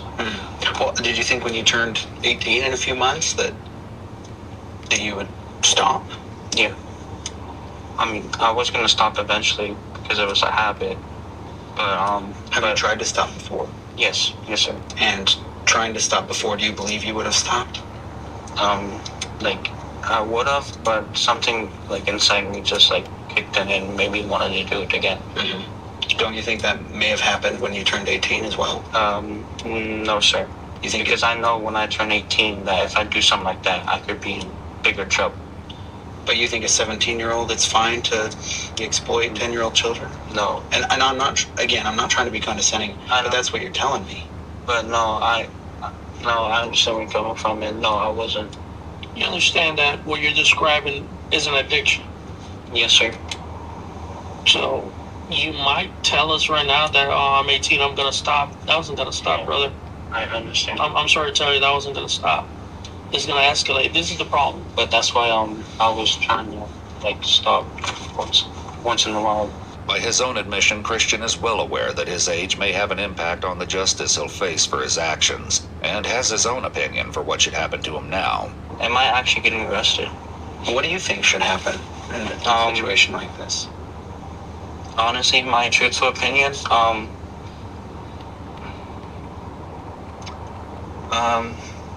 like, I shouldn't go to, like, jail, but, I think for my actions that I've done, I think I should, like, know what it's like to, like, go to jail. Do you guys have any water? I got water. It's not cold, but you can have some. That's fine. I know if you guys have, like, an age for, like, under 18 or something, you go to what is it called again? The Department of Juvenile Justice? Yes. I think I should be punished for my actions and learn from my mistakes and never to make it again. Okay. Christian, however, may not get his way. While he did spend the night in the Juvenile Justice Department, the following day investigators returned to confront him with shocking new evidence. Just hours before the search warrant, he was in fact talking to another child, despite earlier claiming he had stopped. I noticed there was a conversation with a girl yesterday with like a 406 number on your phone. 406 number, I was, but I don't remember who it was, sir. Would you have continued talking with her today, you think? No.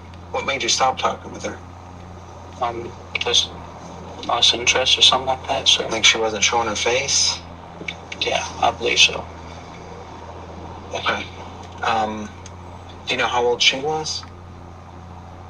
Like, I believe 14 or 15. I do want to say something. Yeah. I know it's on there, but I forgot to tell you that I have 2 girls on there on Discord. And it looks like you have one of them labeled a certain way on your bio. Oh, yeah, because she we were talking and she wanted to, like, be with me or whatever. Christian's Discord profile reads, "I'm married by someone who I care about and love the most. She's very special to me, and I'm happy to have her in my life." According to the police report, his phone had no contacts or messages retained beyond immediate family and the children he was currently trying to exploit. When did you start talking to her? Yesterday. And Yesterday. Oh, just yesterday. Why say you're married? Because she put hers as that, and I just wanted to, like... Where did you meet her? Was it on Discord? Roblox. Okay. And then what about the other girl? Did you meet her? Which one? The other girl that's on there. Same thing. Okay. How old is she? I think the same age. So. How old do they think you are? I told them I was 17. Okay. I told both. Okay. Did you send pictures of yourself? To show my identity, like who I am, yeah. Did they send pictures of themselves? Yes, sir. Are they clothes pictures? No, they're just like face pictures. Okay. Show them. But the other one, no, she sent me an outfit pictures or whatever. Did you guys talk about, anything at all? I asked for like content like that, but not like videos. Well, I asked for a little bit of videos, but pictures, and she said she wasn't comfortable with that because of her past relationship, and I respected that. When asked once more about the number of victims, it becomes immediately clear that the number of children Christian was able to reach and exploit is far beyond what anyone could have imagined. How many, like, a day of these people would you talk to? Because, seeing that you have the 2 on the Discord and you have the 1 just from yesterday, and then, there's a lot in the deleteds, but it looks like it's quite a few. I mean, how often were you having these conversations?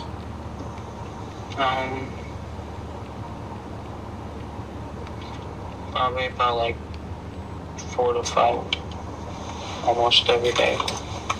Okay, 4 to 5 almost every day for the past year? Almost, yes. Okay. So probably a little bit more than 50 then. I really didn't keep count, so probably. The investigation uncovered conversations with children in 20 different states and multiple countries, and while attempts were made to reach potential victims, some couldn't be contacted. On April 28, 2025, 17-year-old Christian Edward Scriven was formally charged as an adult. He was later booked into the Marion County Jail, where he remains held without bond. He entered a plea of not guilty. The case is ongoing, with a pretrial conference scheduled for September 9, 2025. If you'd like to see select new videos early and help us keep uncovering case files that rarely come to light, you'll find...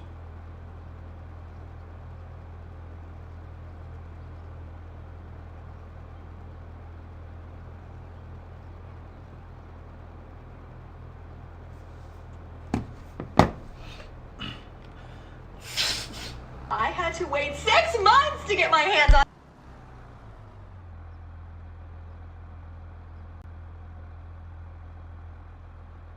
Are we doing any guns blazing and everything? Oh, shit. Oh. On April 2nd, 2024, deputies from the Bernalillo County Sheriff's Office in New Mexico respond to a panicked 911 call.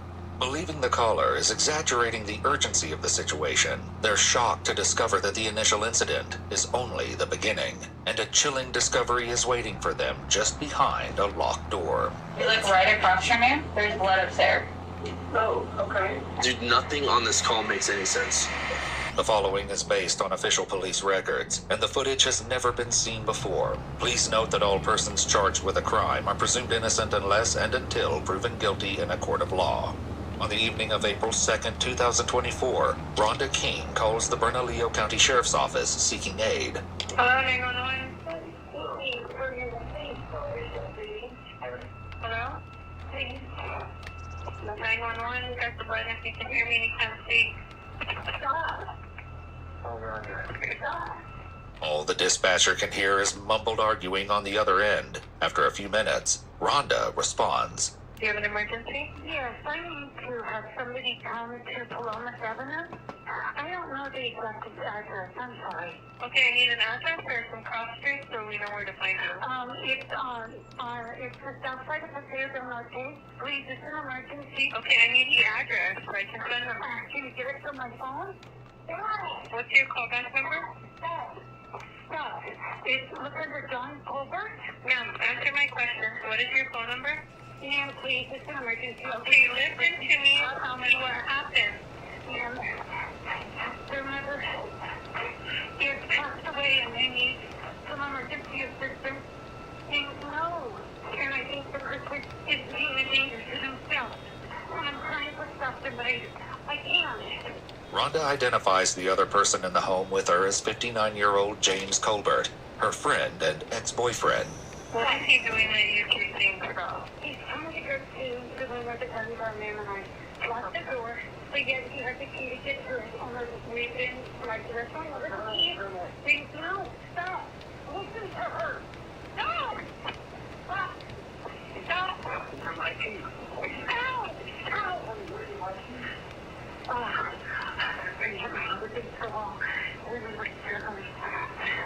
Eventually, the dispatcher uses Rhonda's phone in order to locate her, and as the 911 call continues, deputies from the Bernalillo County Sheriff's Office urgently make their way to the residence. Hey, stop! Stop, they're here. Hey, they're here. Sheriff's Office!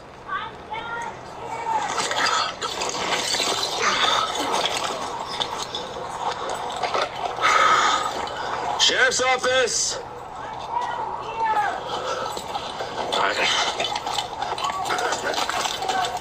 What is it? We're down here by the door. Alright, you come out here to us. It's not on. Nobody's home. Nobody's home. Right here. I think he's in shock. His mother passed away. away. And he's the sole caregiver, and I just think he's in shock. And I called him like today.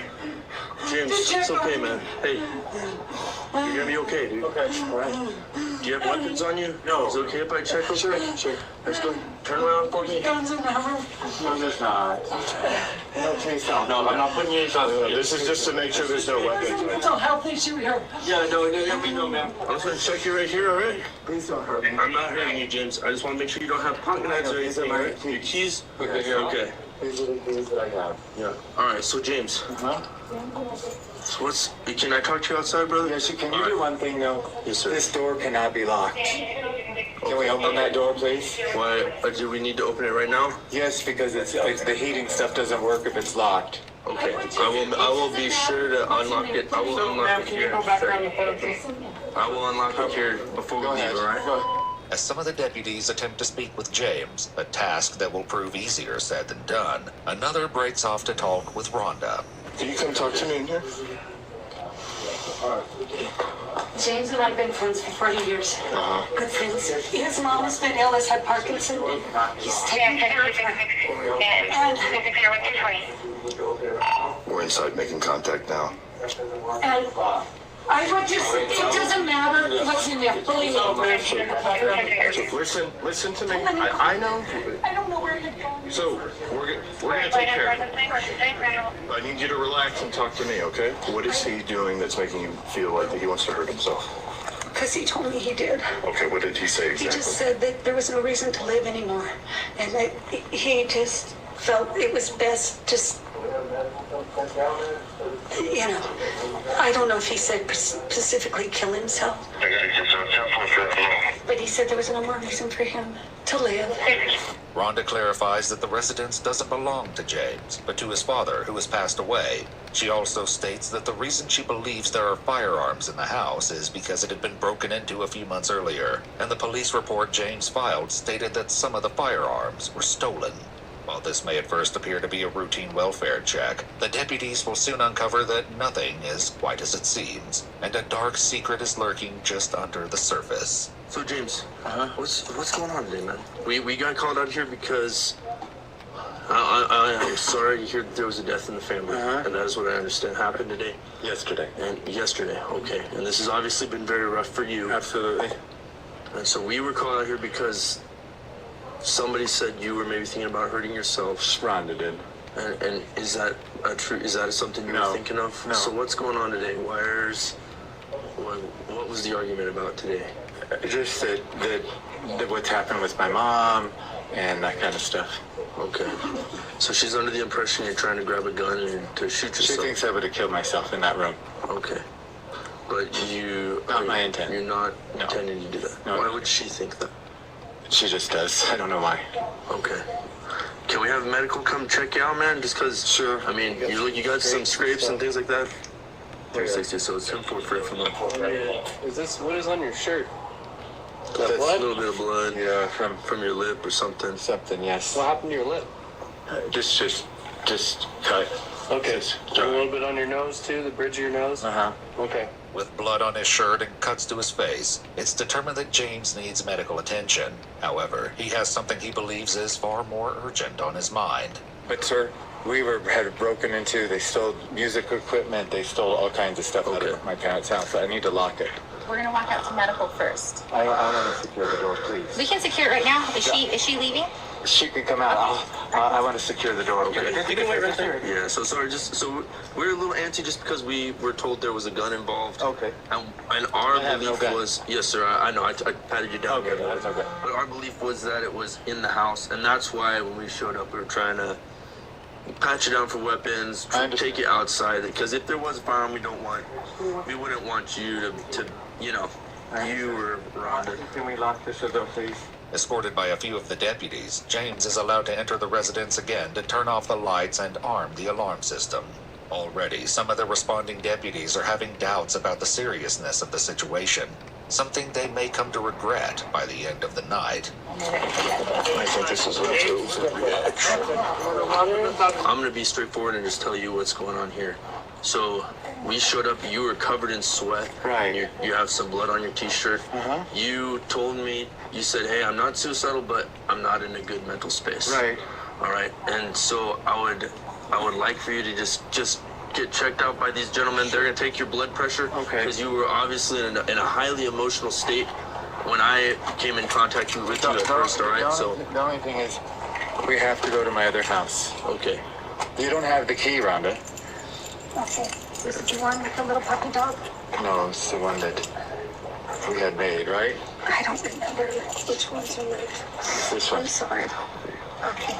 Okay, let's go this Are way. you sure? Let me just take all of them. No, Okay. because this is the stuff to my other house. All right, man. Let's go this way. Okay. James gives the location of his house, but the deputies insist he gets checked out by medical personnel before he can explain why exactly he's so eager to return to the other residence. As soon as we got in, she was causing more of a ruckus than he decided to take her around the corner to try to calm her down. I honestly think it's a bit of an overreaction. Her behalf. Like, He was, I don't know if you saw him, he was sweating, like, he was drenched in sweat. And it's like cold. So he's just absolutely drenched in sweat. He's being very calm, like extremely monotone, but speaking calm. So I was like, well, why would she think you're suicidal? She's like, I don't know. He said, I don't know. My mom just passed away. I was the caretaker for my mom. With mounting apprehension about the validity of Rhonda's concerns, one of the deputies speaks with her directly. Okay, so I know my partner was talking to you, but just if you could just give me a brief, just a rundown of what's going on. James' mother, well, James has been basically the sole caretaker of his mother the last few years since his dad died. Okay. She has Parkinson's disease, and she's been ill. And James has been ill himself, like medically. And I think a lot of it's, was stress related. Earlier that day, Rhonda had called and texted James multiple times without receiving an answer. I thought, well, I'll call his mom because, I'll talk to her if I don't get him or whatnot. And she didn't answer.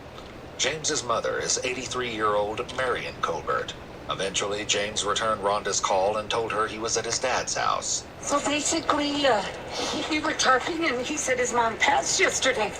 And I said, well, we need to call 911, James. Let's go over to the house. And he was adamant that no, we needed to come here and lock it. We need to go in here. And I was afraid to let him go by himself because I was afraid that he would go in and he might hurt himself.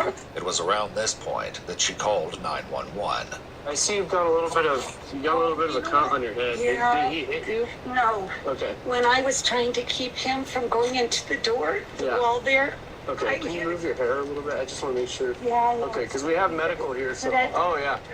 Yeah. We're going to have medical take a look at you as well, okay? And we're trying to hold him, and he was pushing to get around me, and when I did, I hit the edge of the wall. Okay. I'm going to put some gauze around there, okay? Okay. Oh, you're going to wrap it? Yeah. Oh, are you serious? Stabilize that gauze. Oh, no. Really? Okay. All right. As Rhonda's injuries are being addressed, some of the deputies share their thoughts on the situation. I think she's overreacting, and then I think this dude's just sad and kind of done with. His mom died, but he never made any statements to her that he was going to kill himself. No, he's had a break-in, so it's reasonable for him to be paranoid. That's why he's super paranoid about everything about yours, because it's been broken into, and that's like a violation of personal, intimate space. And then her freaking out's probably making him freak out. And even he is going into shock, which is why he's sweating so much. Despite their certainty, Rhonda was about to share a detail with alarming implications. I want you to go home. That way he can go home. Or if he doesn't live at home, that's it. That was suicide. But that's where his mother is. Deceased. So no one has contact? No. His mother's there deceased. That's what I was trying to explain to him. Eventually, Rhonda is medically cleared and allowed to leave the scene. However, what she shared about James's mother has left the deputies with the creeping sense that something isn't quite right. Wait, what? God damn. Mom's got the red dress, so. What? Yeah, she just told me that her mom passed away last night, his mom. And then she's still there. And she's still at the house and no one has contact. What? Yeah, we need to all get in a circle, and because this is out of control. Supposedly this lady said that his mom passed away last night and she's still there. Nobody has gone. She's still deceased in the house. I don't know how much I trust her information considering the state of mind she's in, but I think we should go check that address. I think she's more my concern than he is no concern. Well, we can ask him the whereabouts of his mom just to double check. Still, some of the deputies' doubts about Rhonda linger. I think she's more of the, I guess, aggressor, if you will. Yeah, she's offered wrong. What if I told you that there are 8 types of intelligence?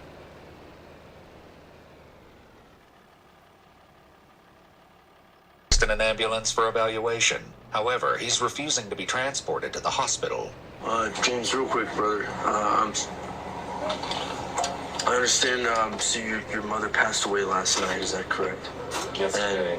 And yesterday? Morning. Yesterday morning? Okay. And were medical called out or law enforcement? Okay, so where is she now? At my house. So we will have to go down there and make sure she's taken care of according to how we handle those kind of calls.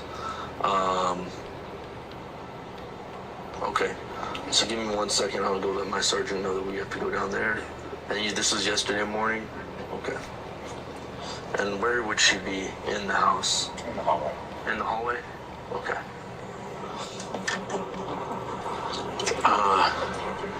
He's saying his mom passed away in his house, in the hallway in his house yesterday morning. And she's still there in the hallway. And he never called EMS or 911. We need to go there. Me, you, and us 3 go. Okay. This is nuts. So your mom dies. Why would you not call him? In the hallway. That's another thing is, people don't die in the hallway. Old people don't die in the hallway. You die in bed. They die in bed or in the bathroom, not in the hallway. And then he's in shock, and then he didn't call us. The first thing you think would happen, you'd call somebody. You're like, hey, my mom just died. So your mom dies, dude. You've been taking care of her for the last 20 years. What's your reaction gonna be, dude? Are you gonna be like, oh, damn, mom died in the hallway. Let me leave her there for over 24 hours and go run errands and go to her house and start rummaging through stuff. We get in there, dude. She's just decapitated in the hallway. And then that's another thing is, I thought here's another thing that's weird. We got called out for 43-1 threats for him. Yeah. Like, imagine something happens, you're not well mentally. Your mom is, dude, nothing on this call makes any sense. I still think Rhonda was a little crazy, but I thought she was straight up lying that they were Yeah. The deputies can't see anything amiss from outside the house. Nobody's in danger, but they're dead in suspicious, I would argue, Sheriff's office. suspicious circumstances. Oh, I agree with you 100% with the state of New Mexico. Because the fact that they'll say, well, there's no exigency, she's already dead, she can't get more dead. I heard that, you know. I don't know. Oh, yeah. Do you smell the stench of death? Now there's someone in danger. Sergeant, I smell the stench of death. Since they can't enter the residence without James's permission, one of the deputies still at the other scene speaks with him. Hey, James. So, Deputy Vela, I just have a question for you. Is it okay for us to go into your residence to check on your mom? My mom's passed away. Is it okay if we go into your residence? Is that okay? Yes, Yeah, it is. I have my dog here, and I'm concerned if somebody takes her. The deputy reassures James that no one will take his dog. Are they in my property? No, we're waiting for you. That's why we're waiting for you. That's why I asked you if you would open your door, let us in, and you said yeah. They decide to transport James to his house so he can help them enter. However, given the uncertainty about the situation, they place James in handcuffs. Well, I'll turn on the heater for you real quick, okay? Can you get my blanket out of there or something? So I'm freezing. I'll turn on the heater right now. Would you like to come and open the door for us? Or is it okay with you if we open the door? And What would you prefer? what would you like? Well, the first thing is we'll get the dog taken somewhere. We'll bring the dog out. Right. Yeah. But would you prefer that we open the door, or did you want to open the door? Because this is your home, and this is per your request to check on your mom. Well, as they said, my mom is deceased. Right, and like we talked about that you'd like for us to check on her, correct? Check on the situation? Sure. Okay, did you want us to open the door? Still unaware of the horror that unfolded inside the home, they take the key from him. Let's make an entrance. Sheriff's Department, anyone inside, make yourself known now. What's up, puppers? Are we doing in guns blazing and everything? Oh. What do we have? We have a DB, obvious 10-7, blood on the walker, on her lacerations to her legs, possibly head. Let's just clear the house, make sure no one else is Okay. here. I'm gonna take this way. Okay. Well, I think our suspicions may have been confirmed. This does not look like a natural death. No, I would say this is not. I'm just gonna clear this real quick. There's blood. This is gonna be part of the crime scene. So we got blood right there. In the next to the shower or the tub. Yeah, this is not good.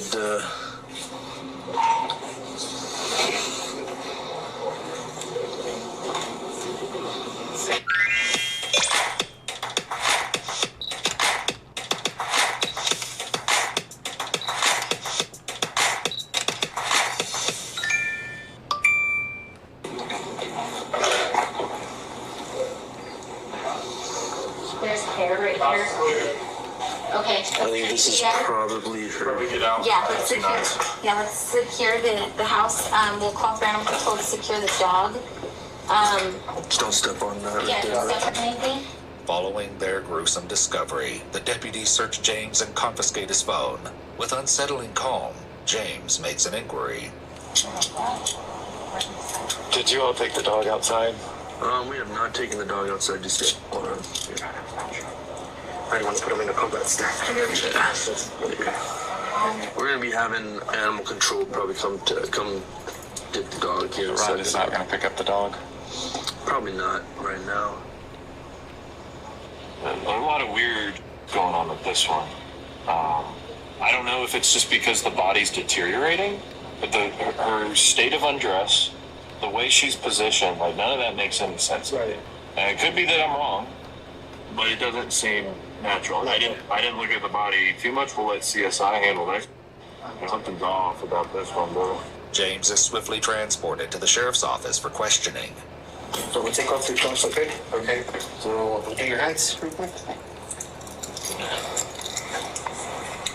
Don't go crazy with me, huh? Put it on top of your head, right?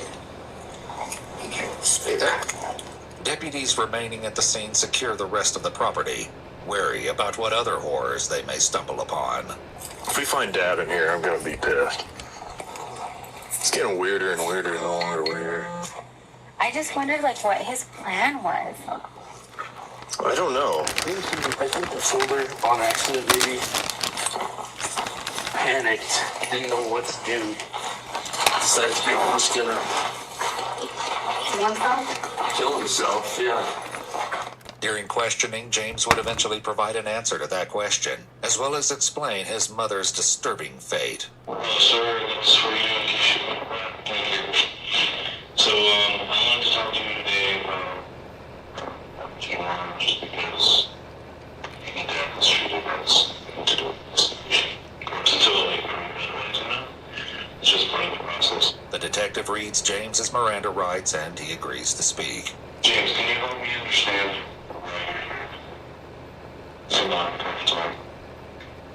So can you tell me more? She's been living with me for the last 5 years or so, and we've been having some conflict with the way. Just disagreement or conflict, and she sometimes makes some derogatory statements. Like, we know, wasn't fit to do something else, why she doesn't have it.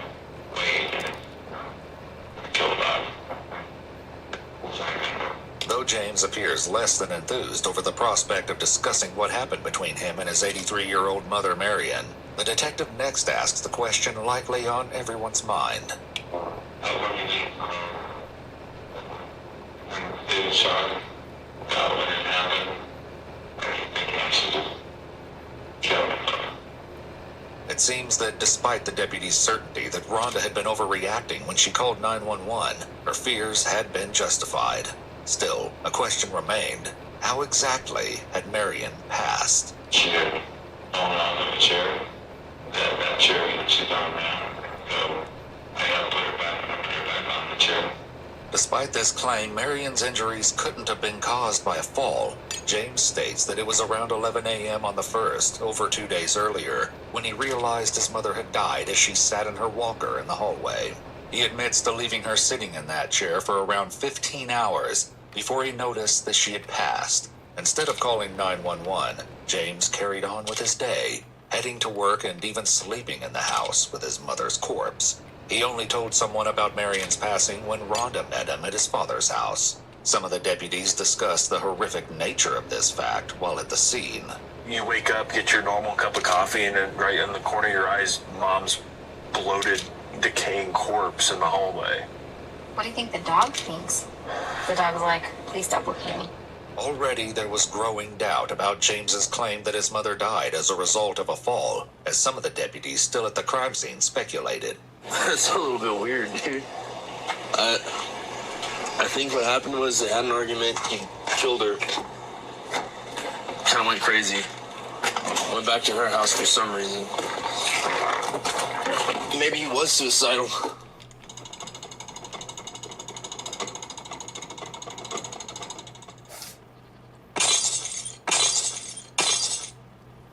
Dude, this wow, bro.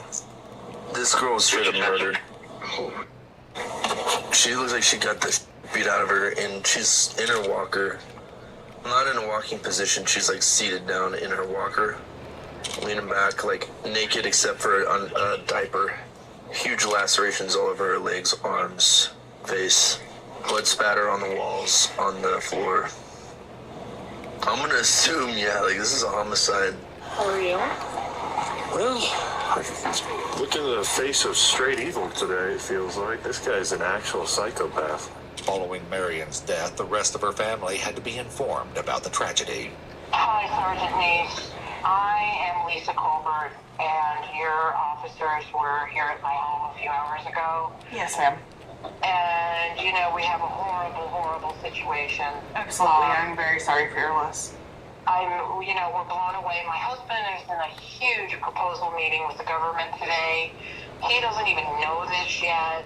Lisa eventually told her husband, John Colbert, James's brother, about his mother's death, and the two came down to the station to speak with detectives. What they shared added a haunting layer to the already disturbing story. I'll tell you what, I'm gonna sit right here. They discuss Marion, sharing that after she moved in with James so he could care for her, they rarely saw her and only occasionally spoke on the phone. During one conversation a year prior to her death, Marion told them that she feared James may attempt to take his own life. She was so worried, in fact, that Lisa called 911. My mother-in-law called. She's 82 years old. She sounds very distraught. She called about 20 minutes ago. She's very worried about her other son, whom she lives with. She's unable to physically navigate the home. He went to feed the dogs at 5 o'clock p.m., and he hasn't come back. And he's not answering his phone. She thinks something's happened to her son, my brother-in-law. Okay, so what's your mother-in-law name? Oh, sure, we have my brother-in-law. Hold on. Is he okay? John! My brother-in-law just answered the phone. Oh my God. Okay, what's her name, your mother-in-law? Marion Colbert. How old is she? 82. Okay, I think she's having an episode of some sort. I think he's okay. He's okay. My husband just talked to his brother. She's having some sort of episode. Once Lisa and John got in contact with him, James also called 911 to clarify the incident. Well, so my mom was trying to get a hold of me, and I had fallen asleep with the ringer off. So she called my sister-in-law, Lisa Colbert, whom I understanding called 911 to make a wellness visit. I'm fine. Okay, there's not a problem if you could put that in the record. I will make sure and let them know. Thank you. All right, bye-bye. Would you say she was scared? Terrified. Okay. And she believed he was going to do it. You know how he is. He'll get mad at me. He'll yell at me.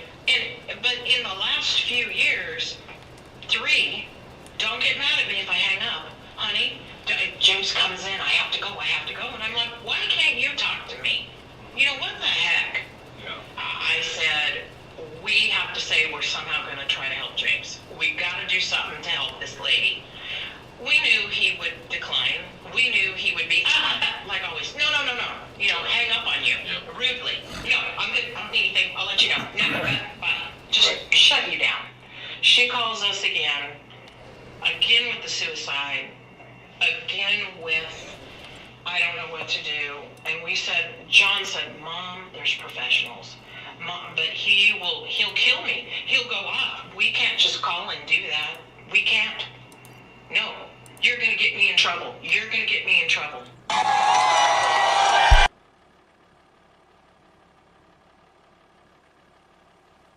Even with this eerie warning, they had no idea just how bad things had become. I didn't call 911 because I knew that found to be doing the purpose.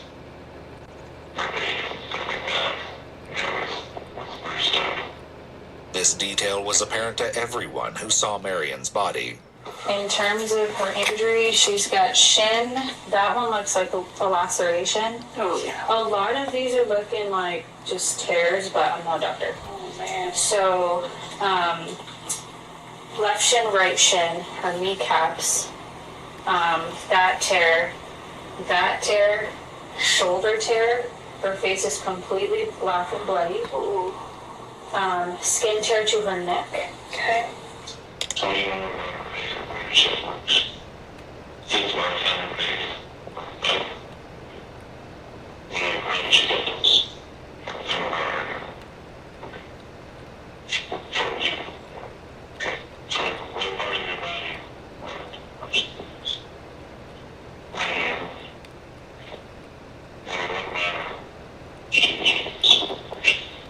That. So you can open arm slap. First, because of the woman, is very, very, very soft. There's some medication for women. Okay. And so her skin is very soft because of that. And if you just touch her arm or her hand or something, it can make skin come off. Though James is adamant that his mother fell in the living room, evidence discovered in the home may suggest that there's more to this story than James wants to admit. If you look right across from you, there's blood up there. Oh, okay. And then there's blood on this wall. Right here. Yeah, okay. She's been there for a minute. How long you take it? They told us a day and a half, maybe. I don't know, but look at only so careful.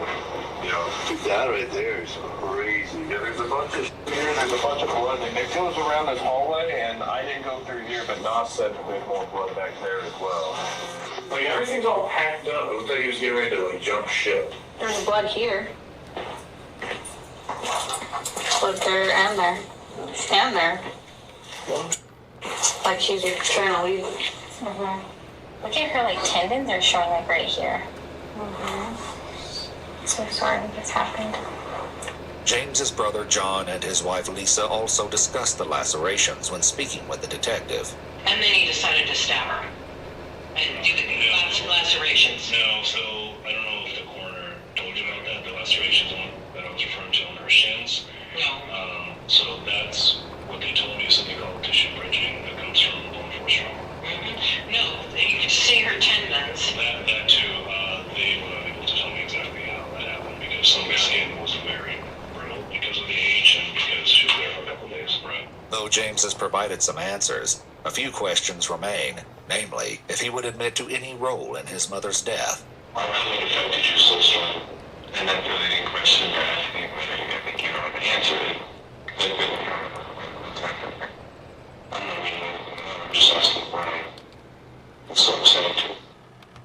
You guys are lying with you visible. What she was saying makes you upset. You pushed her out of the chair? No. What happened? Pushed her out of the chair. With this less than satisfactory answer, the detective leaves James alone.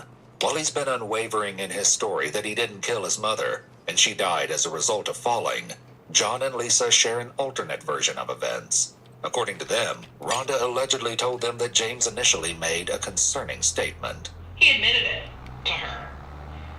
He admitted what to her? That he killed his mom. How did he admit it to her? He said, I hurt my mom.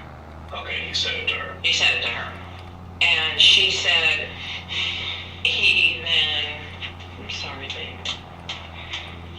It's unclear whether or not this claim is true, but regardless, the detective returns to James's interrogation room in order to gather final evidence. My name is Detective Walker. I'm with CSI. So what I'm going to do is take some photos of you and collect some evidence from you. Okay, so you understand that one information? Sure. Alright, I've got to collect your clothing, so if you don't mind this clothing for me, okay? Everything except your underwear. And then I'll give you this. What's the number on there? Sure.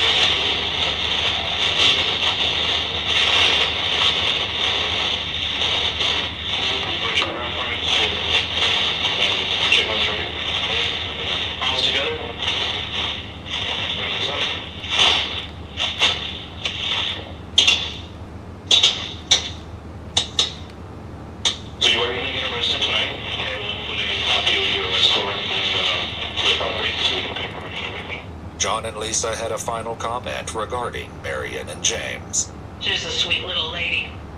She didn't deserve this. He can't walk on this. He can't walk on this.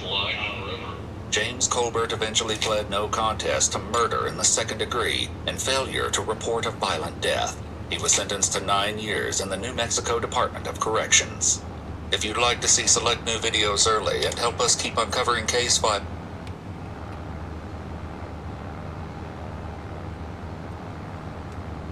I was literally about to check out on Amazon, but I thought maybe...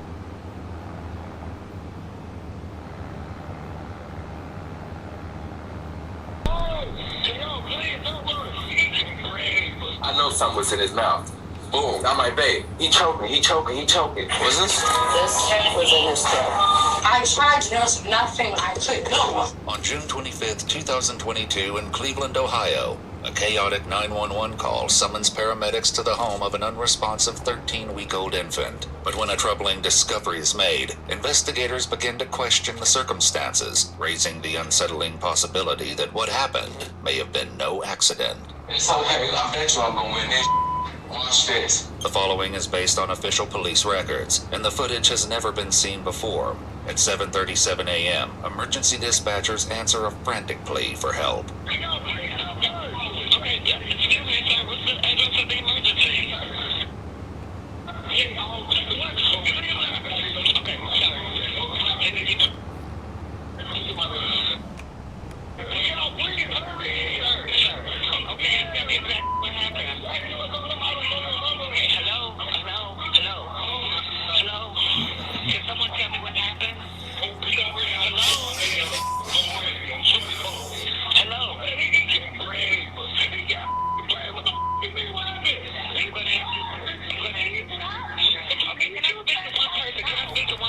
A woman takes control of the call, finally getting vital information to the dispatcher.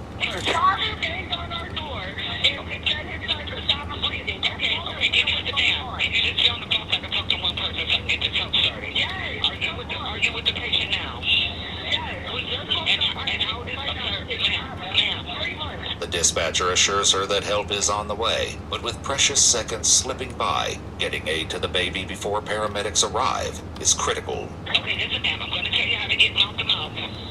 Okay, go. I'm ready. Come on. Come on. Okay, now completely cover the baby's mouth.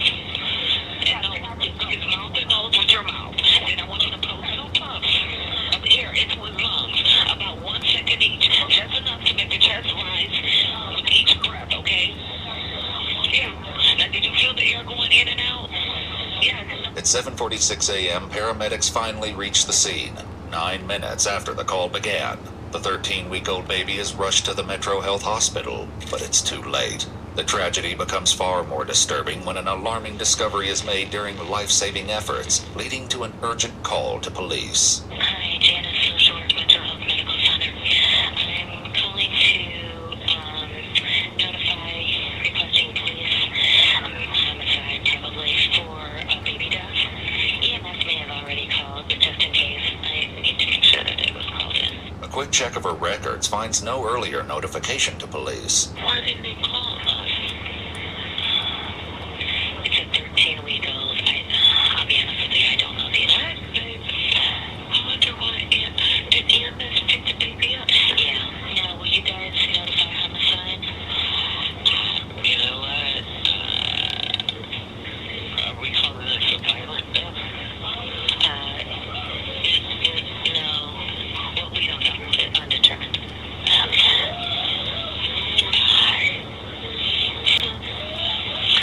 The heartbreaking screams of the infant's parents, 18-year-old Travion Hughes Sr. and 18-year-old Asiana McEwen, can be heard in the background of the call. They don't know how it happened. Undetermined. I mean, we have speculation, but I'm going to say undetermined. Okay, we'll get a car out there. Okay. All right. Probably sooner than later. Oh, they're gone. They're who? They're going over here. They're going what? They're going crazy over here. Who's there? It's Mom, Dad. Cleveland police respond urgently and make their way to the nurses' station, where hospital staff reveal the cause of their alarm and the reason homicide detectives have been requested. What's this? This was in his truck. Okay. You guys suspect foul play or anything like that? I don't think a 3-month-old's gonna run and shove that in their mouth. What is that? A baby wipe. A baby what? Yeah, 3-month-olds are like walking early, you know? Yeah. Baby what? It's suspicious that I guess they did investigate baby what or something. Yeah, that's right. So they have it over there.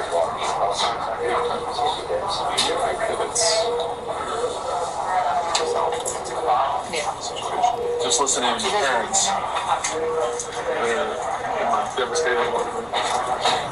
The parents are actually going crazy. Yeah. That's repeating. How the blood-stained baby wipe became lodged in the infant's throat is now a question homicide detectives must work to answer. They meet with the infant's parents, as well as his brother Travier and his brother's girlfriend Cassandra, the woman who performed CPR during the 911 call. Hi guys. Hi. I'm Detective Loomis. Dad? Yes. So sorry for your loss, folks. Honestly. Who was at home at the time? All of you guys? Okay. I was at work. You were at work? Okay. Investigators meet with Travion and Asiana separately in an effort to understand more about what happened with their son this morning. So, when you left for work this morning, was the baby sleeping? No, he was up. He was up? I woke up and then I checked on that. It's like I do it every morning. I wake up and check on him because he sleeps right next to me in his bassinet. So I look on him. He was in the bassinet next to you? Mm-hmm. Okay. And he was up just staring. So I picked him up and I was just holding him, kissing him, and then I had put it down and started getting ready for work. After leaving for work, Travion was left to care for the baby. Not long after she left, the infant began to cry. When he was crying, I made him a bottle, and he'll choke himself like he greedy. Good eater. You feel me? Good eater. So I'll be pulling it out of his mouth, give him pick him up, burp him, sit him back down, let him drink again. I keep burping him because he'll keep doing it. He's premature, so I always did it constantly for him, and I set the little wipe under his neck because when it's dripping down, you know how milk smells. What time did he call and say the baby was choking? I was already on the flight. Before the baby was choking and everything, I was already on the phone with him. It was it was around 7. I don't know the precise time because I'm a DSP. I take care of older people with disabilities. So I was taking care of him, but I had my AirPod in, so I was listening to him. We was talking and everything. He was like, okay, I'm finna step out the room real quick. He went to go step out the room, and he got quiet. I didn't hear nothing. And he came back in the room and was like, the baby choking, the baby choking. I know something was in his mouth. Boom. After I'm trying to go down deep into it, I'm like, babe, he choking. So I'm trying to get this out of his mouth. I'm constantly doing it, but it's not working. So I'm overly panicking. He then explains that when his efforts to remove the obstruction weren't working, he ran to get help from Trevier and Cassandra. My big brother grabbed him, rushed to the kitchen, set him down on the countertop in the kitchen. Doing this, you feel me? We see nothing. What we doing is working, so we called the ambulance. Who calls 911? His girl, my sister. I call her my sister. Yeah. She calling the ambulance, telling them to rush here, like, please hurry up. Please, can y'all hurry? Rush, please, can you feel me? Then y'all was taking like over 20, 30 minutes, so we just wait. It's still sitting here, and he's constantly, you feel me, like getting this little move, and I see it's not in his throat no more. It felt like it was lodged right here. When I was trying to go in here to his neck to get it out, he closing his mouth. He don't want me in his, like, you feel me, like he don't want me in his mouth. He closing it. You feel me? And that's what's made me hard for me to go in there because my hands are so thick. Well, you could feel it in there. You just couldn't get a grab on it. You feel me? Because it was too slippery. Did he say anything else to you? No, when I got to the house, I'm like, what happened? How did he choke? And then he was like, was wiping him down, the milk and stuff off him. He set the wipe next to him and walked out the room. And when he came back, the wipe was inside the baby's throat. He said he was trying to pull it out, but he couldn't. His head was too big. Back at the house, officers monitor the property, which has now been secured as a crime scene. Investigators arrive on site and begin discussing the details of the case. Once we got there, the nurses and the doctors showed, did you see the projectile? The little baby that was in its throat, like, in its throat. How does a 3-month-old do that? It was a pretty big one. When they learn Cassandra's 2 children also live in the home, some officers begin to speculate, unconvinced that what happened was merely an accident. I think it was just grab that thing itself and shove it down his throat.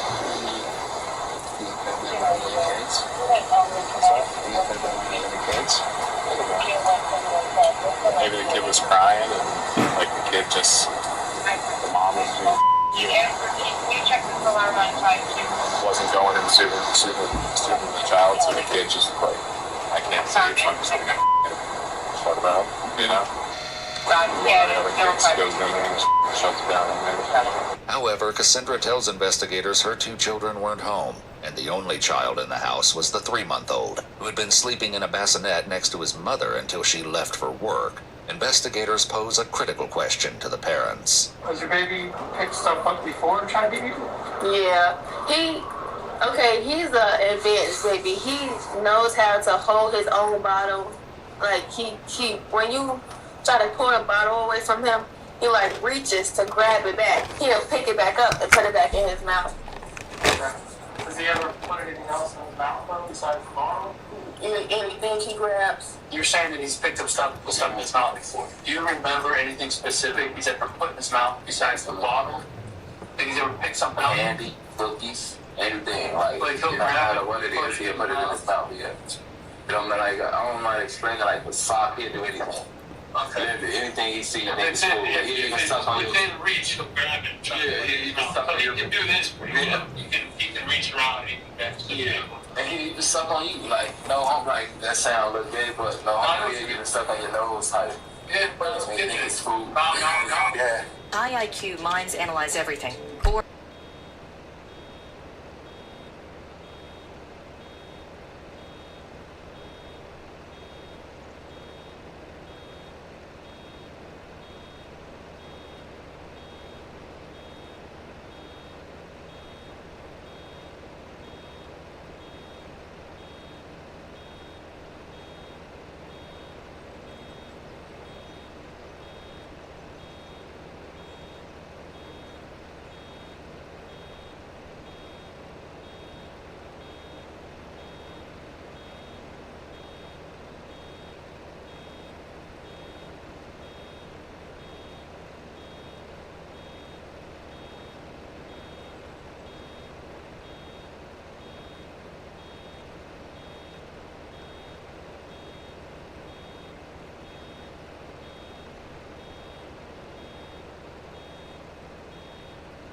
arrived after the 911 call was placed, but once on scene, they said they were not notified that the 13-week-old boy had an obstruction in his throat by anyone at the scene, including Travion, his brother Travier, or Cassandra. Did you tell them that thing went down his throat? Yeah, they knew about all that. They knew. No, yeah, we told them that too, but I'm talking about my brother and sister. They knew too, and they was trying to help. Did they tell them that on the phone? I don't know. Like, sir, the man, when this was going on, I was we'll get too busy, raging, crying, jumping there where I panicking. Travion insists the infant was still breathing when paramedics arrived. They told me they was able to get out, like he was still moving, is what I'm saying. Yeah, but you can move. You still have some air in your like oxygen in your blood a little bit. So it could have been like a sanitary. Get my leg. Oh, no, they'll contact you when the funeral home can come pick him up. The medical examiner's office would later determine the infant's cause of death to be asphyxia by choking. Doubt still lingers over how it got in the infant's mouth, as well as why paramedics weren't informed of the obstruction. This brings both Cassandra and Travion back for an interrogation, where investigators seek to find the truth. When he came in the door, what did he say? He said that the baby was choking out. Okay. Did he say what he was choking out? A light. Did he actually tell you that at that point in time? Yes, he said that he was choking on a light. We didn't see anything. We didn't see the light. I'm looking like my biggest thing was calling 911. I know we needed to start compression. Sure. His mouth was so small, so that as I'm on the phone 911, I took the side back and she said, I'm doing the CPR, the compressions and everything. And it seemed like he, I thought was getting air and keep on because he didn't. And then there was nothing. The question came up during the 911 call as the dispatcher attempted to guide her through performing CPR. Okay, you look at the baby, look at his mouth and food and vomit. Is there anything in his mouth? No. So we're talking. You didn't mention the word baby wipe to me at all. Yes, I did. Oh, yeah. You didn't. So we recorded it. Okay. And then one call. Nobody mentioned baby wipe. But the EMTs got there. Nobody mentioned baby wipe. However, at the very start of the 911 call, a male's voice can be heard shouting that something was in the infant's mouth. Yeah, man. What's the address of the emergency?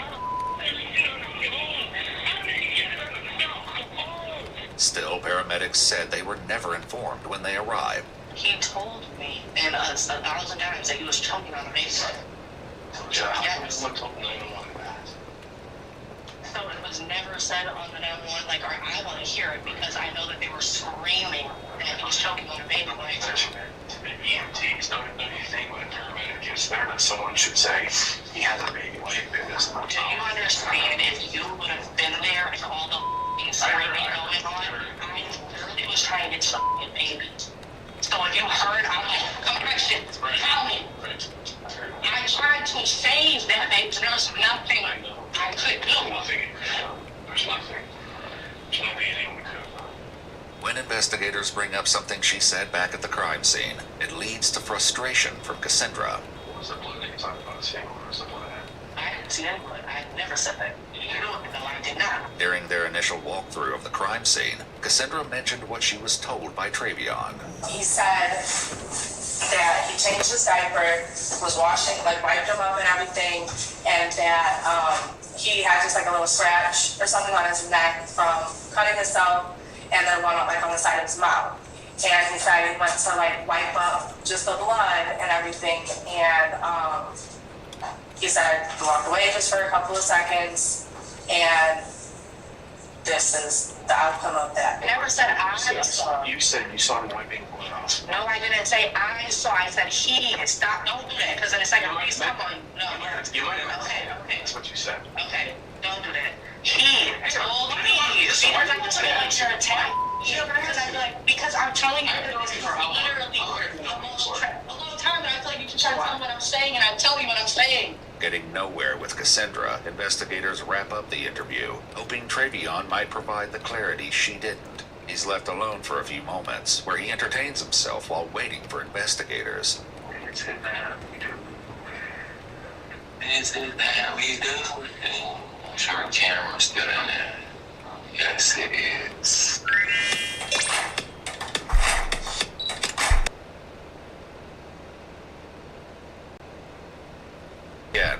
His interview begins with less cooperation than the first and quickly hits a wall. I know it sucks. We gotta kind of figure out what happened. But we got a bunch of questions, okay? So before we ask the questions, we're gonna give you the random ones, okay? I know, but I'm not speaking without my lawyer. Okay. Well, that's fine. Then we're gonna place you under arrest for murder of the baby. What? Based on the evidence that we have. This ain't no evidence. This ain't like that. Okay. Stand up and Get arrested, bro. I'm not able to stuff in the rag up, your baby. Why they stuffing the rag me up, bro? What? That's I'm not going to do what we're going to do. Trying to explain how that rag got up and then be screwed around. But you don't want to do that, so this is real shit. we've talked to doctors, we've talked to the medical examiner, we've talked to the Everything, yes. Yeah, You know right. going on there, yes. Okay. I understand everything you're saying, yes. And every single one of those people tell us that there's no way that a 13-week-old baby picked up a This is my son. fold it up, and put it Hey, in it his wasn't. mouth. I know he ain't Mark. Oh, I'm not asking any questions. All right? Just as the detective makes his exit, his passing comment strikes a nerve. Good luck. All right, good luck. So, officer, come here. Come sit. Come. What you saying to look for? I said good luck with your defense, with your case. Okay. All right? And I mean that. I hope that you can pull it off. Get out of these charges. Get out of these charges. What you saying, putting it off like it's the last on those? We said very, very clearly that you tried to pull that rag out of that baby's mouth. That don't got no. I went in the room. My baby mom was on the phone the whole time. I want to talk to you. Once the detective leaves, Trevion waits on his own with nothing but his thoughts. What the? You know, like some sick individual in here, y'all? They so happy. I bet you I'm gonna win this. Watch this. Getting justice for my son. Arrested an innocent boy. Murder. What? Sick white people. Well, I swear to God, I hate racist people. Boy, they so racist. Now, if I was white, black people would be so cruel. Boy, what the? Officers return and arrest 18-year-old Trevion Hughes Sr., who was later charged with murder, involuntary manslaughter, and 2 counts of endangering children. He entered a plea of not guilty on July 28, 2022, choosing to present his defense at trial. According to news reports, while awaiting trial, Trevion and Asiana welcomed another child, whose young voice can be heard in a call between the 2 parents from jail. Hey, baby. Hey, baby.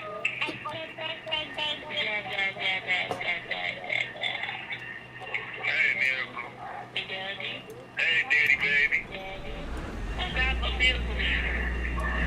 My baby, my baby. Baby, let her hit you. What the hell? Don't let her cry. Let her hit me. Let her hit you. I am. She can hit me all the she want to hit. She can. You feel away from that? My baby can slap me if she wants to.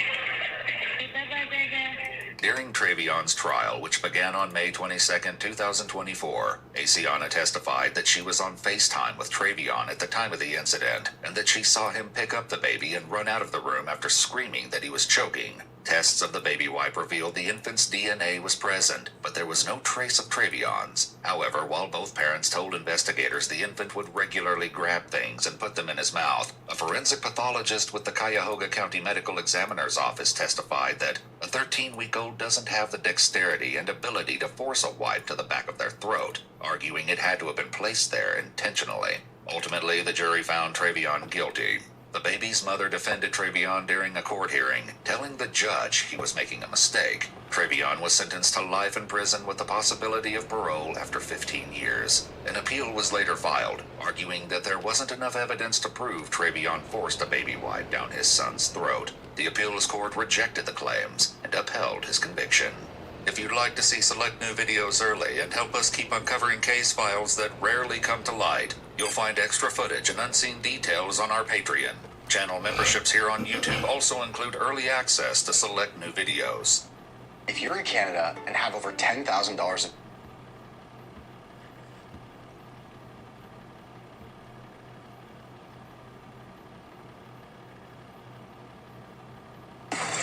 bumped him, bruh. Like you like bumped him? Yeah, I just bumped him. Hey, brother, you doing okay? No, he ain't okay. In the early morning hours of May 29th, 2024, a cyclist is murdered in a brutal hit and run. With no leads, the case goes cold until a shocking video of the incident surfaces on Instagram, posted by an 11-year-old child. What it reveals leaves investigators in shock, forcing them to confront some of the youngest violent offenders ever encountered. Look where I hit her. Her whole face went boom. The following is based on official police records, and most of the footage has never been seen before. Please note that all persons charged with a crime are presumed innocent unless and until proven guilty in a court of law. It's around 4:40 a.m. when Albuquerque, New Mexico dispatchers receive a 911 call from a woman on her way to work. 911 emergency. Hi, I'm headed to work and someone got hit on a bicycle. It's a lady, she's on the side of the road. Did a vehicle hit her? I'm not too sure, I just kind of was coming southbound. I was going to work and I saw the bike, it's in the middle of the road and she's on the side of the road. Is she moving at all? No, I don't know. She's kind of facing the other way. I don't know if she's okay. She looks like she would be okay because she's kind of like curled up a little bit. I just really don't want to like get out and look at her though, you know? Yeah, no, I understand. So the bike looked like it got damaged? Yeah, the bike is mangled. Like, it's pretty twisted up. Though the caller first described the victim as female, police arrived to find an older male lying in the street, and it's clear his injuries are severe.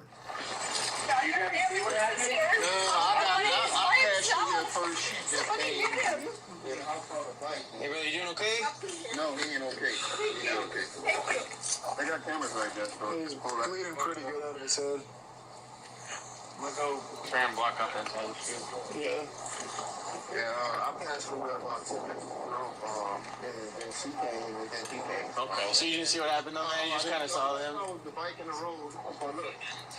We got that right there. Okay. So, whoever did this, and that's how I knew somebody was here, because I was like, yeah, and then I hope he make it, man. Yeah. So then you guys actually saw what happened, you just drove up on him. Subject's unconscious, he's breathing but not responding. Thank God he had his helmet on. He's breathing, he just doesn't respond real long. An employee badge found in the male's belongings identifies him as 63-year-old Scott Habermel, who is urgently rushed to the hospital for life-saving treatments. Meanwhile, officers began surveying the scene in an attempt to piece together what may have happened. I think it might have happened over here, 'cause I saw the shoes behind that guy that stopped, his shoes up over there. Jesus, man, he must have got nailed. God damn, I know. I mean, these bikes on lead to take impacts before. Yeah, but I mean, like, just throwing his shoes that far? Yeah, like, this one's back over here. I don't know where. I mean, there's, like, this tread mark, but that doesn't look new. It's like this one kind of... It almost looked like he could have gotten, like, T-boned it, just clipped the back and just threw him, because it's just a weird... Just the way it happened is just really weird. Where that back tire broke, I bet he got rear-ended. Oh, crap, man. I mean, it broke like the entire rim. Well, I think it's just plastic, though. Oh, that's metal. That's straight up metal. These bikes are made to be so light. Yeah, such light. Yeah, it's just straight up metal. They're like racing. Yeah, the competitions.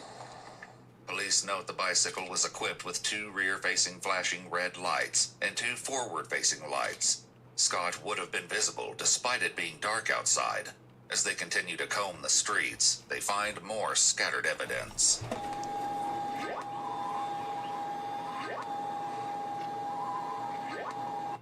Yeah, there's a little bit over here. I wonder if it happened maybe more back here and just flung him.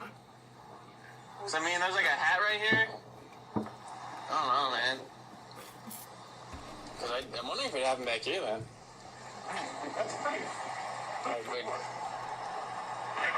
Depends on how fast he was going in the car. It could just been like, you know, the kinetic energy just taking both of them. So there's other chunks of the helmet kind of by Andrew's car. Piece of the visor, and then a little chunk like in the middle of the intersection right there. So I'm wondering if he kind of got hit like at that intersection or in that area. There's a chunk of his helmet over here. Officers begin searching for local surveillance cameras that might give much-needed answers. One such camera is pointed directly at the intersection, but when they knock on the homeowner's door, they receive no response. It's a disappointing setback, But a later call to the Albuquerque Police Department sheds new light on the situation. Police Department number 4187. How can I help you? Yes, this morning I reported a hit and run on a bicyclist, and I actually have some more information. I was able to pull some video footage from the church that I work at, and we actually saw him getting hit, but it's a little grainy, but it might be helpful. Scott's bicycle light flashes between the trees just as the bright headlights of an approaching vehicle begin to close in. While it's difficult to see, the sound of the impact is unmistakable. Additional cameras capture the car speeding through the neighborhood, but the footage is too grainy to make out a license plate or even identify the make or model. At 7:25 a.m., just hours after the incident, a suspicious vehicle was found abandoned half a mile from the crime scene. One window is shattered, the ignition is visibly damaged, and the car, a silver Hyundai sedan, had been reported stolen. Damage to the exterior was found to be consistent with crashing into an unfixed object. Officers at the scene speak with the homeowner whose cameras face the intersection. He confirms they weren't recording. He was unconscious when we got here, but I mean, he was wearing a helmet, so if he lives, it's going to be because of that. He was so bleeding pretty good, but hopefully. Unfortunately, the injuries were fatal. 63-year-old Scott Habermel sustained a skull fracture as well as multiple facial fractures, and the cause of death was listed as multiple blunt force injuries. And the manner of death was ruled an accident. Scott was a physicist with a PhD, and investigators learned he was on his way to work when the tragedy struck. With no witnesses to the crash itself, grainy footage, and no solid leads, Scott's case is closed on September 24, 2024, pending new leads. It isn't until 9 months later, in February of 2025, that an anonymous tip reignites the case and changes everything. The tip leads investigators to an Instagram account where a video of the fatal crash was uploaded, filmed from inside the stolen car. In a shocking discovery, the account is owned by an 11-year-old child named Messiah. Alright, man, pull up. As investigators begin diving into his account, they find videos documenting a variety of crimes, from pranks targeting fast food workers to a variety of thefts, including one video showing Messiah stealing a Ring camera from a residence.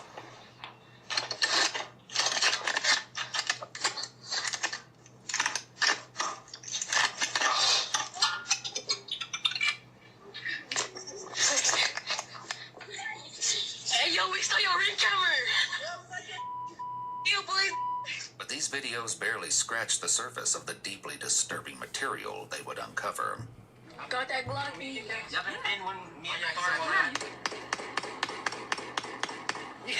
they're literally on fire.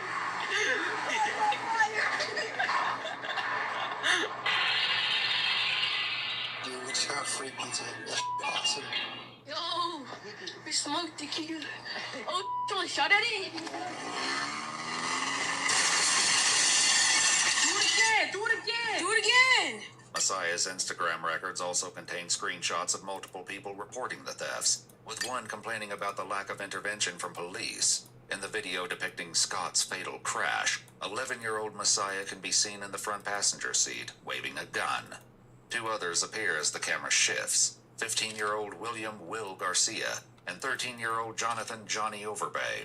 The video, which will later be revealed, is deeply disturbing, and sends investigators to visit Scott's wife Jamie to deliver an update on her husband's case. You guys are going to have some questions. Hey, was this an intentional act against these people? I have no idea who Scott was.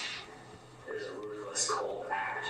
And I'm very sorry to all of you that we have to meet under these circumstances, but we're going to upon this. I just assumed from the get-go they would never find this person. And I didn't know if they were, what level of effort was being put forth to do it. And I really honestly, just like you said, I wasn't sure I wanted to define a person, because for my personal benefit, it does attach a face to all of this. And I can't imagine anybody doing this to anybody. Our goal is to put an end to this. So, and that's what we're going to do. Over the course of 3 days, from March 17th through March 19th, all three boys were found and questioned, The video revealed that 11-year-old Messiah was in the front passenger seat at the time of the crash. They arrived fully armed at the home of his Uncle Michael, where Messiah lives. After performing a safety sweep of the house, Michael expresses frustration that the officers entered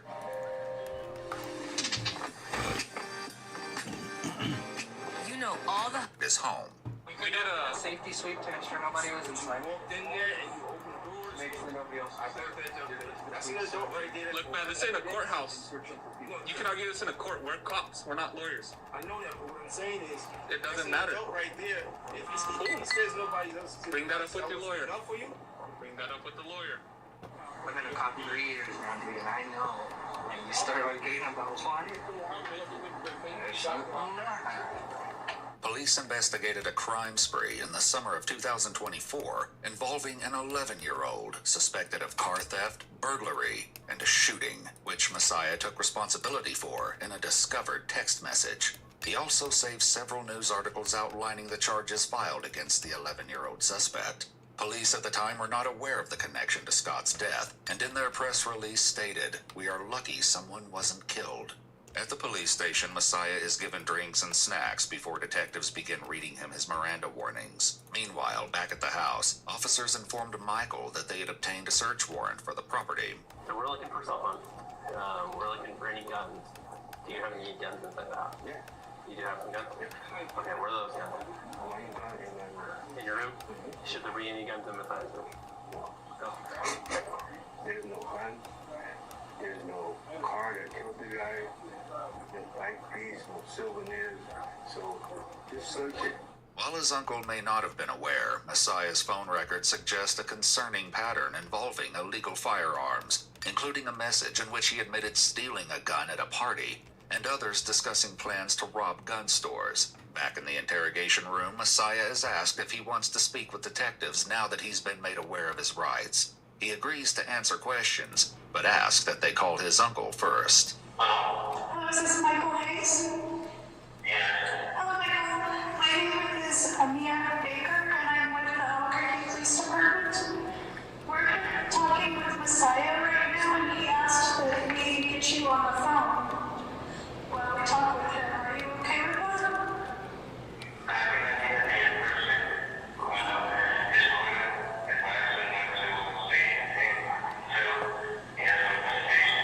Do you want to come here and talk?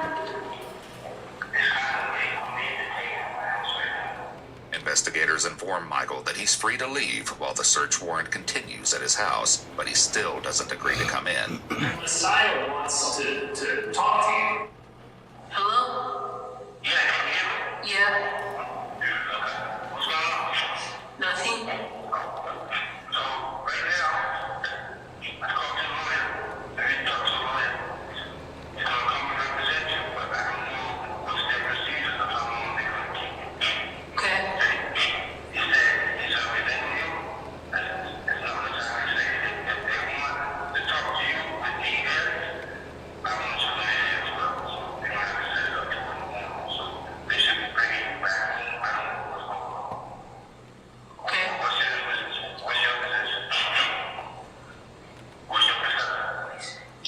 He's asking what your position is, what you want.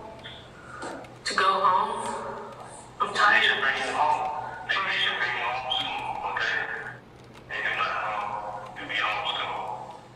Once Michael is off the phone, they ask Messiah once more if he wants to answer questions. I'm just bored. Yeah. I think guys, like, if I said, if I would answer no questions, you guys would just leave, and then I have no company. So, okay, I see what you're saying. You're bored and you kind of want company, is what you're saying. Yeah. So the conversation that we do want to have with you is related to the crime in which you're being accused of participating. Okay? We're definitely not saying you have to talk to us, it's your choice, but we just can't hang in here and just keep you company either. Does that make sense? Okay. So, having your rights of mind, do you want to talk to us right now?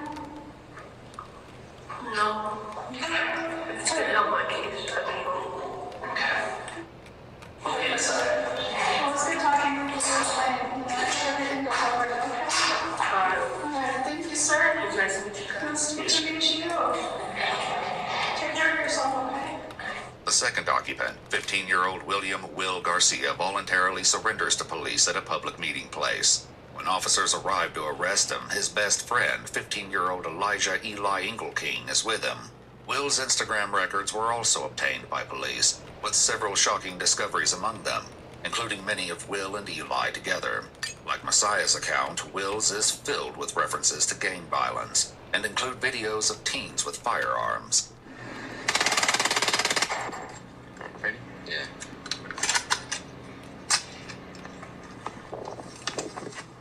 Ready, Phoebe? Eli tells detectives he wasn't with Will that night, but shares what Will explained to him about his involvement. He was just in the backseat and they were pointing a gun at him and stuff and telling him to record. And that was really what was happening. And he was just they were really just trying to scare him. They were trying to scare the biker, Will said. And Johnny took it to another level and he found the back. He sped up and he killed the guy. While Eli insists this is all the information he has, detectives will later learn that he knows a lot more than he's letting on. For now, they meet with Will's parents briefly before they head to the police station to interrogate the 15-year-old.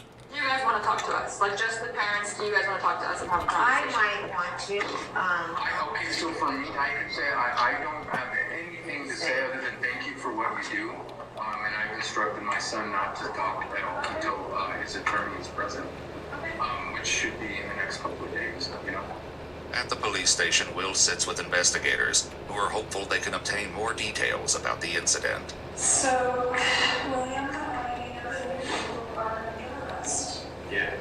But what we're going to do is we're going to start off by making your Miranda rights and making sure that you understand those.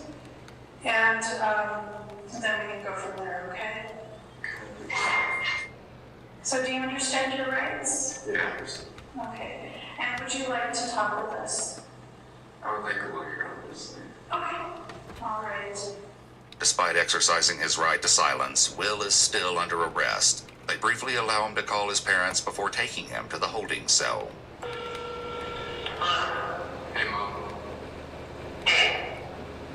I just wanted to talk to you. Just I don't know. What do you mean? Well, yeah, you probably won't see me though.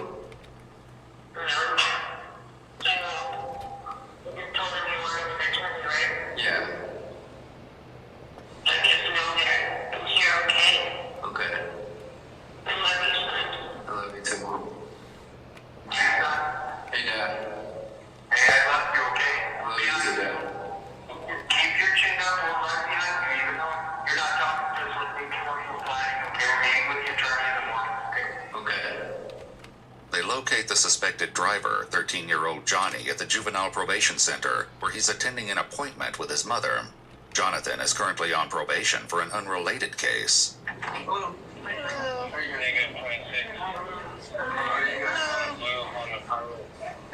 Hi, buddy. I'm Officer Benavides, all right? Can you just stand up for us? Try that pin. What? Thank you. That's all right. Jonathan, he has an uncle. Yes, it is, okay? What? Where's your... For what? Do you have a phone on you? No? For what? Detective they'll explain everything. Okay, you're gonna go talk to some detectives, okay? So, I just want to make it easier because you're gonna go with us. You're gonna be able to go with us. Okay, am I gonna go and hug him and love on him? Yes. Oh my god. So he has a warrant for his arrest. We gotta take him downtown and he's gonna get interviewed by a detective unit. Is he going to jail? Yes, he is. Oh my god. John receives a quick pat-down outside of the room before they begin to escort him to a waiting police cruiser. John. Did you take attention when Disney Plus studying the You're going to jail.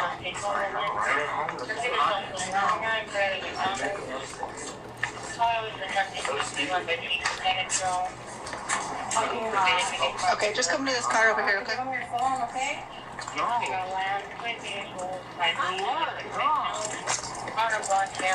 didn't do nothing. Come on. Oh, this is stupid. Alright, as as of right now, okay, you're going to jail for, or you're going to go talk to somebody, but you're under arrest for your warrant, okay? Don't try to do anything stupid, okay? I don't know what exactly it's for. They just told you had a warrant to come pick you up, okay? I'll give you air, just cooperate, and we'll go from there, okay? An officer follows his mom as she retrieves his phone from their car, where Johnny's aunt begins to question what's happening. Going to jail? I don't know. I don't know, dude. What do you mean for what? Yeah. Okay. For what? You shouldn't have anything on there, so, huh? Oh, that's you calling. Why are you giving them his phone? They have to, or they're gonna seize my car. But when officers don't reveal the details of the warrant, tensions rise with Johnny's aunt. But you guys know it's a warrant. Yes. But you guys should know if you're arrested. It's not our job to know. It's not our job to know. It's our job to know that there's a warrant. If that makes sense. You don't agree with it? You call the It judge? don't make sense, though. Okay, you're upset he's going to jail. It happens. No, it's in reality.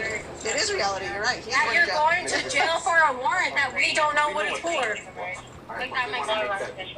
His mom arrives separately at the police station, where she's about to see exactly why they placed her son under arrest. Her instructions to Johnny reveal that someone gave her information about his warrant, though it's unclear who did. It's up to you if you want to let answer questions or anything like that, but you just wait. And I'll talk to them later or something, because they're trying to get you to learn. Okay. Sorry. I'm sorry that they're gonna take you to jail, and I don't know how long you're gonna be there, but I'm gonna be here for you, okay? Did you know CPP Investments has helped grow the CPP fund to over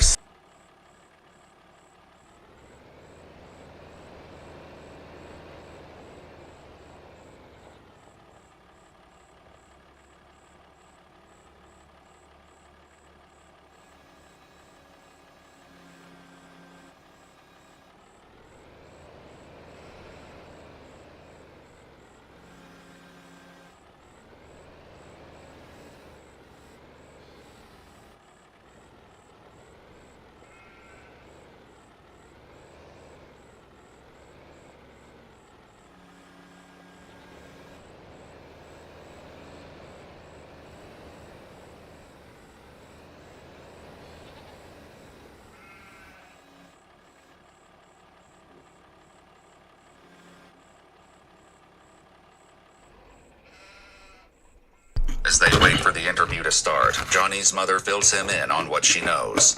Yeah, he said that somebody got hit on a bicycle and Messiah was driving and he was in the car. Despite what she told Johnny, the video she's about to see clearly shows that Messiah was in the front passenger seat.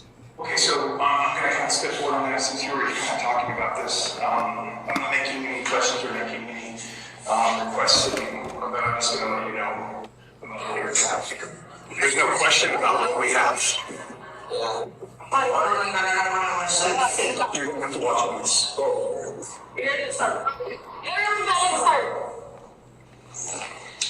Sorry. It like glitch. Oh my gosh. He said somebody got hit and then they ended up dying. What? And then I guess, I don't know if somebody said you were there or what. You need to know. Like, that's what they're trying to get me for. I see. That's why you don't see me.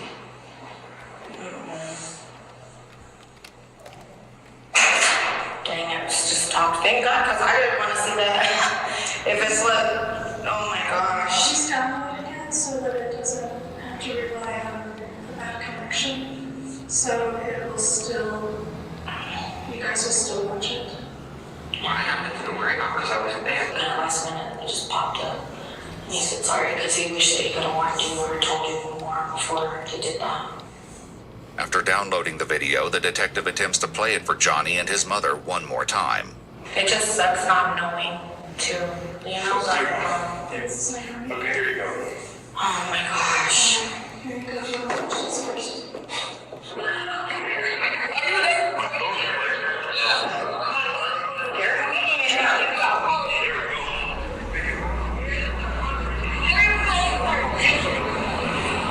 You gonna hit another one? Just bump it, bro. Yeah, just bump it. Like 15, 20.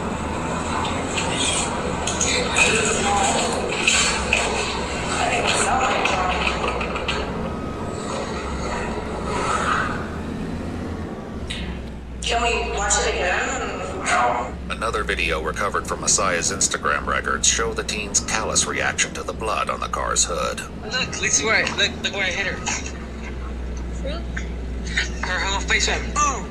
The detective lets Jonathan's mom know he'll be taking his phone, explaining that it'll allow them to triangulate his location during the time of the incident. We have a DNA warrant, fingerprint warrant for him because we have evidence from the vehicles that were utilized during this time frame. So that was just a statement just to let you go, because I hear you're kind of talking about it, so you're not like, that's why. Because we were firefighting when we checked him, we're like, what is going on? Because he's been out of jail, he was in jail for a long time, and then he got out and he's been doing everything he needs to do. So there was vehicles involved, and they have evidence from them. So once those DNAs, they'll be cross-examining his DNA and prints to the stuff collected from those vehicles. Curious about his current probation, detectives ask for more details. He had broken into a school or something, and he's been doing restitution and stuff like that. So. Yeah, this will, unfortunately, that's going to violate that. So, all right. Okay. I wish that I could have made you hot pot tonight. I was gonna make enchiladas. I love you. Get a shower. I'm sorry. Are you gonna be okay? Yes, I can do. An officer enters the room to take Johnny to his holding cell, leaving his mother in an emotional state. Does he have to go right away? Yeah, we'll let you say bye and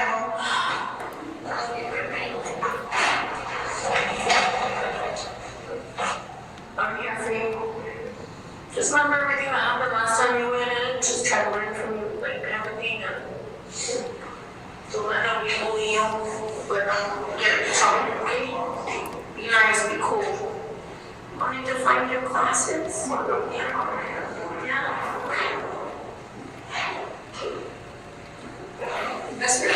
Sorry. Love you. Alright, they said you could be in there without cuffs, okay? So we'll keep it that way as long as you stay cool, okay? Before entering his cell, Johnny is allowed one last goodbye hug with his mom. Be strong, okay? Best friend. Love you. Cheers. Best friend. An IQ of 85 to 100.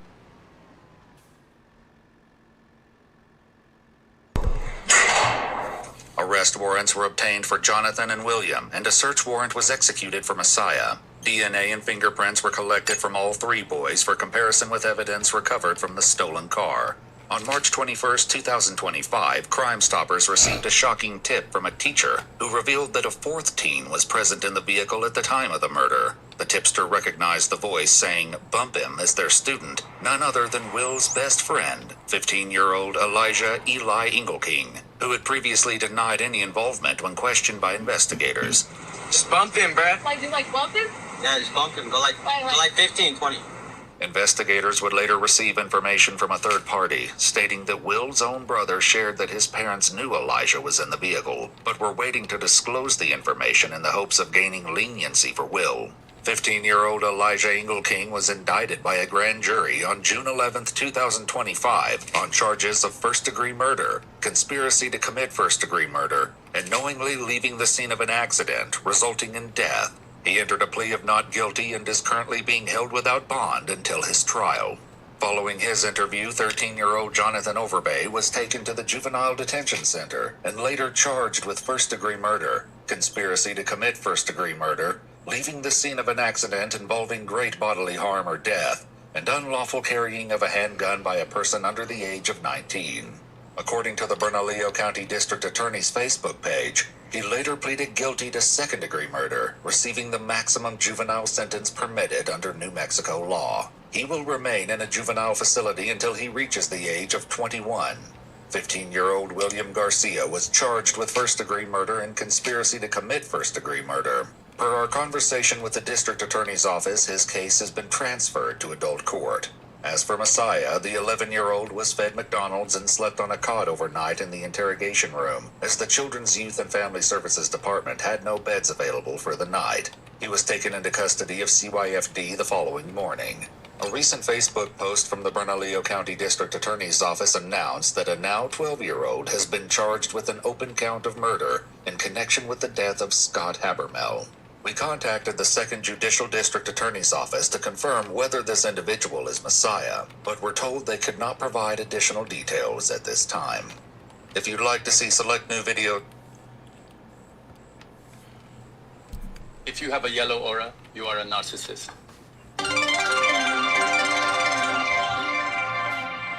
Yellow, take 10. She made a complaint that says somebody was in the basement and they were injured. Hey, y'all gotta go. Y'all gotta go. Well, I gotta ask. I mean, because you're making me...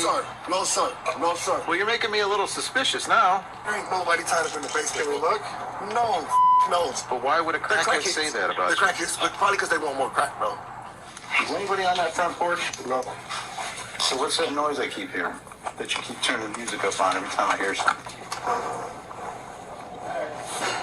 Oh, Jesus. When police respond to a report of a woman imprisoned in a local residence, they encounter a bizarre homeowner who says their very presence is putting him in danger.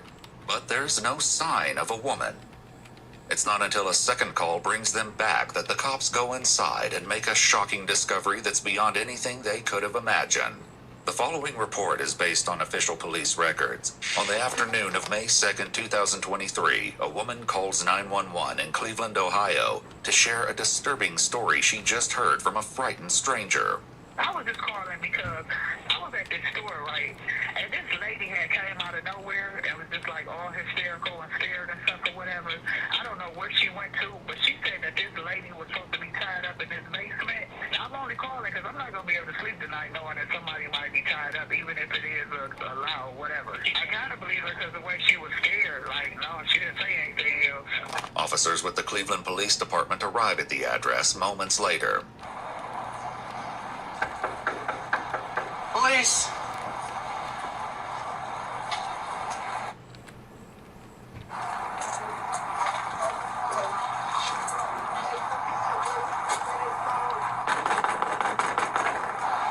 There's music coming from the back. Hello?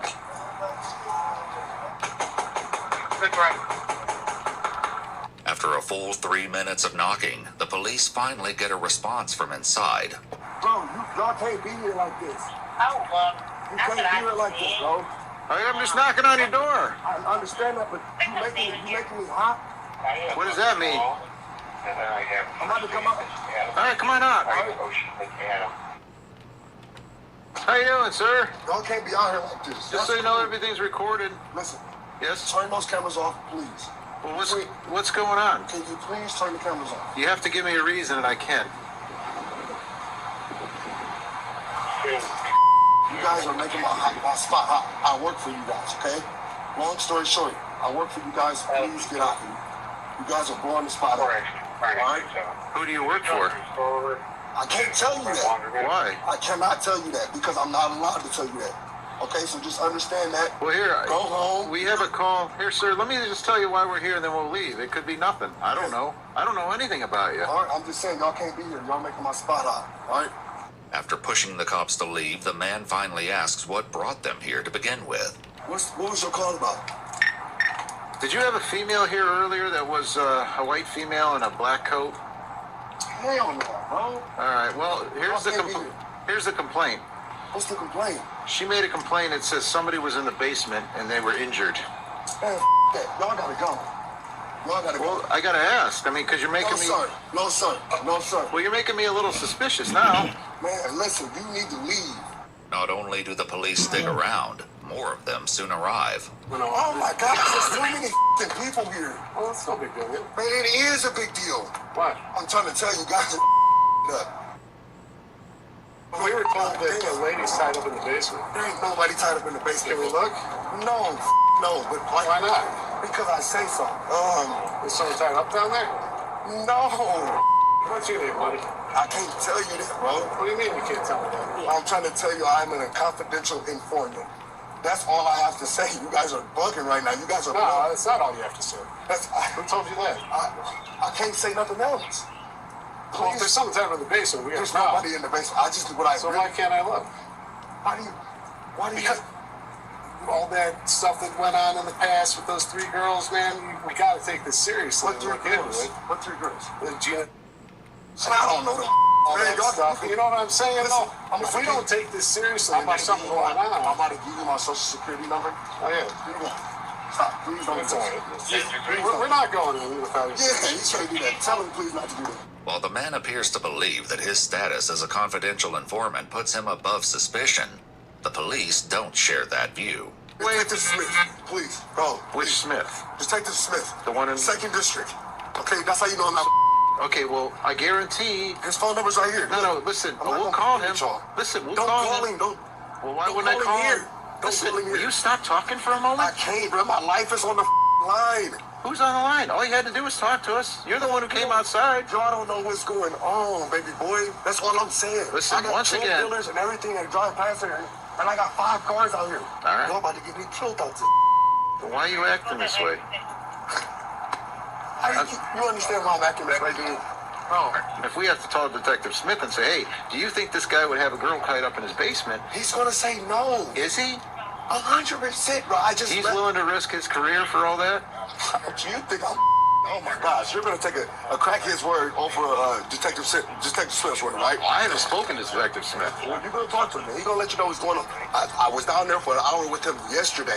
Okay. I just left my probation But officer. why would somebody say that? Crackheads. But why would a crackhead say that about The you? crackheads, but probably because they want more crack, bro. Do you have crack? No, I'm not gonna. Why would I say that? Why would you ask me that on camera? I don't know. Why would you do that to me? I know I don't have no crack. It's my job. Well, why would the crackhead be here then? This man is wow. And the most confidential informants don't come screaming out the back door, I'm a confidential informant, do they? Despite the suspicious circumstances, the police sergeant lets the man, Delonte Edmund Geiger, go back inside his home while the other cops contemplate what they've heard. You ever, actually dealt with a confidential informant? Yeah. And every time they're up to no good and they're confident, that's what they do. That's how they act? Yeah, that's how they act. So, I don't know what's up. My only fear is there's somebody really in the basement. I actually think he's freaking out like that because he's... Up to no good. Yeah. He's gonna let us in. He's real sketchy. He said need another guy, but you come to him and tell him you're on probation. It's a training thing. And then these guys will wait by the back door in case you scream for help. Like girls. Ah! Right.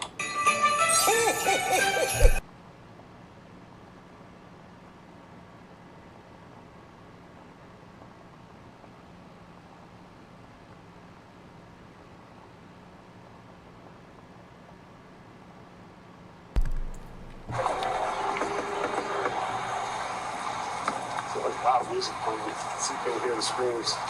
If it's a joke, it's one that will become much less funny before this day is through. Hey, you mind if they're looking for No, dude, there's too much going on.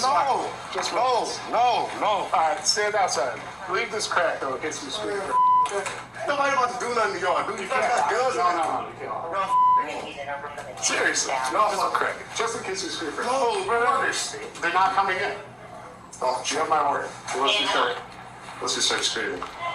With that, the police go into the residence, and as the sergeant checks the basement, his backup waits upstairs with Delonte. I got keys in his knee. I've been stabbed 7 times, shot twice. Well, have we done any of that? No. It's just, I'm trying to change my life and work with the police, and I just don't do that every day. You feel me? Turn that down for some reason. There you go. Actually, turn it off until we hear the individual. That way I can hear everybody. Hey, boys! Me.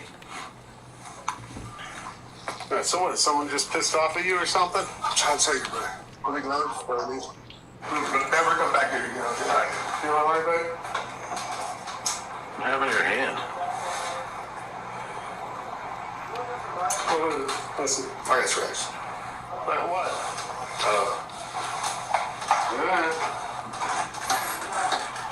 I'm about to walk to the store right behind you guys. Okay. Hey, nothing down there. See you, bro.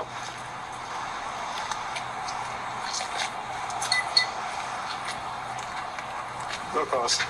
Okay.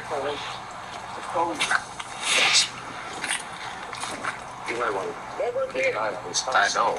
As it turns out, the cops will be back sooner than they may have thought. That evening, a woman tips them off that Delonte showed her pictures of a woman being tortured and zip-tied to a chair, warning that he would soon do the same to her. The police go back to the house at midnight, and once again, it's not easy to get someone to the door.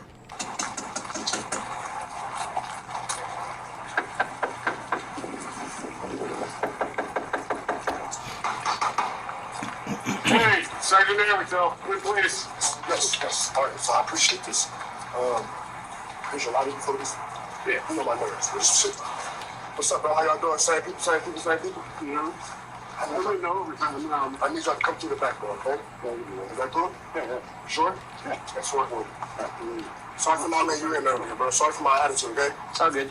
Give me 5 seconds. Maybe in the back door. Oh, y'all. Bye. The police head around the house to meet with Delonte, but as one officer stays behind, he hears some loud movements coming from within.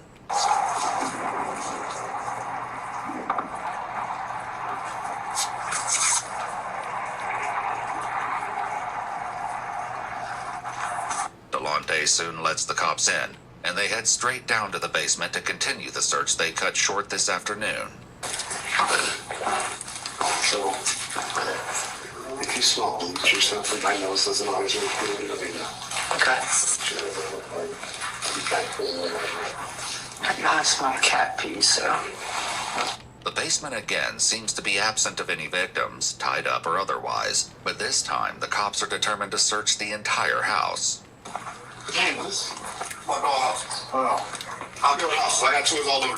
Y'all want some tools all over.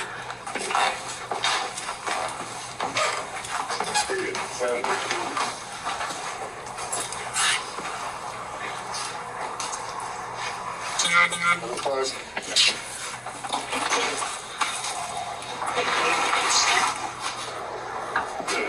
about to close the door on you. There's another door behind this door. Okay? Yeah, I hang out up here because this is rather fresh. Everywhere you got this section off. There's nobody, you know. There's some blood right here. There's some blood, like dried blood, I think. There doesn't appear to be anyone else in the house, but suspicions are mounting, not the least because Delonte has decided the search requires an extremely loud soundtrack. Just turn it down. Hey. Did you not find anything? Sir. Turn it down. What's your name?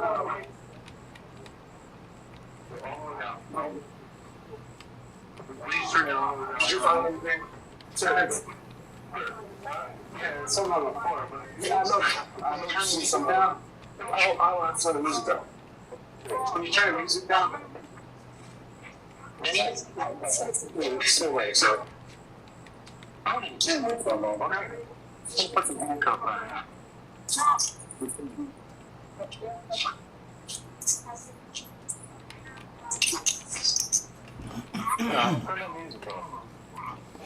With the newfound silence, the police turn to Delonte, determined to finally get to the bottom of this runaround. But even on a day filled with rumors, strange claims, and unsettling tips, none of them are prepared for what comes next. Is anybody on that front porch? No. So what's that noise I keep hearing? That you keep turning the music up on every time I hear something? Is anybody on there? I heard him dragging something out when we went from the front to the back, too, just so you know. Is anybody in that front here? Because I heard voices or movement or noise. Yeah. Who's up there?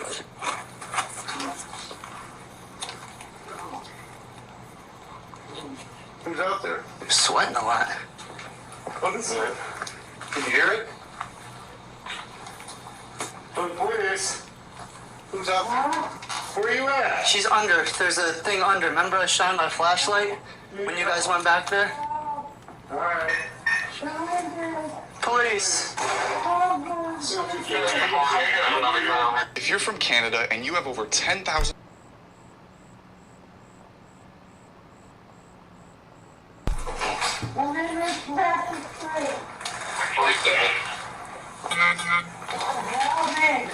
Alright. Yeah, I heard him sliding something under there when he went from the front to the back. Where you at? Where you at, man?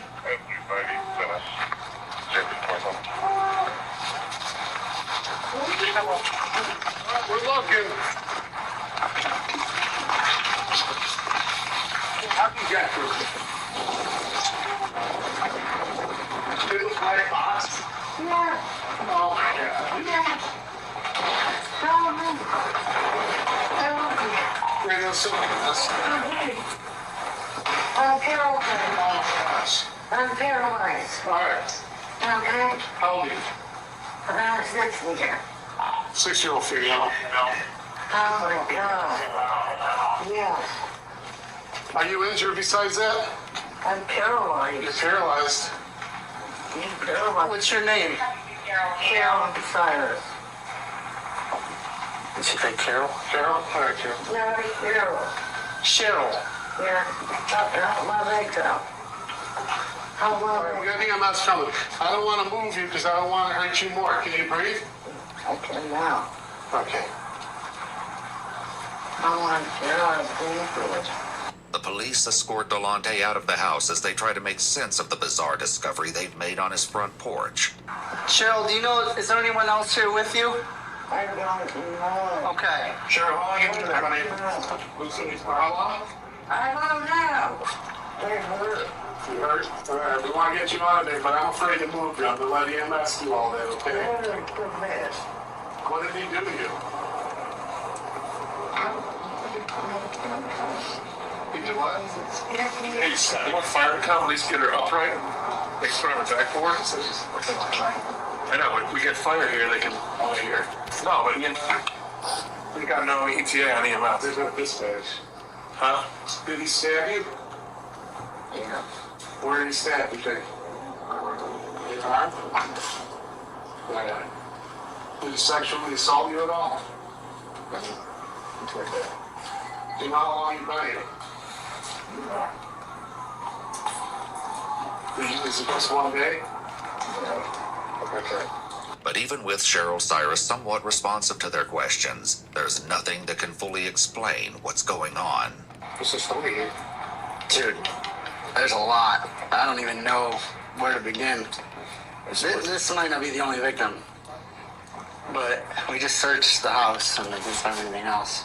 As rescue personnel get Cheryl free of the box and transported to the hospital, police conduct another search of the home. She was supposed to be wearing a pink hoodie with hands. So she had, no, she was Oh, Jesus. Cat scared the hell out of me. And the attic's done. There was a pink hoodie, that was it. Pink hoodie? But did she say it was in this room, or?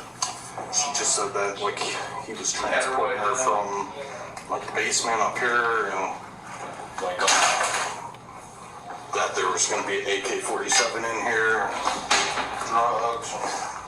Yeah.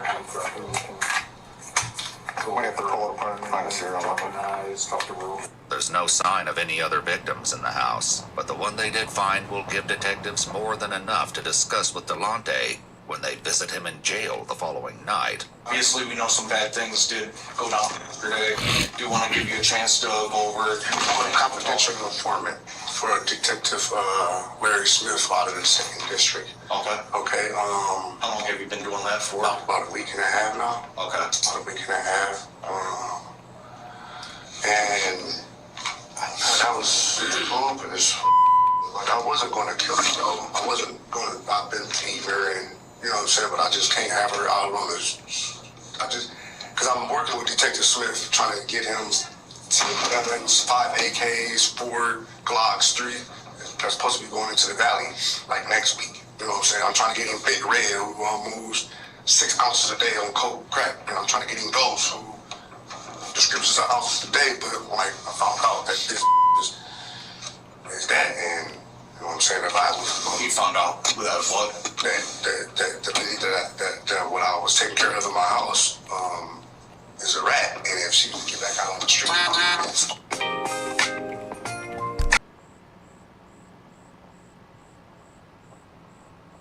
Delonte, who calls Cheryl Cece, claims she's an addict, one among many who frequent his house. Well, she's always at my house smoking dope. Okay. Sometimes I take care of everybody on the streets, all the fiends. That's where they live.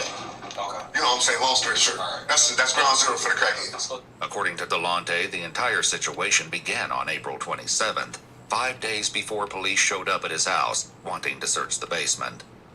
In an incident partially corroborated by police records, the car Delonte was driving was pulled over by vice cops. He says Cheryl was in the car as well. I left my house, and before I got 4 tires on the street, the police is hitting the block. I don't know what the going on. I'm swerving around. I'm on the sidewalk trying to get around because I don't know what's going on. Guns on my face. Get out the car. Get out. Where you guys going? Turn the car off. Empty out your pockets. I ain't got nothing, bro. Y'all tripping like y'all just duck. Like, what's going on? I had to stay up. Oh, yeah, we can get you for this. And since that note is right here, we're going to get you for that, man. Listen, bro, I cannot go back to prison, bro. What do you need me to do? Delonte says that was when one of the detectives took his phone, programmed his number into it, and told him, "You're working for me now." But it was how the police treated Cheryl, the woman they would later find in a box on his front porch, that really got his attention. Detective told her, "Thank you. Bye." Okay. Detective Smith said, "Thank you. Bye." Keep on walking. Okay. Listen to the detectives as we all get out the car. The detective's like, "You can go. Thank you." Okay. Okay. We didn't get searched. It's credit about $200 worth of dope in the car and scale, and you didn't even get searched. He concluded that Cheryl had set up the traffic stop and would now know that he'd been turned into a confidential informant for the police. The next time Cheryl came over to his house, he decided he couldn't let her leave. And I feel like my life is in danger, bro. People have tried to kill me 3 times already. You feel me? I've been shot in my I don't need my underarm, blood, all type of weird. It's crazy. I felt like I was gonna die if I didn't hold her for like 2 days and tell her, like, let her know what was going on. I beat her up, I fed her, showered her, all type of weird made sure she ate. But I just could not let her go back on the streets and tell everybody that I was working for y'all. Like, everything that went through, like, the time where you and Cece were together, like, what happened during those days? I just punched on her, slapped on her, till her punched on her, slapped on her, punched on her, slapped on her, punched on her, slapped on her, moved her from the basement to another room, fed her, showered her, gave her some water, put a blanket over her. I'm just telling you the truth, bro. No, that's fine. No. Okay. Is that what you about to ask me? No, I was about to ask me. No, like, were you giving her drugs and stuff like that? Why would I give her my drugs? Why the would I do that? I didn't know that. Alright. So at any point was she asking to leave, different things like that? She has nowhere to go. Okay. She has nowhere to go. All she was just asking was why. Stop, I won't do it again. I'll never tell, Blast, please. I'll never tell. I know I deserve this, but I'll never tell. Like, that's a code in the streets. While Delonte speaks to detectives, Cheryl lies in the intensive care unit on a ventilator in what the hospital classifies as declining critical condition. In addition to being on dialysis, she's suffering from swelling to the head and brain, broken ribs, a collapsed lung, and multiple spinal fractures. But according to Delonte, it could be worse. Go kill her. That would have been dead. Long story short, if I wanted to kill her, she would have been dead. So facts. Delonte says that, among other things, he had Cheryl sit down and write, "I am a snitch," and "I am a rat" over and over again. It's worth noting that while the police report from the traffic stop identifies 2 passengers, neither of them were named Cheryl. So when cops showed up the first time yesterday with you and stuff like that, they asked to check the basement. Yeah. She wasn't in the basement. She's upstairs laying down in the bed. Way down in the basement. So let me ask you, because there was a moment in time, I wasn't there, so I can't speak on it or anything. So there was a moment to where, like, you were still inside the house for a little bit, did you have to call anybody to ask if you should let the cops in or anything like that? My detective. So then at that point, he told you just to let them in if they want to check the basement. Yeah. He said they're not gonna, he said, case like, a matter like this, they're not going anywhere until you let them in the house and check the basement. If you don't, they're just gonna come back with a search warrant and check it anyways. I said, all right, bad, good. 5 minutes. Tell them to come in 5 minutes. Took me 3 minutes to put her upstairs in the bed. And 2 minutes to let them in the house, and 1 minute for them to not do their job and go home. Well, they only wanted to search one room. They searched that one room. She wasn't there. They left. Okay. Stupid them. All right. So. Right? You should search the whole house. Yeah. We found somebody's in the basement. Okay, come on in. Check down in the basement. Nobody's there. See you later, sir. Job. Y'all supposed to open up the tables, open up the refrigerator? That's a horrible job on your part. Horrible job on your part. I'll be the first to say it. A missing body. Pretty serious? Yeah. Do you think so? Yeah. All right, well, next time take it serious. After accepting Delante's feedback on their police work, the detectives move on to the second visit to his home that night. Yeah, so the first time the police came, you said you moved her upstairs, right? And then she was upstairs. Obviously, the second time the police came, she was in that tote, right? How did that go down in between there? Well, they really wanted to check upstairs. Right, but I'm saying, how did she get in there? I put her in there. Okay. And put her downstairs and put her on the porch. Okay. The only thing else. Why'd you have the music going so loud? Just in case if she made noise, they wouldn't hear. When Cheryl improves to the point that she can speak to detectives, she tells them that Delante, who was her dealer, turned on her and accused her of being a narc. Over a period of days, he beat her, stabbed her, dragged her across the floor, broke a television over her head, and put her in several different containers. She says he also poured water on her to the point she couldn't breathe, and fed her addiction so she could endure the pain. Even still, Delante appears hopeful that this will mostly blow over. Are you trying to help me or not?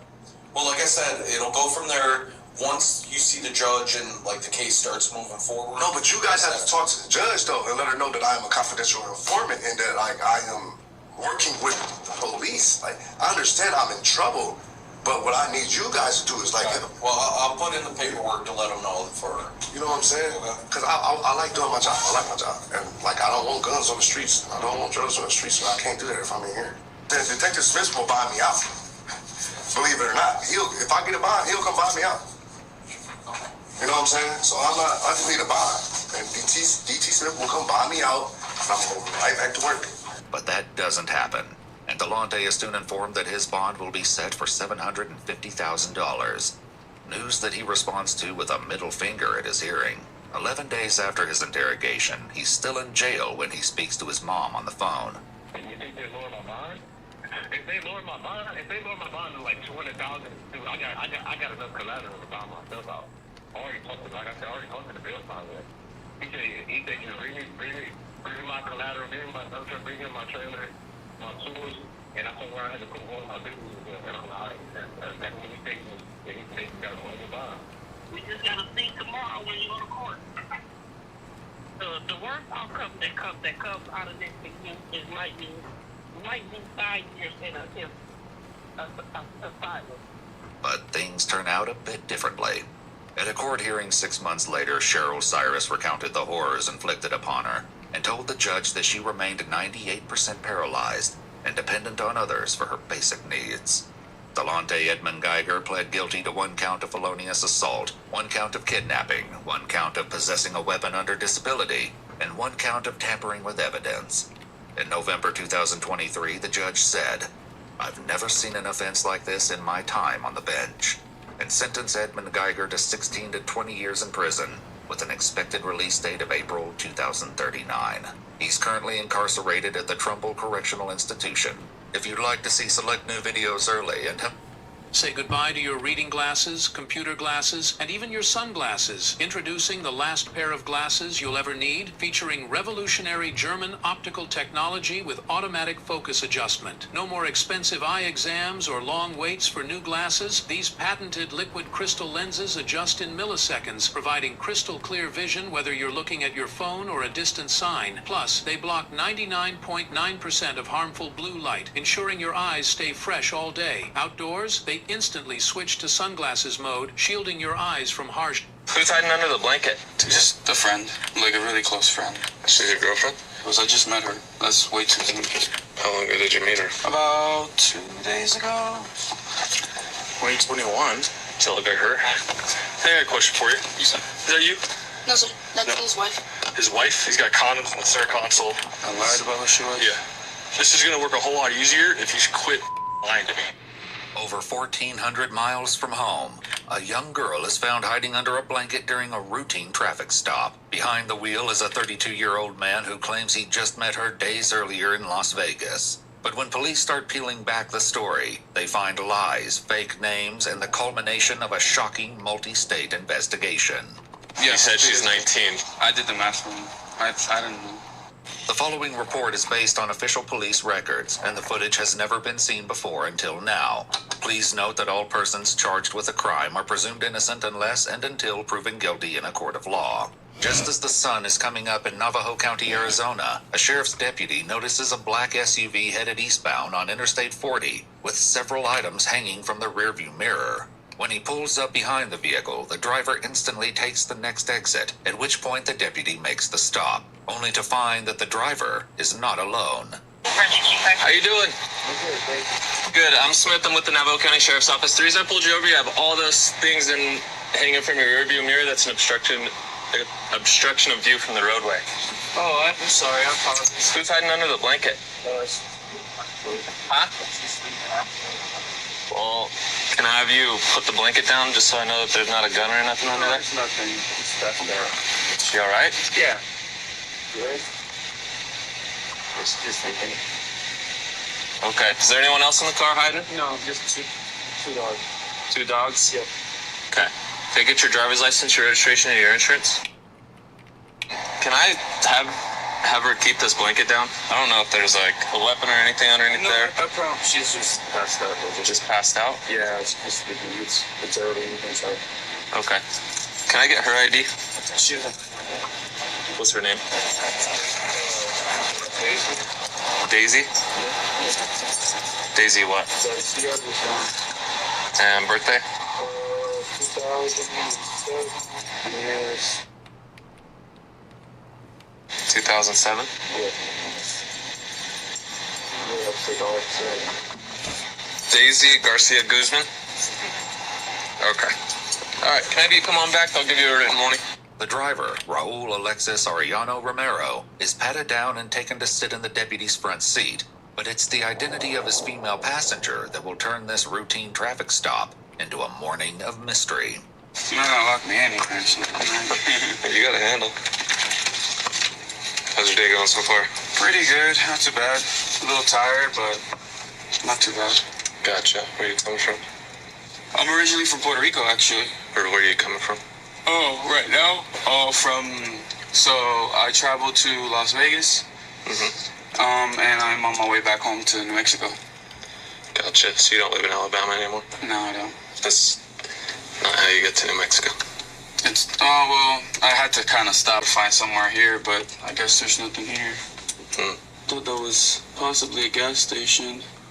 That doesn't look like one. Yeah, you just passed like a dozen of them, actually. Oh, I did, for real? Yeah. I feel very, very weird being in your car right now, I'm not gonna lie. What is that? Would you rather stand out in the cold? I mean, I could've just stayed in the car. It's just kind of weird. I've never been invited into... Consider it your first time. Yeah. Where's Daisy from? Alabama or New Mexico? I think she's from New Mexico, if I remember correctly. Yes. She's your girlfriend? No, she's not. Who is she? Just a friend. Like a really close friend. Nothing like that. How old is she? 19. The deputy has noticed Raul's nervousness, writing in his report that his hands were shaking as he handed over his license. He decides to dig a little deeper into Raul's story. An IQ of 115 to 145 is considered high, and an IQ of 145 is considered... So she's 19, right? Mm-hmm. Obviously, she's an adult. You said she didn't have an ID on her. What do you mean by that?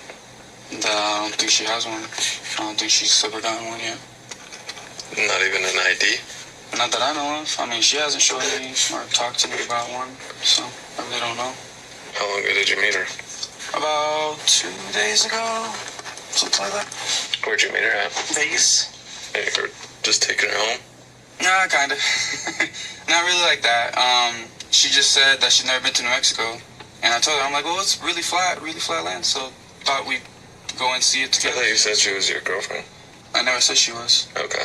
Must have been a misunderstanding. No, I never said she was. I just met her. That's way too soon. Just been kind of getting to know her, I guess. With Raul's answers not quite lining up, the deputy calls for backup. So what are you planning on doing with her?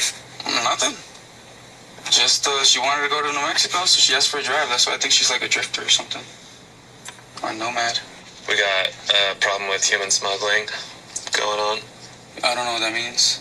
You don't know what human smuggling is? English isn't my first language, so... You speak very good English. I know I do, but okay. Smuggling sounds like... I was not born yesterday. You know what human smuggling, human trafficking is? Human trafficking, yes. Okay. But there's a little bit of a difference. So human smuggling would be hiding an individual that's not from this country, bringing them across and taking them somewhere to another state. Gotcha. Like you met a female 2 days ago. Yeah. You're taking her to another state. I gotcha, but... You don't really know anything about her. Yeah, I see what you mean. Does that really look like the smuggling type? Anybody can be a smuggler. That's valid. We've got grandmas, we got grandpas, we got... Oh, no. Anybody. That's just crazy. I can tell you that as soon as I get behind you, you jump off the interstate and you go to a dead-end road saying that you're going to New Mexico. It doesn't help. Oh, that's fair. Well, I mean, I'm not from here. To get to the bottom of things, the deputy turns to the girl for answers. Do you have an ID on you, Daisy? And what's your last name? Garcia Guzman. Okay. What are you doing with him? Just going to this one. When did you meet him? A long time ago. A long time ago. 4 years. Okay. As the K-9 unit arrives on scene, the police gather Daisy and Raul together so the drug dog can sniff the vehicle. The deputy takes the opportunity to again ask a question he's gotten 2 different answers to. How old are you, Daisy? I'm 17. You're 17. I thought you were 19. Yeah, 2007. 2007. But then internet. Oh, well, man, I did the math wrong. With that odd excuse hanging in the air, the K-9 deputy comes back with news that adds yet another wrinkle to this traffic stop. All right, y'all. So my K-9's trained to detect 4 odors, okay? Cocaine, methamphetamine, heroin, and fentanyl. You indicate a positive alert to the vehicle. Having said that, have you guys been in contact with any of those drugs? Like, with any, no. No, maybe like no weed, one, but... He's alert to weed, man. Okay, well, no one's smoked any meth, no friends in Vegas messing around anything? No, and I didn't really have anybody in the car much, so... Okay. My K-9 alert to the vehicle in the state of Arizona gives probable cause to search the vehicle, okay? So we are going to be searching the vehicle. You guys are saying we're not going to find anything? No tutors, no paraphernalia, nothing like that? Nothing. Okay. As they prepare to search the car, Daisy and Raul are separated once more. Daisy, can you come here real quick? Maybe at most... Can I search you real quick? Weed, but nothing like crazy or anything like that. You got nothing on you? I'm going to have you sit in the front seat of my car, okay? Before anybody goes in here without me in there, I got to put you in handcuffs, okay? So you don't grab any of my stuff. Just go ahead and put them behind your back. Wait, why? She's just detained right now. Because I'm not going to be in here to watch her. She's just going to sit in my vehicle. I don't need anyone going through my computer and Oh, okay. As they begin the search, the deputies discuss the growing discrepancies in the pair's stories. So she's hiding under this. Yeah. And like I pull it up, she looks young. He says she's 19 and they met 2 days ago. She says they met a long time ago and that she's 17. Okay. And they met in Vegas and he's taking her home to New Mexico. Or OPRs have him in Idaho. He said he only went to Vegas. Interesting. He's got knives all over the place, bro. Definitely CCH. She has no luggage in the car. Oh, there's the weed. But at the moment, the deputies are more interested in finding out the truth behind Daisy and Raul's situation than what they found in the SUV. Now that you're not next to him, have you seen him use any drugs over the past couple days? No, sir. No. And how old are you? 17. Okay, so did you get him a fake ID? No, sir. Did you give him a fake name and date of birth? No, sir. So why does the date of birth that he ran come back to someone who's 19? You don't know? No, sir. Okay, how long have you known him? Multiple years. Multiple years, okay. And how old is he? Sure. Not sure. Do you know his full name? Raul Alexis Alejandro. Okay. Is that your boyfriend or not just a friend? We're kind of like family. Okay. I'm gonna ask you a personal question. It's up to you if you want to answer. Have you guys had any kind of sexual contact or that? No? This is a Christmas gift kids actually want and will use. I got these for my kids. They're obsessed with them. These are the... Okay. The cops note that a fake tattoo on Daisy's neck is wearing off, giving them more reason to suspect that she might be younger than she's letting on. Meanwhile, the other deputy turns up the heat on Raul. Can you relay exactly what happened this weekend? What do you mean? With her and your travel plans and everything like that? Why? Because it's not adding up. I've talked to her, talked to you. I'm getting two different stories. I just want to figure out what actually happened so that we can go on from there. Okay, what did she say? I'm not going to tell you that. Well, I mean, I feel weird answering. I just told you I told you what happened. So you met her 2 days ago? Yes. You went to Vegas, you met her 2 days ago? Yes. Well, yes. You said she's 19, she's 17. I did the math wrong. I didn't know. And what are your plans with her? Because it doesn't make sense that you're going to take her to New Mexico, but you're not going to take her home. I am taking her back. I travel a lot. So I just going to New Mexico for a little bit. I'm going to see my mom. My dog just died. One of my dogs just died. My mom's dog just died. Well, what are you going to do with her? You said you're not taking her to your mom. Not like to stay. Not like that. No. She's going to get a hotel, I'm guessing. I really don't know. With what money? I didn't really think about that, to be honest. I guess with mine. Anyways, at this point, I feel like I need a lawyer because I'm feeling a little harassed. I'm not going to lie. You're not being harassed. You're detained. I know, at this point, okay? You're going to go in the back of one of these cars. Seems a little sketchy. So no. You'll be fine. Started off with You'll be fine. Sure. I'm not from here. I don't know how this place works, and I know some places. I can tell you that if you're taking a 17-year-old girl across state lines, and you don't know any of that information, you go to Vegas, you pick her up, everything that I've seen so far, obviously you're detained, okay? The deputy will soon discover the truth behind Daisy's identity, but it will take some work to get past what he believes is possibly Raul's coaching. All right, easy. I've got a bunch of questions because this isn't really making sense to me, okay? Are you from California? No, sir. Where are you from? Where I was born. Like where are you living right now? What's it called? No, I forgot what it's called.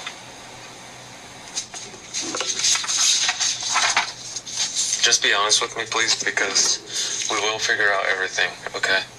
Just please be honest with me so that it's not any more confusing than it needs to be. Can I get your real name? We're going to get a fingerprint scanner here. We're going to get a fingerprint scanner here. Do I have to do it? What? Do I have to do it? Yeah, we're going to get your identity. Okay, so I'm going to need your full name.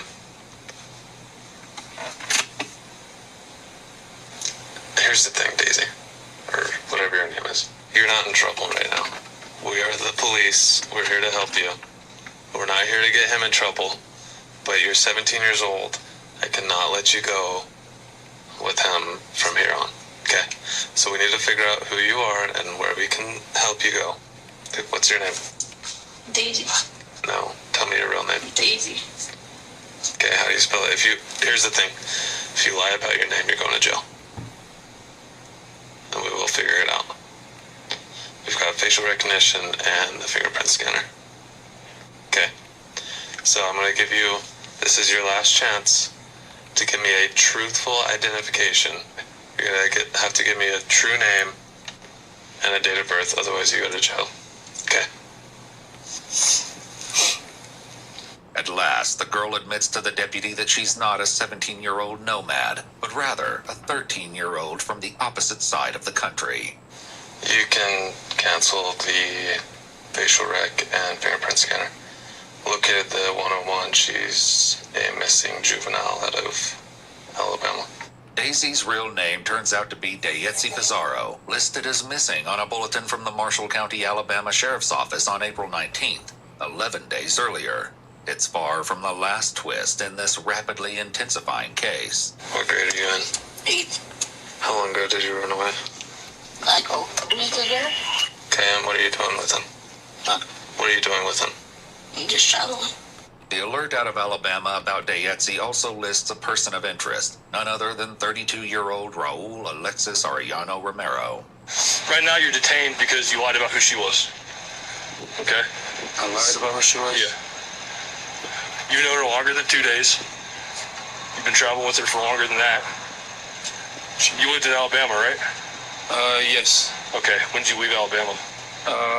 Wow, a while ago. How long is a while ago, man? Like a while. Like years? Months. Like months. Like we're talking about maybe 8 months. Okay. Almost a year. 2021. Does that look like her? I don't know. Hey, I got a question for you. Is that you? No, sir. That's his wife. His wife? Yeah. Okay. It's his wife. So has she been with you ever since you left Alabama? No. Okay, so when did you pick her up? Like 2 or 3 days ago. I know, see, dude, this is gonna work a whole lot easier if you quit lying to me, okay? I know you're lying to me, bro. We already know that you've been with her for longer than 2 days. So are you gonna tell me how long you've been with her? Wait, what makes you think that you know that I've been with her? I'm done with talking with you. Sit in that car. I've already talked to her. I got all the information that I need. Hey Siri, which app is the best for clearing iPhone storage space? Totally free. This app's a lifesaver. It clears up space. But when the deputies get on the phone with authorities in Alabama, they learn that there's still much more to uncover in this disturbing case. It looks like it says she left around, like in the morning while the family was asleep. It looks like it was from 7/28/2024. Exhausted? And she was reported missing. It turns out that this is actually the second time Raul has been accused of taking the girl on an unauthorized road trip, and the deputy gets on the phone with authorities in Massachusetts to learn more about a pending case from last year. So we had a kidnapping case here in Massachusetts back in, I believe it was in July. He drove all the way over here and picked this child up who was here. She was here on vacation with her mom, her biological mom. He came here and picked her up and took her out of state lines. We were able to, with help with the state police, we were able to find them out in like Virginia somewhere, and he was arrested. He was in prison for some time. His case is actually coming up soon. I was just on the phone with the DA. I was not aware that she was on the run again with him. I'm glad you guys found her. Thank you guys. Well, I'll be in touch. Give me a little bit of time. I'm gonna be in touch with her parents as well as the DA's office here, and I'll call you guys back. Raul is transported to the Navajo County Sheriff's Office for questioning, while Dayetzi is taken to the Family Advocacy Center in Show Low to be given a forensic interview. I know it may seem like it, but you're still not in trouble, okay? We're not charging you with anything. They're probably going to have to arrange for a way to get you back home, and I don't know what your relationship is with your parents, but maybe get you in contact with them, if that's what you want. In her interview, Dayetzi says she met Raul 2 years ago through her older brother. They began communicating through online games like Fortnite and Call of Duty, where she told him that she wanted to take a trip to Vegas. He picked her up outside her house, and they stayed the night in Tennessee and Montana before finally arriving at a hotel in Henderson, Nevada. She insists that they slept in separate beds and had no intimate contact, and while some items of interest were found in Raul's vehicle. He's detained right now because he's in the prison. He's got condoms in the center console. He's talking to her still. No charges regarding a physical relationship have been filed. Meanwhile, at the sheriff's office, Raul is less than cooperative with the detectives. We've been talking to Dave. We've been getting all the information she has. So we talked to her, and now we want your side of the story. I want to hear from you, right? What's going on? So, can you start where at the beginning? Honestly, I have nothing to say. What do you mean by that? Exactly that. The straightforward meaning of nothing to say. I don't feel comfortable enough talking to you guys, especially after all of this. This was just a stop because I had stuff hanging on my mirror, like, you know, the mirror to look in the back. And then it went for, all of a sudden it turned into like they were checking to see if my car had drugs, and it got completely blown out of proportion. So I don't feel confident enough with any of you guys, to be honest. With Raul unwilling to talk, the detective reveals what comes next. I don't know if they told you there, but there was a warrant for your arrest for kidnapping, nationwide extradition. So you will be booked into the Navajo County Jail that you went to earlier for that warrant, okay? Raul Alexis Arellano Romero was transported back to Alabama the next day, where he was charged with interference with custody. Arellano Romero's case remains open and ongoing. If you'd like to see select new videos early,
Good morning, Gary.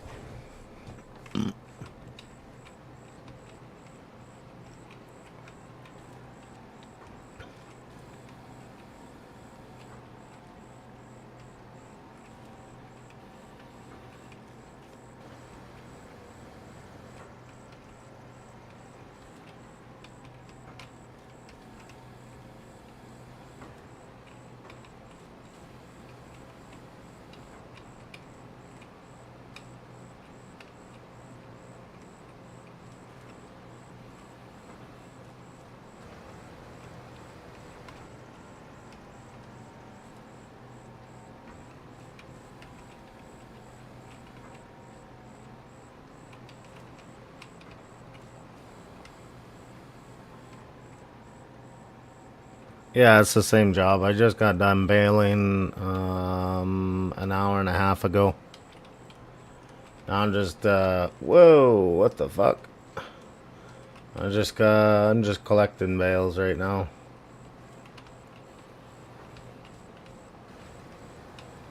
Been collecting bails for half hour to an hour. Been selling them too. Made over 200 some bales, I think. Roughly 200 some bales.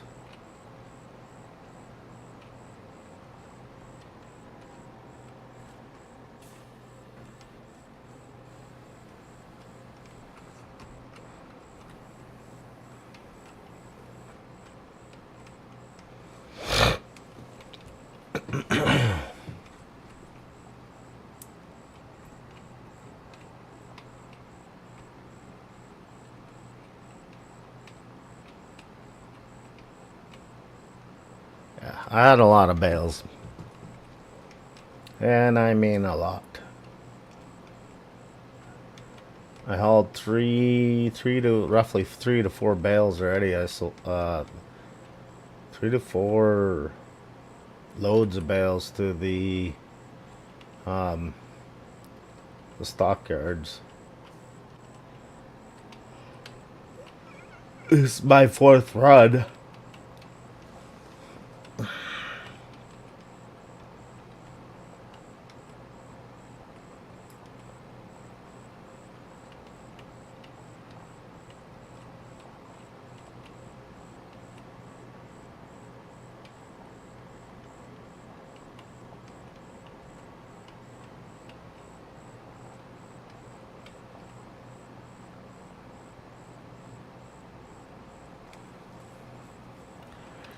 Yeah, there's a lot of bales.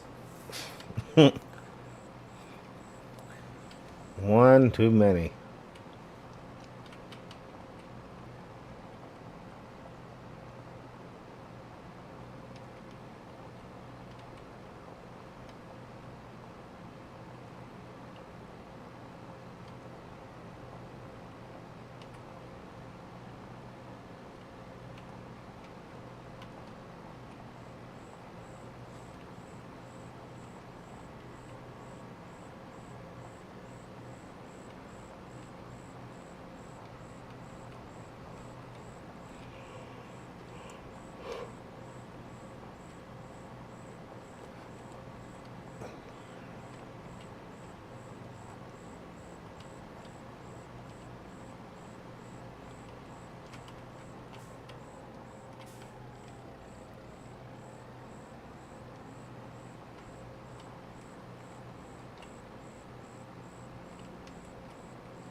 Dun, dun, dun, dun, dun, dun, dun.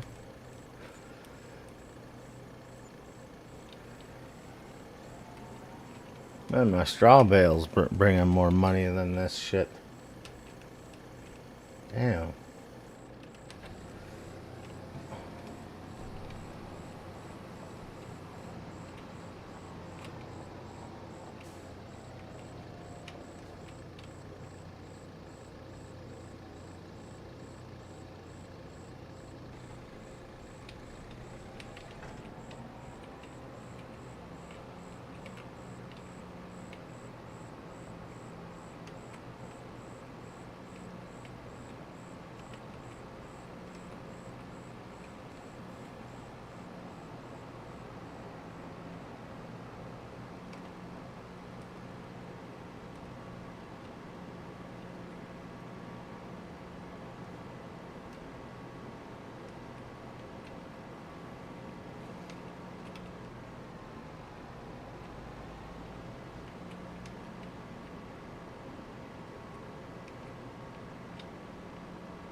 Bum bum bum bum bum bum bum bum bum bum bum.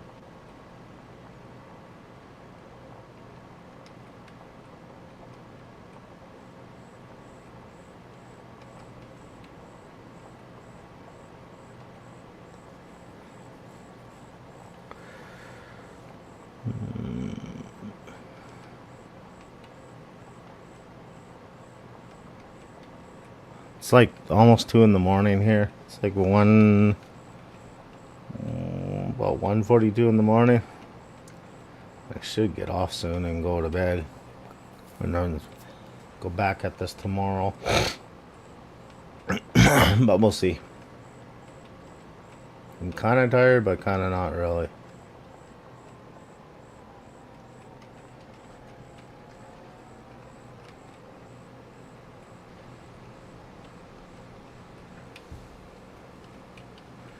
Almost 8-hour stream. Damn.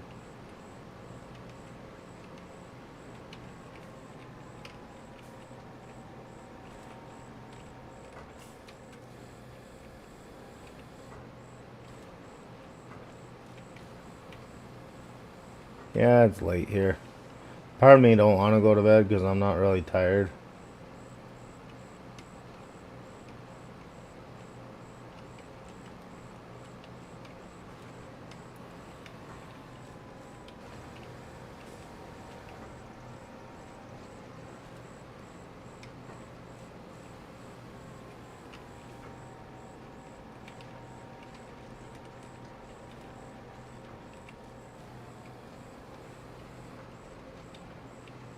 I'll pick up this round of bales and call it quits. I'm gonna probably play Farming 2022 tomorrow. Wow, it's past midnight, so today, I mean. Take a break from 2025. Haven't played 2022 in a long time. The only difference with 2025 and 2022 is 2025 just has AI, what do you call it? AI mode. AI for hiring, but there's AI mode where you can mark out on GPS. That's the only difference.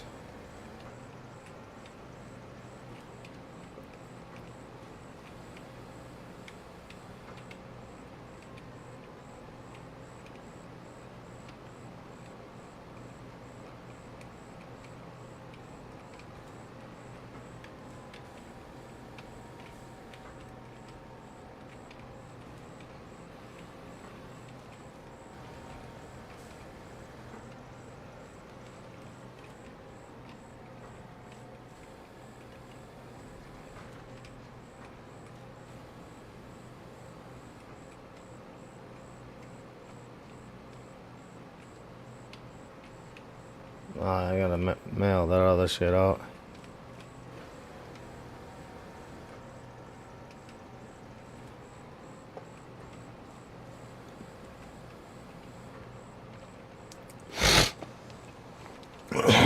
Oh, why is that? Why haven't you had the chance to play it properly?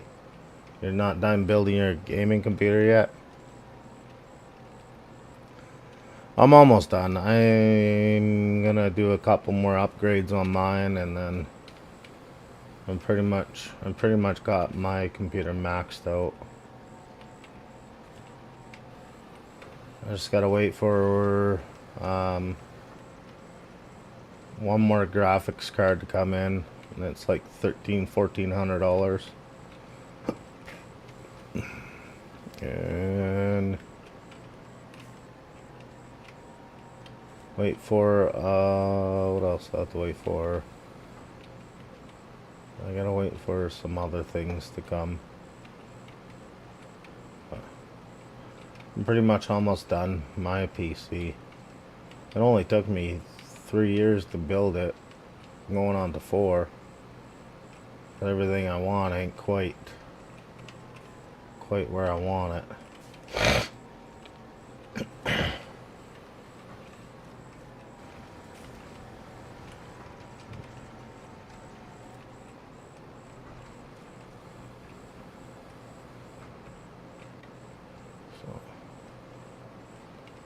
Got quite a bit to go yet.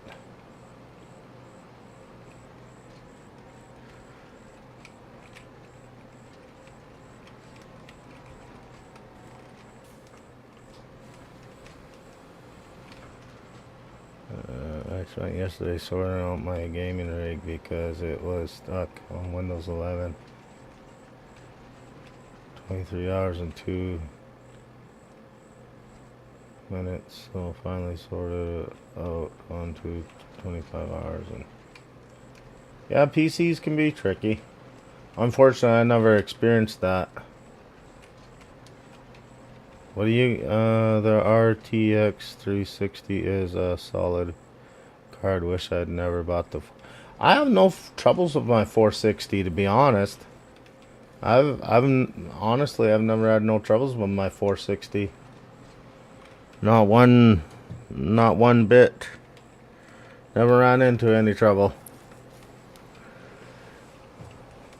But I'm fixing to upgrade again. I'm fixing to, my second video card's gonna be the NVIDIA, the really expensive one. So I'm waiting to upgrade to the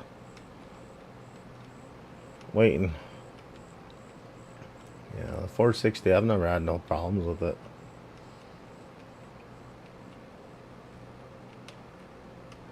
And I'm just waiting for my ATS gaming board to come in. Waiting for that to come, and then I think I'm pretty much done, Bill. No, I want to get my flight simulator stuff. So I still gotta wait for that shit to come. I mean, I can turn my steering wheel and my shifter into flight simulator, but it considers a lot of work, and it's work that I really don't want to switch a bunch of buttons, reprogram a bunch of buttons, and I'm not about to do that.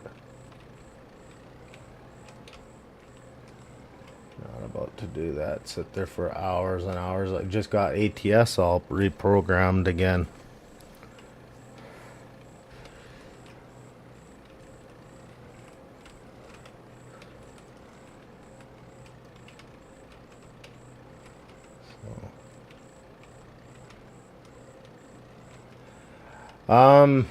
I really don't know which card. There's supposed to be a 5060 coming out. So I'm waiting. There's supposed to be a 5060 or a 6080 or something coming out.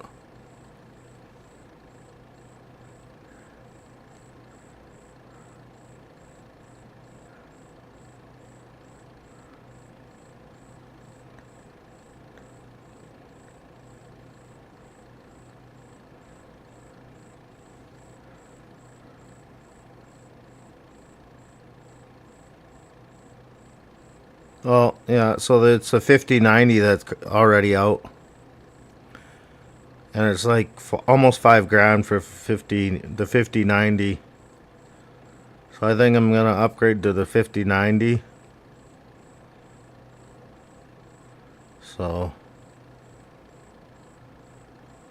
there's the 5060, there's the 5080, and then there's the 5090.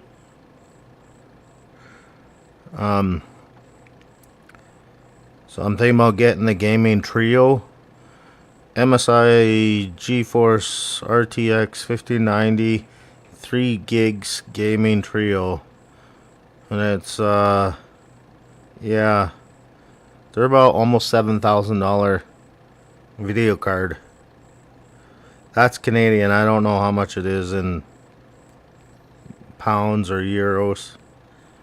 Yeah. So that's what I'm looking at. That is the next video card I'm getting.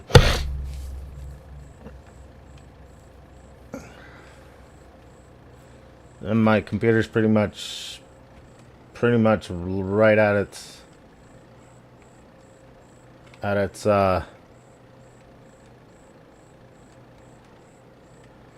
I've upgraded my power supply. I've got a $1,500-1,600 watt power supply in mine. I just recently bought it. It was pretty expensive too. So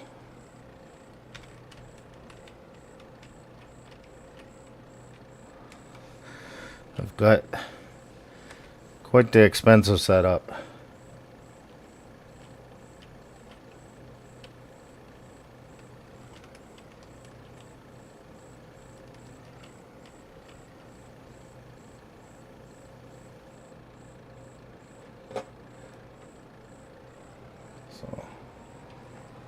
But yeah, the bigger the video card you go, the bigger the power supply you need.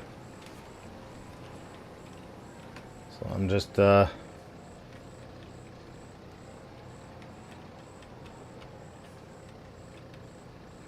my tower is pretty big. I can fit a lot of shit in my tower.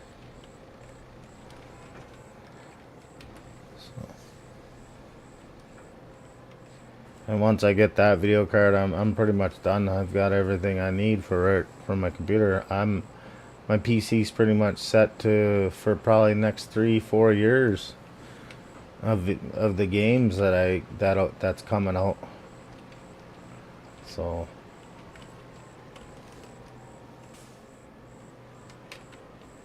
I'm pretty set up. I do a lot of my research. When I'm not doing nothing, I do a bunch of my research. Once I'm done, my computer should be around $30,000 computer after I'm done. So I mean, my 4060 wasn't cheap either. My 4060 was like almost $3,000.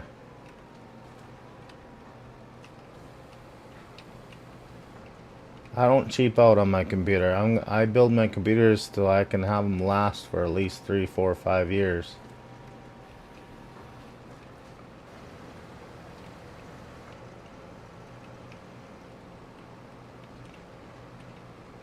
That way in 3, 4, 5 years I can just buy another one. And even then I probably don't have to.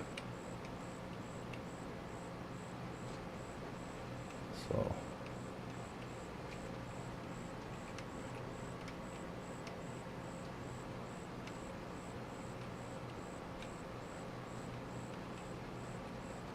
yeah, RAM is expensive. It literally is expensive. I tell people, if you're gonna build a PC, take your time. You'll never catch up. You'll never catch up to, like, every year or every 6 months or 4 months. There's always new motherboards. There's always new RAM. You're never gonna keep up. Like mine, I am running like 64-bit RAM with like, what is it? With hard drive space, and then I'm running like quite a bit of hard drives. Like I could fit two or three SSD cards or mother RAM or whatever, and then I could fit another 4 hard drives, the big ugly hard drives. So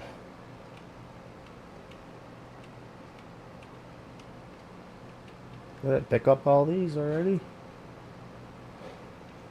It looks like that, other than a couple in there I gotta pick up. Yeah, RAM's not cheap. I always tell people, take your time when you're building a computer. Oh yeah, I forgot I got a little bit of baling right there I gotta do.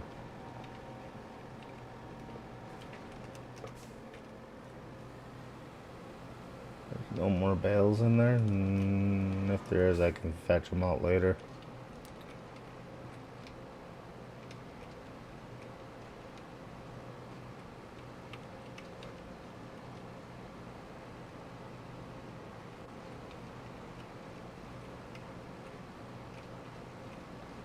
The only time my games don't run perfect is when the mod doesn't work, like on ATS, because ATS is always updating.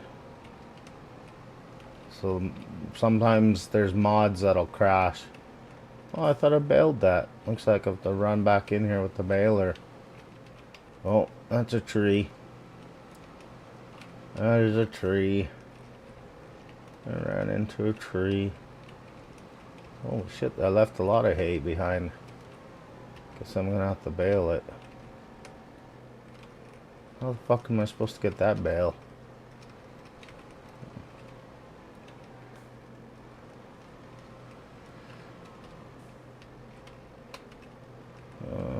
Let's go. Let's push this bitch. Let's just push it. There she goes.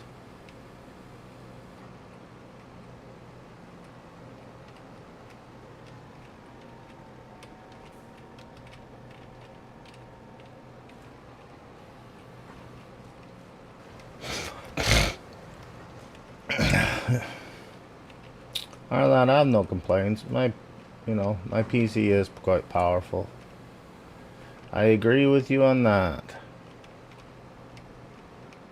It's because I didn't rush. I didn't rush to build this. I took my time, took my research, upgraded what I needed to upgrade.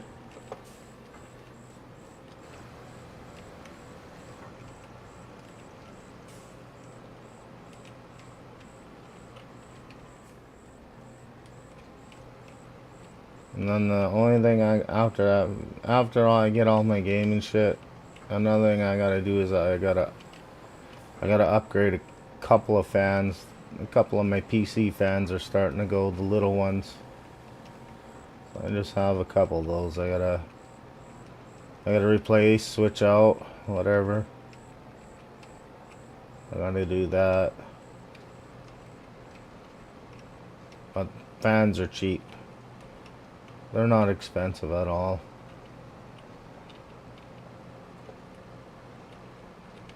To me anyways, fans are not, they're not expensive to me anyways. Some people might beg to differ.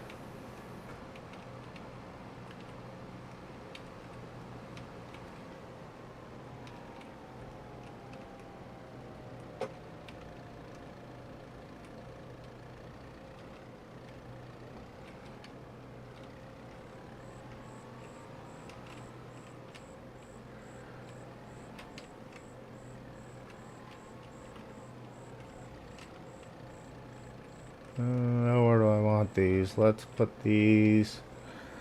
Let's put these. Shit. Let's just put these right here.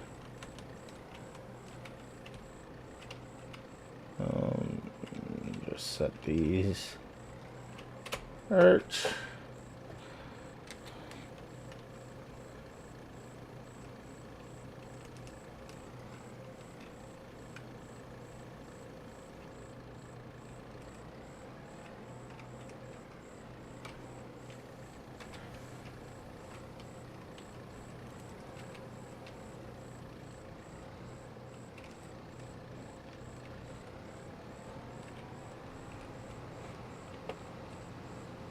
I think I got all the bales other than a couple over there.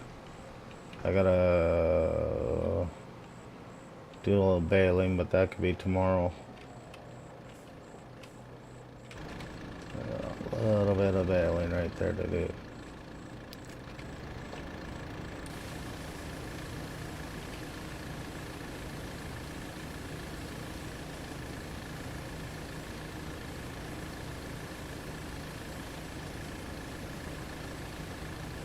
Actually, no, I'm just gonna do it now because I'll forget by tomorrow. Because tomorrow I want to play 2022.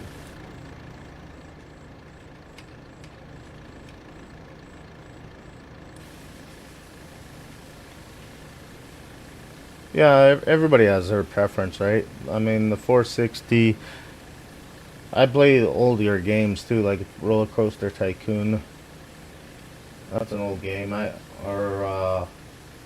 the old Fallout games. I haven't played the old Fallout games on the 460 yet. The 350, I had the 350. I find it was just, it was, I don't know. My computer wasn't like the 350 graphics card. It's almost like the graphics card was too slow for my computer. My computer was not liking it. It's almost like it was like, hey, by the way, I'm not liking this graphics card. It's too slow for me.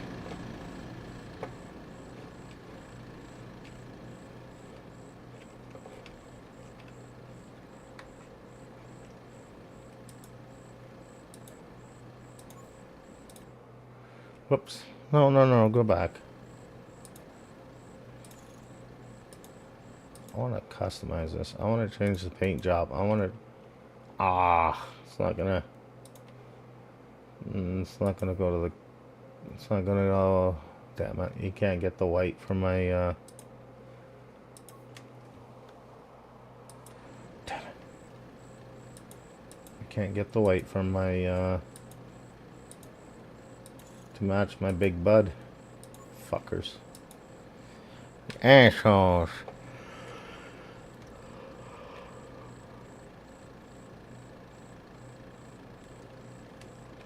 Yeah. See, with mine... Let's see here. Like in here...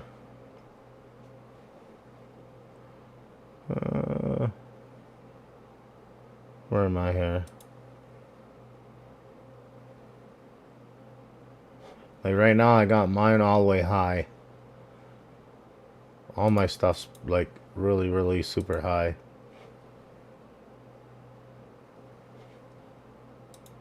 Only thing I can't... The only thing that can't go high is 2022. I can't upgrade it. So... yeah, that's my graphics card right there. I got the 480 Super.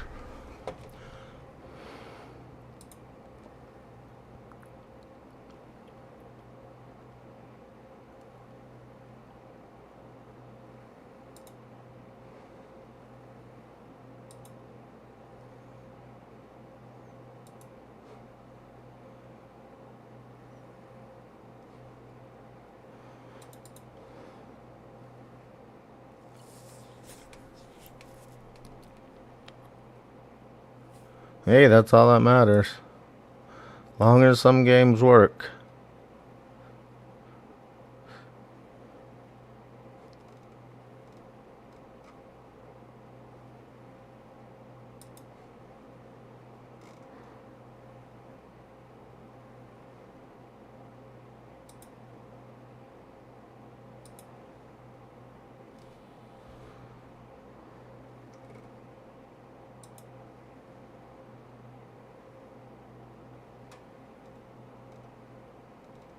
Why do you say that?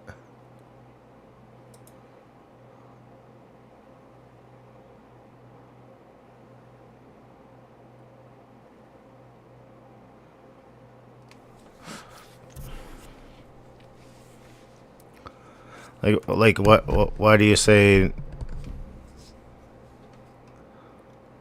Well, I do have an update I gotta do. I can wait. It's just an update from my motherboard. I love my 480. This motherfucker's powerful.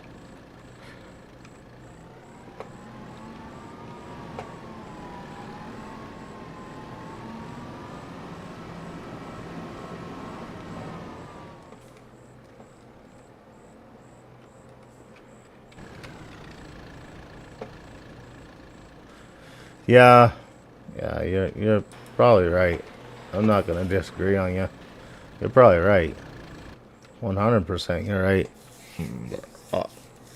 Who knows? I might not do it and just get another 480 I'll probably get another 480 Super. So I might just, like I said, I might just get another 480 Super.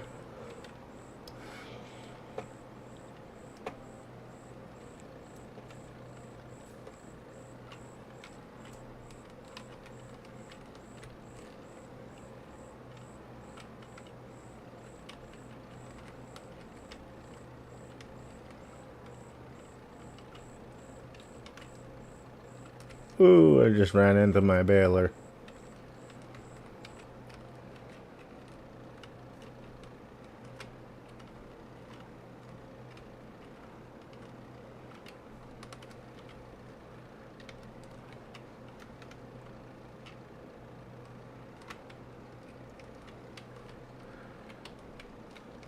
I mean, if I ever upgrade my computer's motherboard, I'll probably send you my motherboard, and I don't want nothing for it. I'll probably just send you the motherboard of my video card.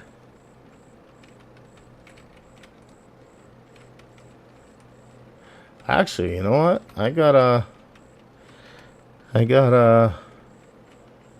was gonna mean to talk to you through an email and ask you something.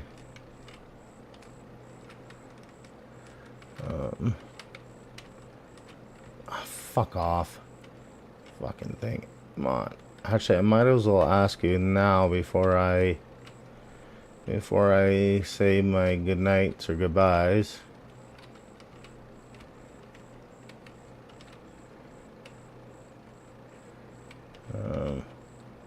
I gotta go finish baling this one area anyways.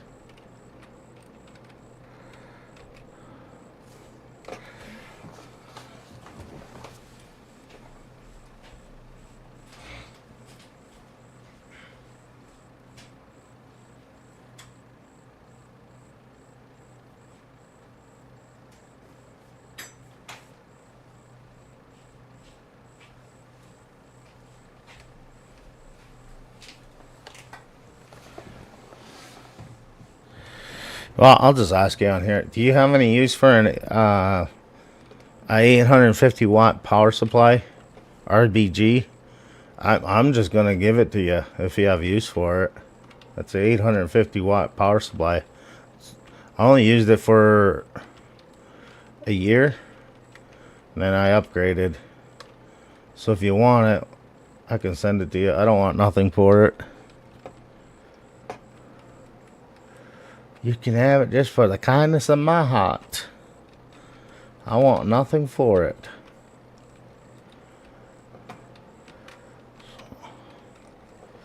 I can always box it up and send it your way if you have use for it. It'll be perfect for your build. Oh shit, right. I forgot. Yeah, but you can buy those did you know you can buy those conversion plugs? Because I can buy those conversion plugs too when I come to the UK from like for laptops and stuff. I can buy the conversion plugs. It changes the voltage, my voltage, and puts it into your guys's. Yeah, we're 110. We run 110 to.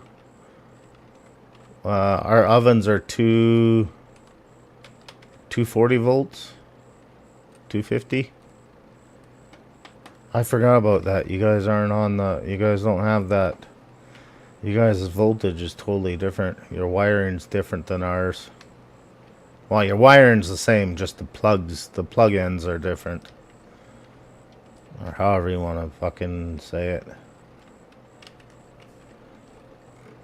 I forgot about that shit. Never mind.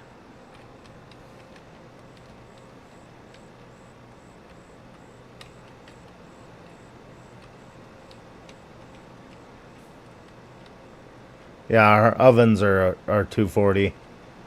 Our ovens are 250.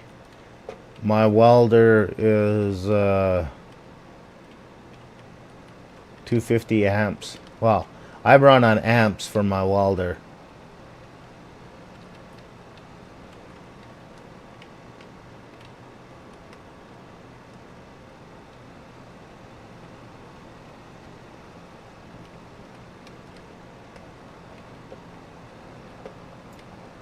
Oh shit, I didn't even pick that shit up. I turned my baler on and didn't even fucking... What the fuck, man? Yeah, you guys are higher voltage. But my welder will compete with your guys's.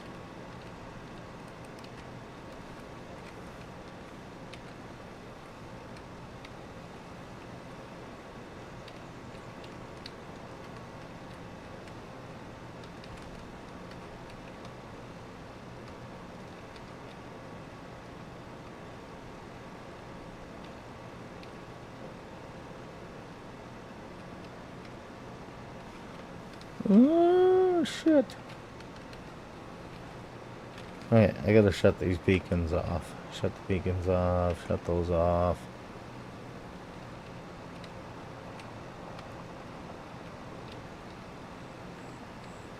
Wait, hold on for a sec.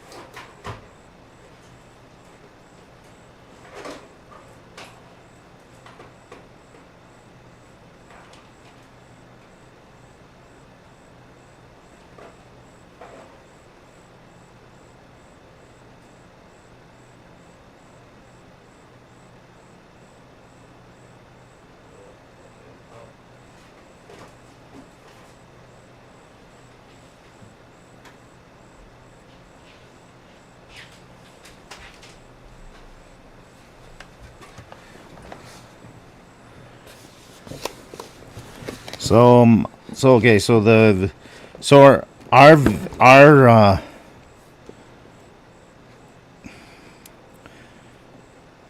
let's see here. So this let's see, AC input is 100 to 200 240. So this power supply that I have sitting around actually can do 240.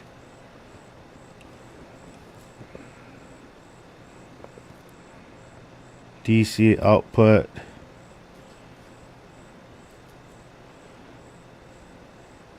Damn, this thing can take a lot of power input.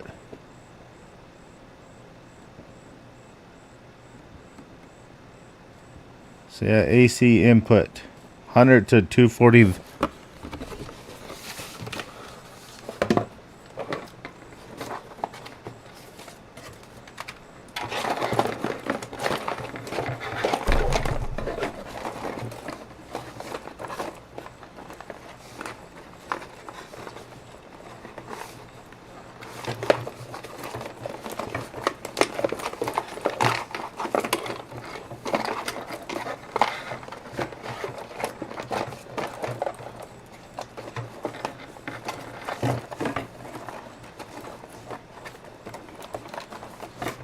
Yes, it's switchable.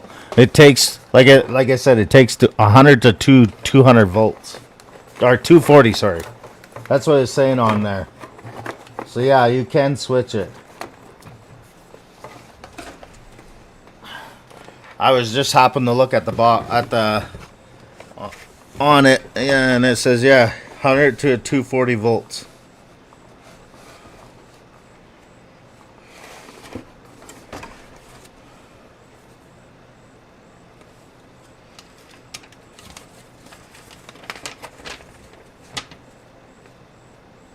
Let's see here.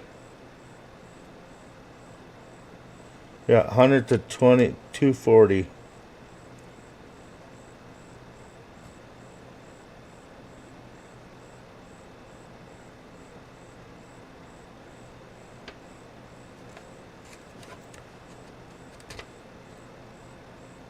Yeah. It sure is. It automatically switches over.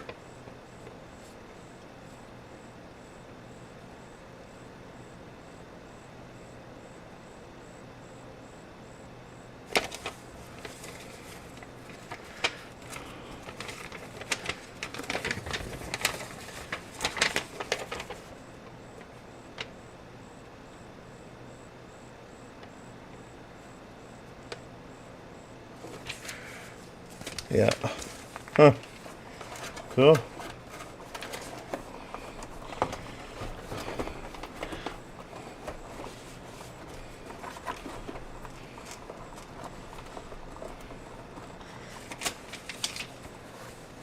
%, bronze. AC input 100 to 240 volts. Total power is 850 watts.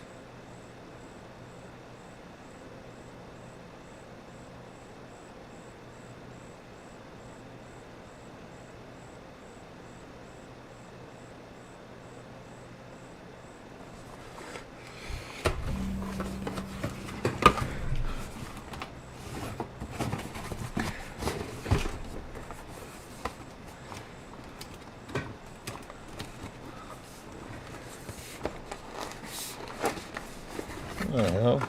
Oh, it's a fucking cable sticking. What the fuck are you doing? Fucking weird ass cables. Get in there.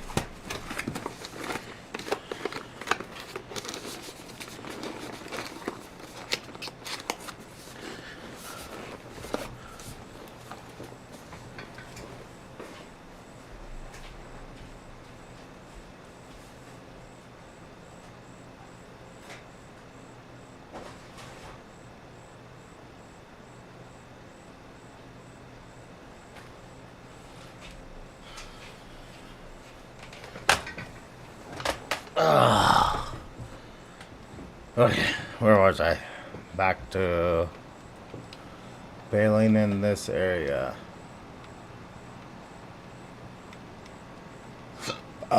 Excuse me.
Oh, I thought I picked it all up. What the fuck?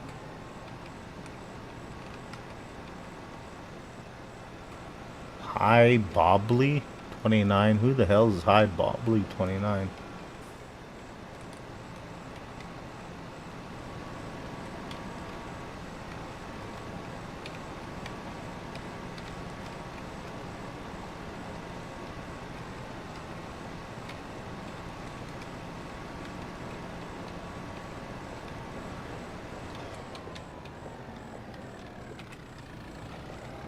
Alrighty, that is all done.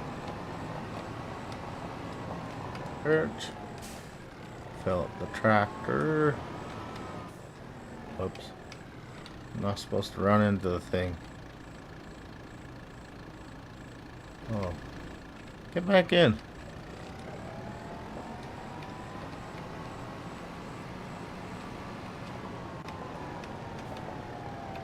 Oh, there's some hay out there I think I missed.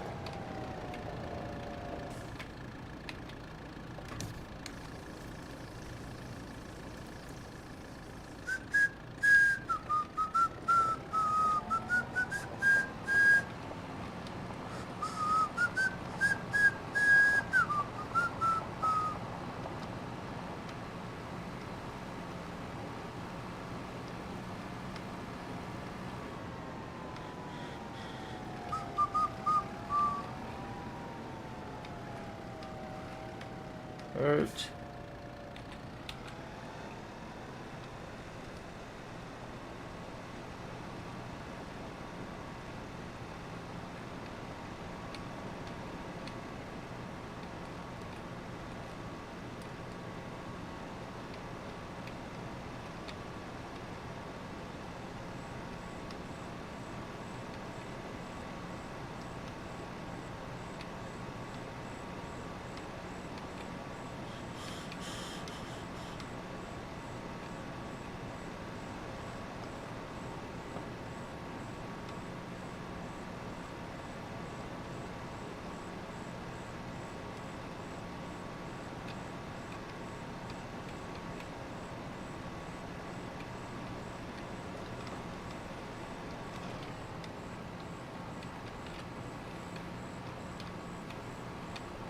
Alright.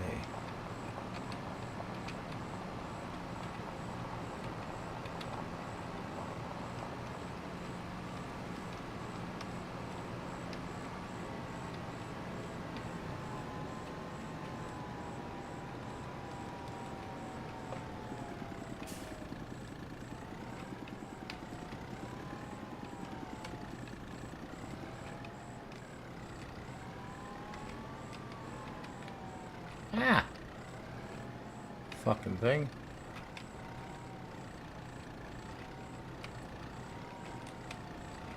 No, bad machine.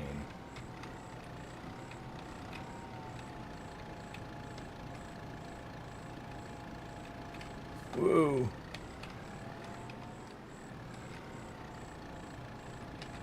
Hurt.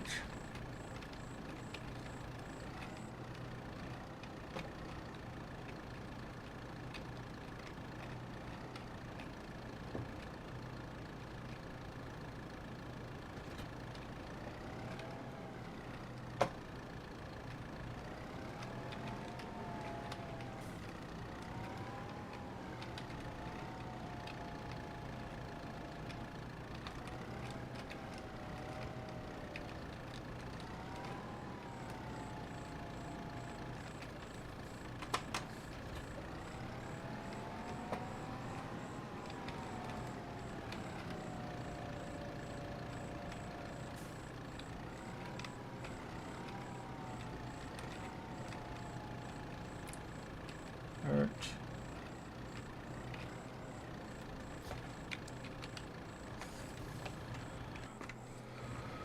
Okay, I think I got everything done I need to.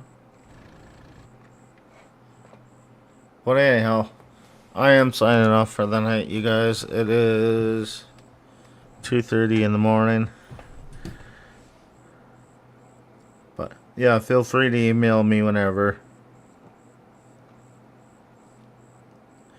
Gary. And for everybody else, I'm outie. Have a good night. Later.